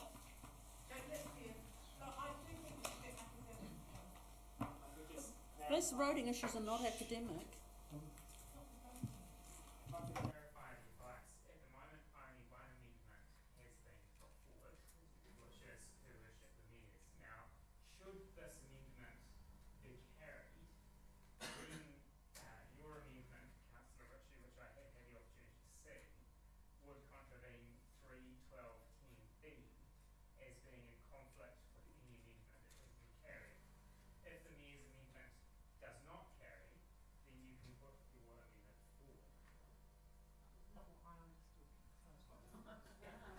What I understood the advice to be, and I had also asked for it to be conveyed directly to you as soon as I had the advice. That sounds like it was potentially my misunderstanding of that. So anyway, I have put mine forward. I circulated it somewhat earlier than yours, Councillor Ritchie. So with that, no, I have moved it, Councillor Ritchie. can I, with that advice that we've just heard, Councillor Ritchie, if yours is please lost, sit down. can I still move the amendment? Councillor Ritchie, you weren't listening. That's I exactly did what hear. he said. Okay, I heard Goodness that. gracious. I heard that very clearly. Well, why did you ask it again? Right. So, we have had Councillor Lee speak in seconding it. Do we wish to have does anyone wish to speak to the amendment? Councillor Ahipene-Mercer. Yes, I do, Your Worship, and because, or speaking for myself, I think it's important to say why one wishes to comment on the amendment, particularly because, well, I think we also owe it to submitters and others and the officers to not just say it's tired, it's late, and let's stick our hand up or down, but that's people's choice. I'm simply going to refer colleagues to page 6, points 22 to 26, route selection. I'm not going to analyse all these. I am not a roading engineer or a geotechnical expert or any other kind of expert, trying to weigh this all up based on the workshop we had, the more recent workshop with NZTA, etc. And those points there, to me, usefully, if you like, focus on the widening aspect, which is referenced in the amendment. And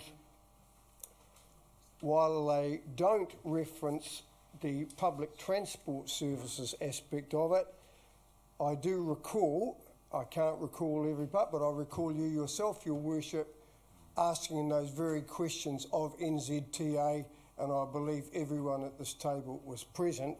And my recollection is that the response to that was, if I can just put it, a negative response.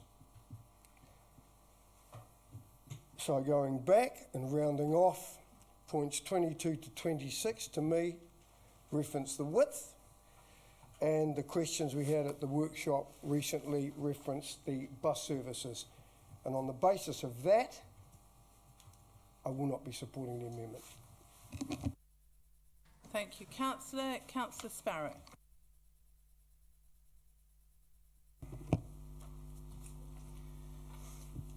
Okay, I won't be supporting on the amendment itself, number 7. I'm reasonably comfortable with number 8 here, but in terms of number 7, well, in a nutshell, the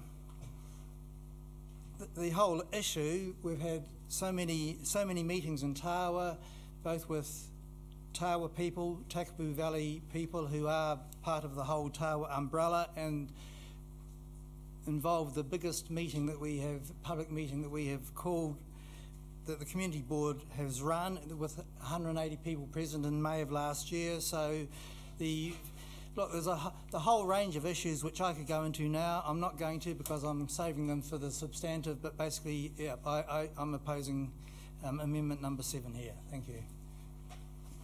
Thank you, Councillor. A model of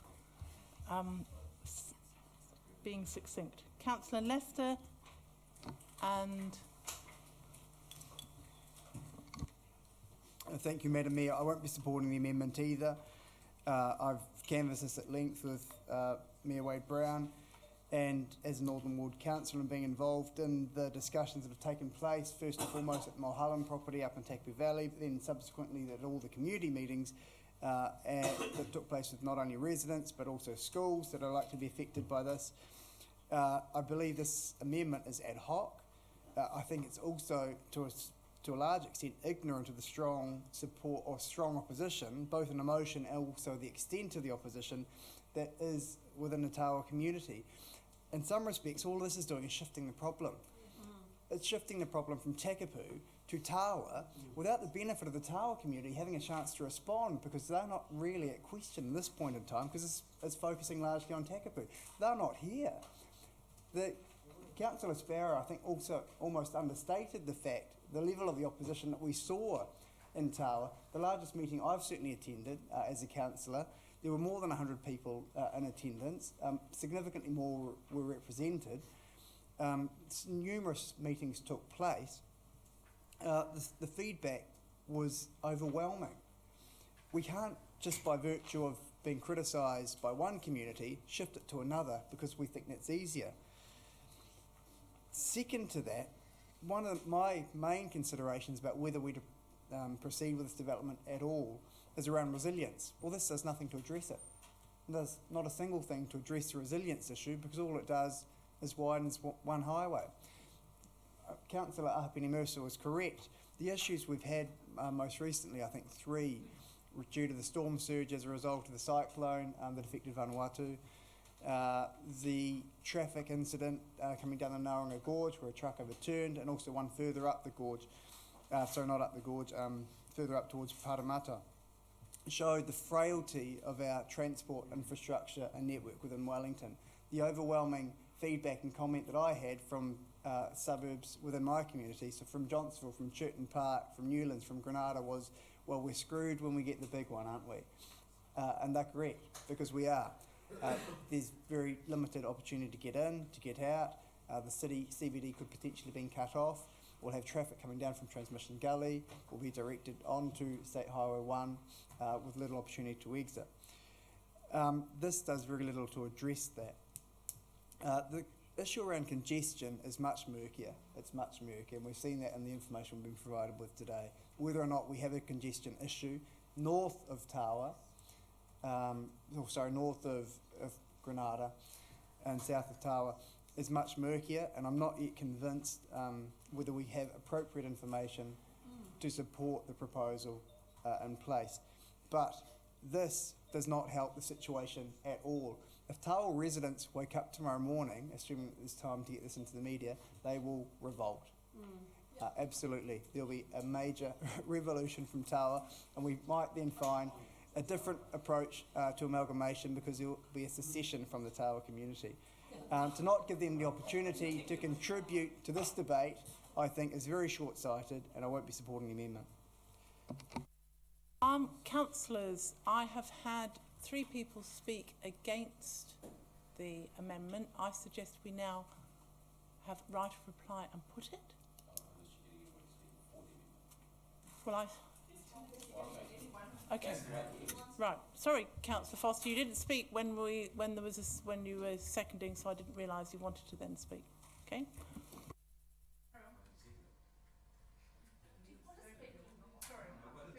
I couldn't second it. I couldn't second it because I moved the substantive. Madam Mayor, I am going to support this because I think that the impacts on Takapu, as I said before, are to me unacceptable. But I think the papers that we've had in front of us today, both this one and the previous one, have been about things which will cause a lot of people to revolt. I think the previous one will do that as well. And I think this is about imposing things on communities that perhaps they might not particularly like. I guess the reason for me that I think Tawa makes more sense, apart from the adverse impacts on Takapu, and at the end of the day, I actually don't think either of them make sense, but I'd rather have the final one we vote down being Tawa than I would Takapu, if that makes sense to you, is the modelling numbers. And the modelling numbers very, very clearly demonstrate that Takapu it doesn't improve your congestion much day after day after day. This is not about resilience that happens once in a while where something goes wrong. It's about every single day where people are using the network. The impact of putting a road through Tawa, according to the modelling, is relatively minimal. It doesn't make a lot of difference. It doesn't help your network much at all. Whereas the impact of putting of the congestion relief on Tawa, according to this is the NZTA's and GW's model, is significant. In other words, it's much better to do the Tawa one than it is to do the Takapu one, and that is the thing that, for me, is also quite persuasive. The other thing is we've got, and Councillor Ahipene-Mercer talked about the route selection in items 22 to 26 in the officer paper, and the impacts on 6 houses or 30 land parcels, including a school, and Takapu 1 house and 21 land parcels. I think the problem that we've got is that we have not seen maps. We're not aware that we've seen maps that give you any level of detail. Now, we've been told that the level of detail work hasn't been done, and yet somehow we've managed to work out that it's 6 and 30 and 1 and 21. So there must be a certain amount of information that gives us that level of detail. Now, I have seen a map for Takapu, because the residents showed us when we visited, didn't they, Malcolm? And that map actually doesn't show 1. It shows at least 2 houses gone. So clearly the information that is in here, either something's changed over time or it's wrong. And if it's wrong for one route, there's every chance it's wrong for the other route as well. And I think we need better information on the actual impacts of both of those. So it's a bit unfortunate we've got to make a decision between one community and another without at least some level of detailed information. I think it makes... look, I agree with the comments that have been made about it's harder to build on the existing road, but the other thing to say is that, in fact, the biggest problem seems to be northbound rather than southbound. And it is entirely possible that you could actually sort your congestion issues out by building an extra capacity northbound and not doing anything southbound. Look, there are different ways of managing this. The other thing we know is the OPIS numbers said you don't have to do anything until 2031, and the slow degradation of service seems to indicate you've got a little bit of time there.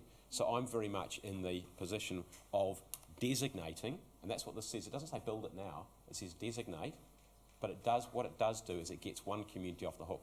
There is a degree which is the lesser of two evils, and at least we owe to one of the communities to get them off the hook. And for me, that community that we should get off the hook at the moment is Takapu. If we're going to do something, I think Tawa makes more sense, but I do think we need more information about what the level of impacts are. But having said that, I'm going to support the amendment, and then I'm going to vote against the amendment when it comes to substantive, because I don't think at this stage we need to do either.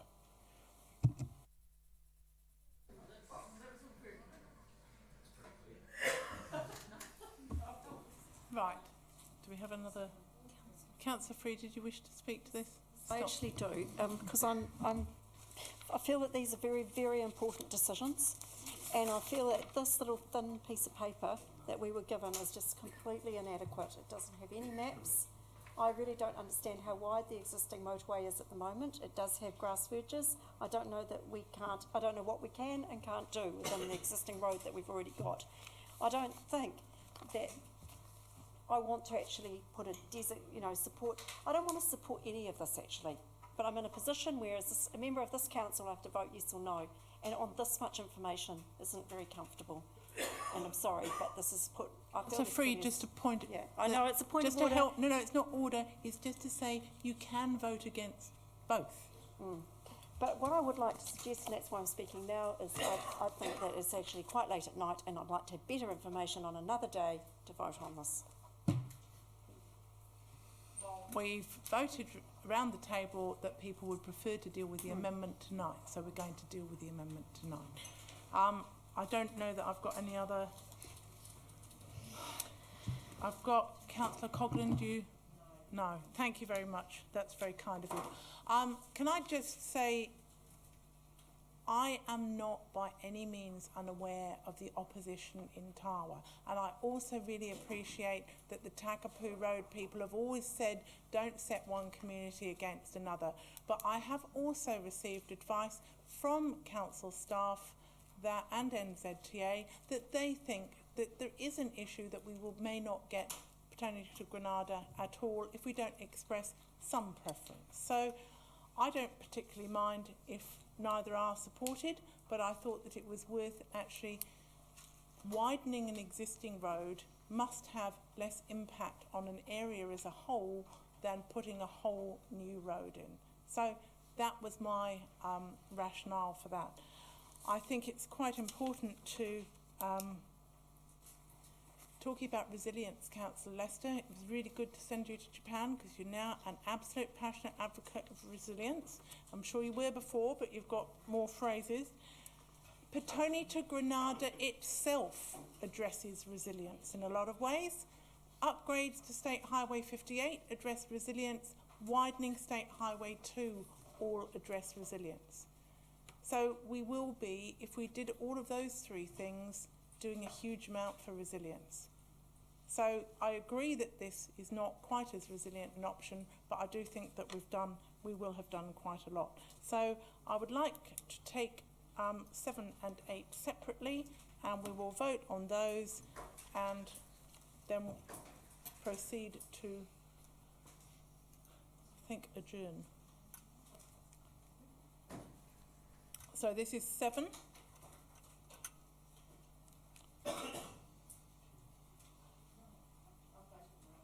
That's all right, it hasn't taken it yet. So you for or against? So it's lost, okay. Number 8, which is the get on and provide a bus, don't just say it's possible.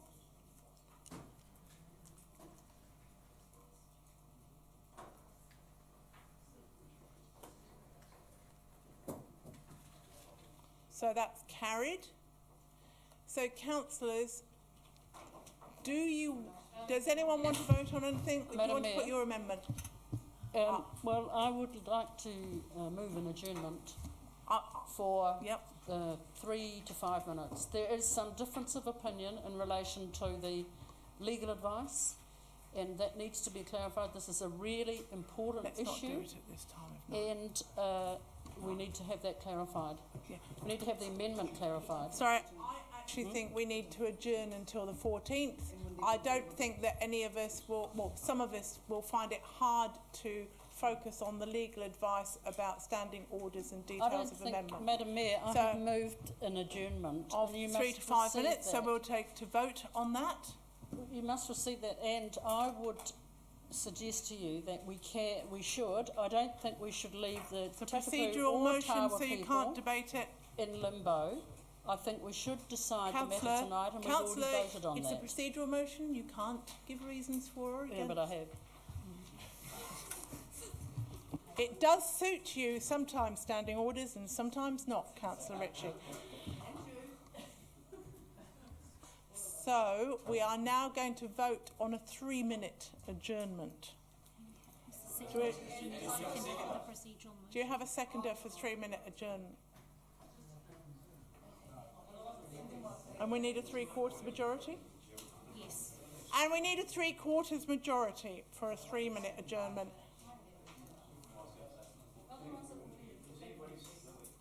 Yes? Alas? And then we will vote on adjourning it for a little longer. Or do you want a 3-minute adjournment? No. So, councillors, Councillor Ritchie's adjournment is lost. I now move an adjournment till the 14th of April at 9:50. Councillor, please don't interrupt the vote on the adjournment, which we need 3/4. Otherwise, we just carry on. Who's seconding this? Justin, are you seconding the adjournment to the 14th? Yes. Thank you. Councillor Wolf's fallen asleep. No, that's right. And we do have a 3/4 majority. So that will be adjourned till the 14th of April. Well, not really. Well,